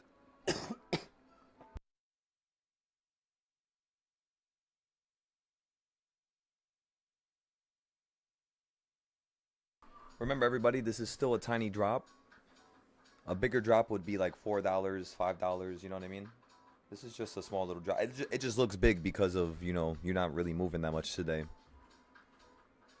But yeah, still a tiny little drop.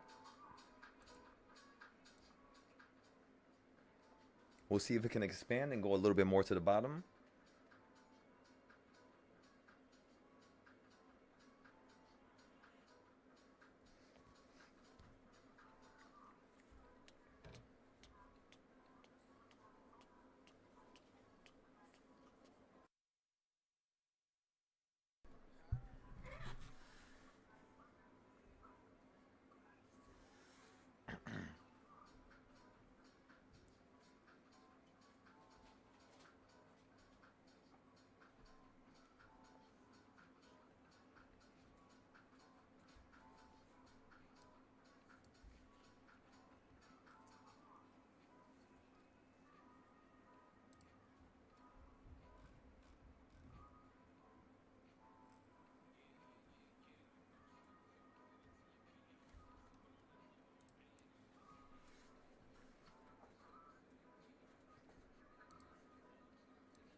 Na, na, na. Na, na, na. Remember, everybody, there's music all around you. Life is music. Make sure you dance to that music. You got it? You better dance. And ladies and gentlemen, make sure you remember one thing and one thing only. This is the true silo way. You ready for this? Everybody's listening? Regardless of what you're doing, regardless of what it is, just make sure you look good while you're doing it. That's all I'm saying. Look classy, look clean. Come on now. Get it done, but look good while you're doing it. I'm telling you. Might as well. Come on, everybody.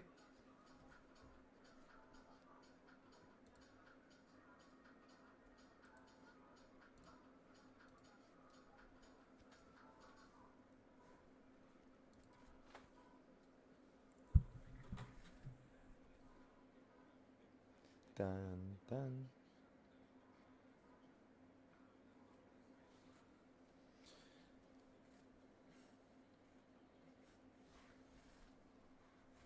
We'll give the overnight calls just another 5-10 minutes.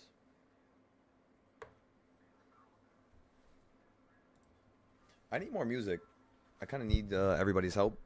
If you guys have a chance, could you add some music to the playlist? By the way, I'm fixing up the logos and some of the like the whole personality behind Chips and Guac from Mumu. I'm creating some designs and logos for it recently, and I'm almost done with it. So, what the philosophy is with Chips and Guac is basically like yin and yang, right? So it's like both things perfectly mixed together. And what two things are we mixing together in this scenario? The two things that we're mixing up together in this scenario is simply one, the ability to chart, and two, the ability to predict. That's it. So to chart and to predict, they're like yin and yang. But you can't predict without charting first.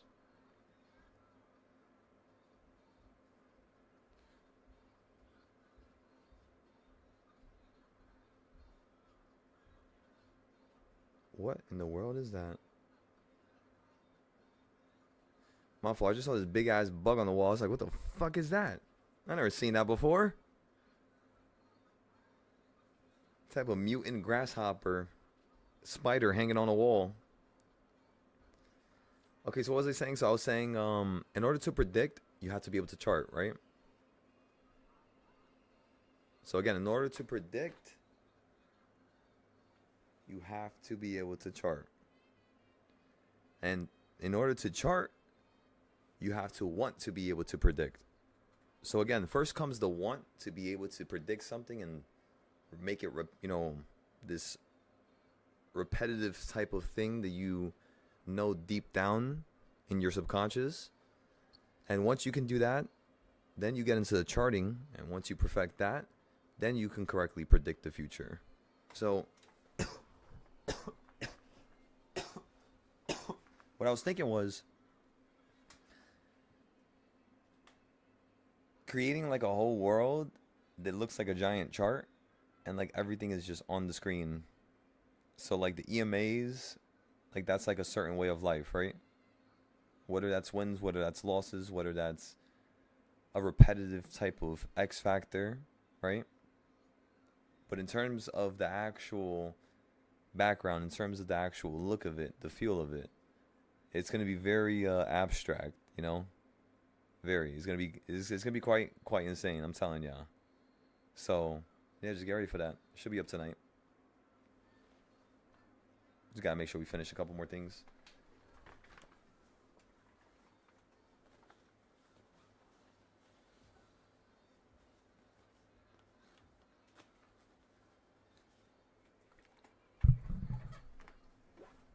The music sounds better with you.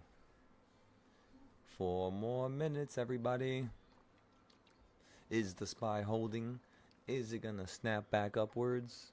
Or is it just gonna stay down here at the bottom? We're gonna start looking at the 1-day options, the overnight options right now.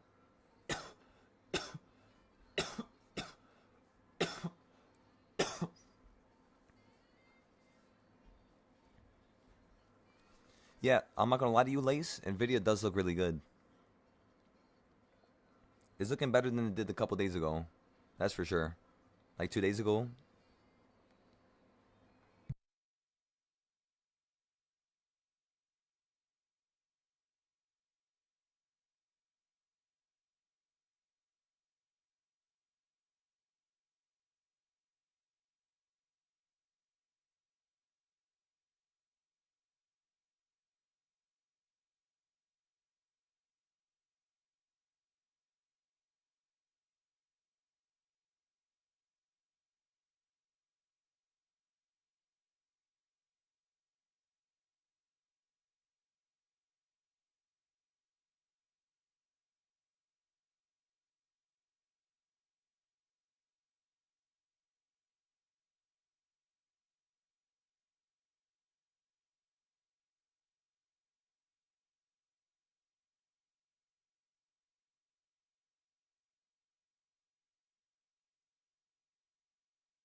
Give it another 10 minutes, everybody.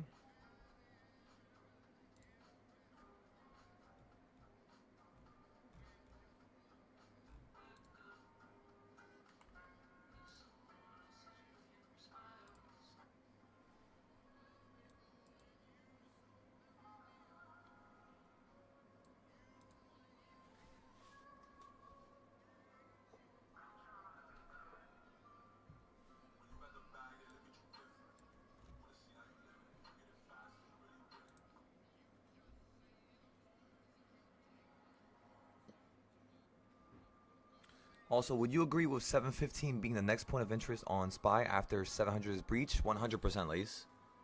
In fact, that's the exact level that I'm looking for. Like 710, 715, like somewhere around there, like 711. 711. But no, yeah, somewhere around there. I'm going to start buying around like 708, 709. I'm going to instantly start hopping into puts for this to fall down to 690. In fact, that's what we're going to do tonight. We're going to make, let's do it. Let's do it. That's what I want to do now. I made up my mind. We're going to finish the SPY plan for the next year. And I'm going to tell you guys exactly how to play SPY month for month, all of next year. And I'm going to show you guys that I can predict every month, no matter what month it is. As long as I put in enough work. So, we have a thought, we have a plan, we have a want. Now let's build upon it. SPY's right back up to the exact area that we want this to be at. We just want this to run up to the top of the box here within the next 10 minutes. At the top of the box, we should be able to sell out. If not, this is just going to turn into our first loss this week, which is fine. The last trade of the week turning into a loss, that's hilarious. We'll talk about it, we'll break it down, we'll make a recap of it, and then we'll go from there to make sure next week we don't have a loss. What all that means if we had a loss is that there's something that we could improve. That's it. And that's a good thing. That's really a good thing. If you ask me. So, let's keep it moving, everybody. Keep it moving and keep it grooving. Come on. Yeah, so I'm still holding Intel. I'm looking for 50%, everybody. Remember, that still hasn't changed. 50 to 100%. You know the plan. We posted it in the same comment that you guys saw. So just recognize that, yeah, it's the same stuff. If it changes, I would post it and let you guys know. You started back in February? That's excellent. It's really fun. It's just you can't burn yourself out, you know? You don't want to do too much. You don't want to make too much when it's not right. You kind of want to do things slowly when the time is right. In terms of putting more capital, scaling up, in terms of being more aggressive, you know what I mean? Just be very logical when it comes to this market. And I promise you won't lose money. Like, for example, point blank, we took a $20,000 loss on gold. And ask yourself this question. What's the one rule we created for ourselves for futures? Not to trade during the day. So because we had a loss with gold, it's a fact of needing to improve, you know? That's all it is. That shows us what we need to stop doing in order for us to become the best. So let's do it. I'm very happy about that. I'm telling you guys, losses mean a good thing. You should get happy about it. Smile. It's the quickest way for you to improve. Don't be so surface level and so, you know, mundane in terms of your understanding of the world around you, you know? Don't live in your own head, please. Think about it like that. So there is a fee to enter the Discord, but it's only $200, right? So, for example, all of our trades today, we made about $600. So as long as you can copy some of the trades and you can make some money, I'll be fine with you joining. But if you don't make capital yet and you haven't made any capital from some of the ideas that we put out, I would say wait until you do, so it's right. You know what I mean? You don't want to join something and pay for something when you don't have the confidence and the faith in it yet. At least that's what I believe, you know?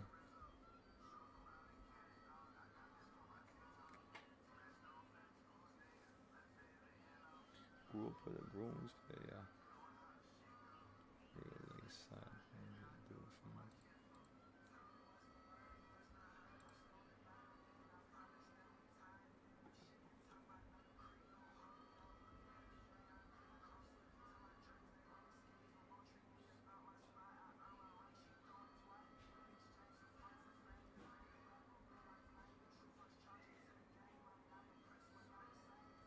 flexibility.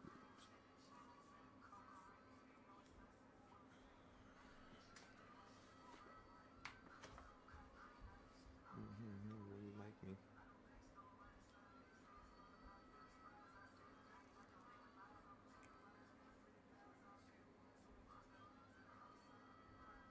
My life in the sunshine. Where she get that money, then that power, what is all mine?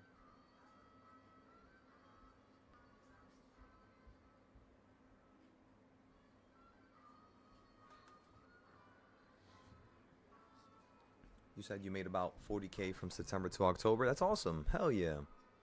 Hell yeah. There we go. That's what I'm talking about, ladies and gentlemen. Come on.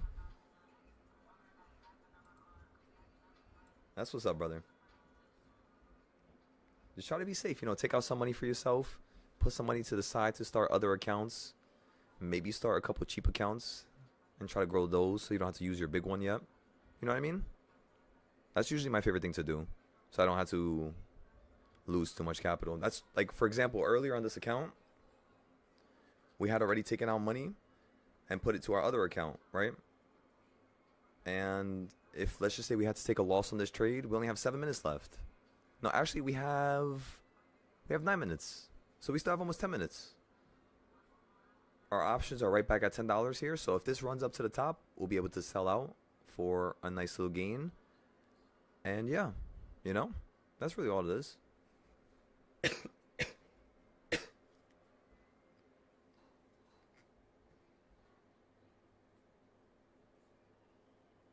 $25K, that's still amazing, you know? 25K is still amazing. I'm happy to hear you withdrew money. Make sure you guys always withdraw money. Like, for example, on my Discord, I have a section where I make sure the students withdraw money, you know, every week. And that's pretty much all. Laugh at your losses and keep planning. That's correct, Mikey. That's all one could do, you know? Sometimes people focus too much on the bad and it ruins everything, you know? So sometimes it's good to focus on the bad so you're not, you know, taken by surprise, but don't focus on it to the point where it's like it's eating you up from the inside out, you know, or it's defining who you are or your actions. You know, don't let that happen. All right, everybody, we're back to $11 just like that. We made back almost all of our money already. We still have around 7 more minutes to sell out. So let's just let the SPY do its thing and let's see if we can sell out for a nice little gain here.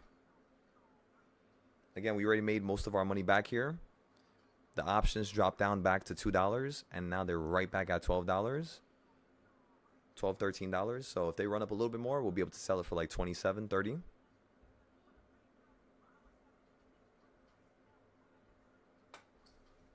This is gonna be like a buzzard, you know what I mean? It's like a damn NBA game.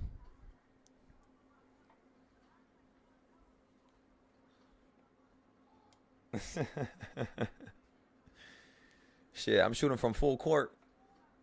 Last millisecond, let me tell you.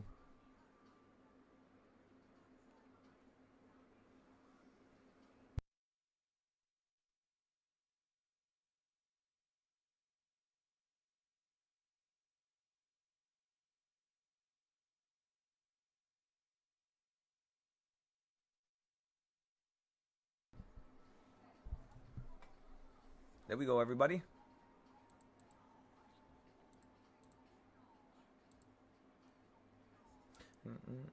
We'll be all right. We gonna be all right. We gonna be all right.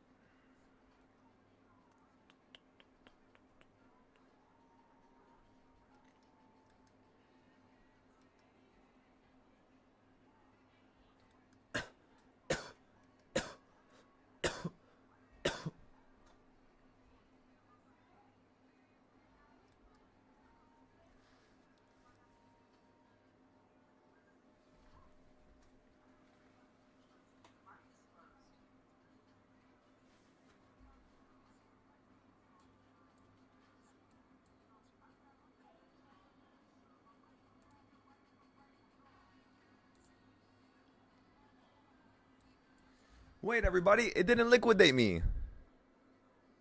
What the fuck? Gold didn't liquidate me. That's so confusing. Wait. So they don't liquidate you? I swear to God, if this trade goes back into profit after we were down 30, I've already accepted the loss.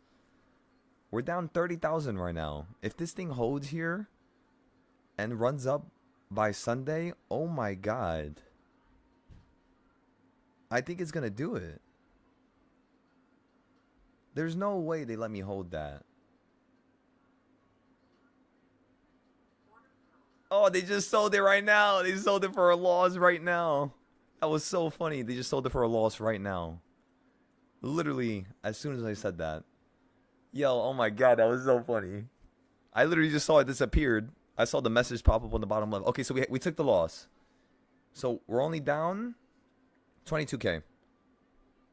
Which is basically how much we made in the past 2 days.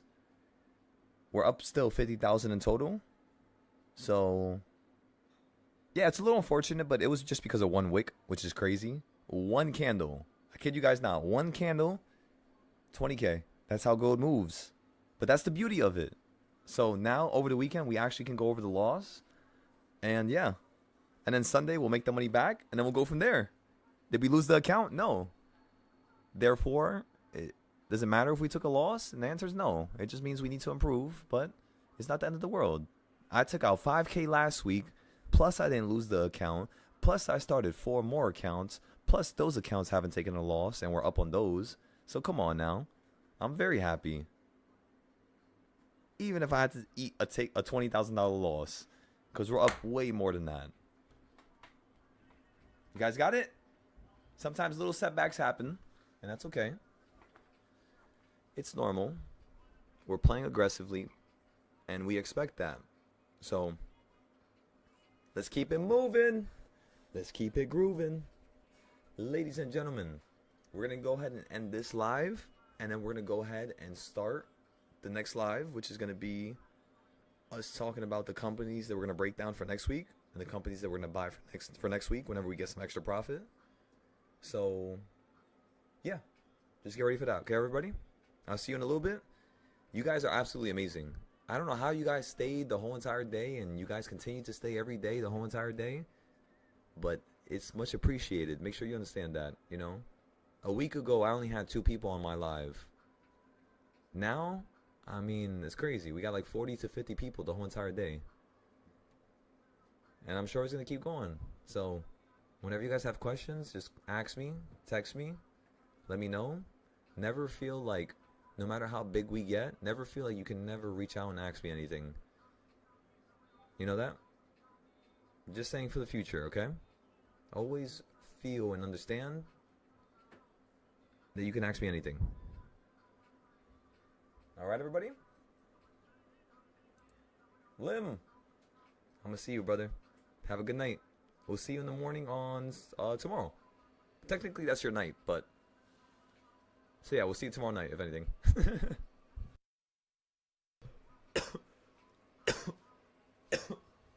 Hell yeah, brother.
You said I make it fun? Thank you. No, thank you guys. Come on now. This is just the beginning. I'm telling you guys. This is just the start. Just wait. Wait until we have our own house. Wait until I have my own spot. wait until I have my own, you know, building where I could teach. Oh my God, just wait. Just wait. You guys have never seen me at that highest level of energy yet until you see me in that environment. Living the life I always wanted to live, which is this one, but just with a few more things accomplished. We're almost there. We're almost there. I'm telling y'all, we're almost there. That's what true devotion really does to a person, you know? It gets you where you want. It's the ultimate vehicle. Just your motivation, that's it. Whether you're taking a bus, whether you're taking a cab, whether you're walking, if you got the motivation that's you know, behind you, that picks you up at night, picks you up in the morning, you're unlimited, you know, it doesn't matter. You just get it done. Make it happen. Make it work. That's what life's about. Just make it work. No matter how many hurdles come your way.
You said what time tomorrow? So at 9 a.m. tomorrow, we'll be having our class.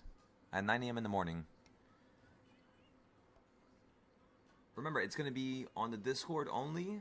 We don't do this publicly. It's just through the Discord. In terms of anything public for tomorrow, it'll probably be late at night, honestly. But, yeah. Just so you guys can know. I don't want you guys to be surprised or anything.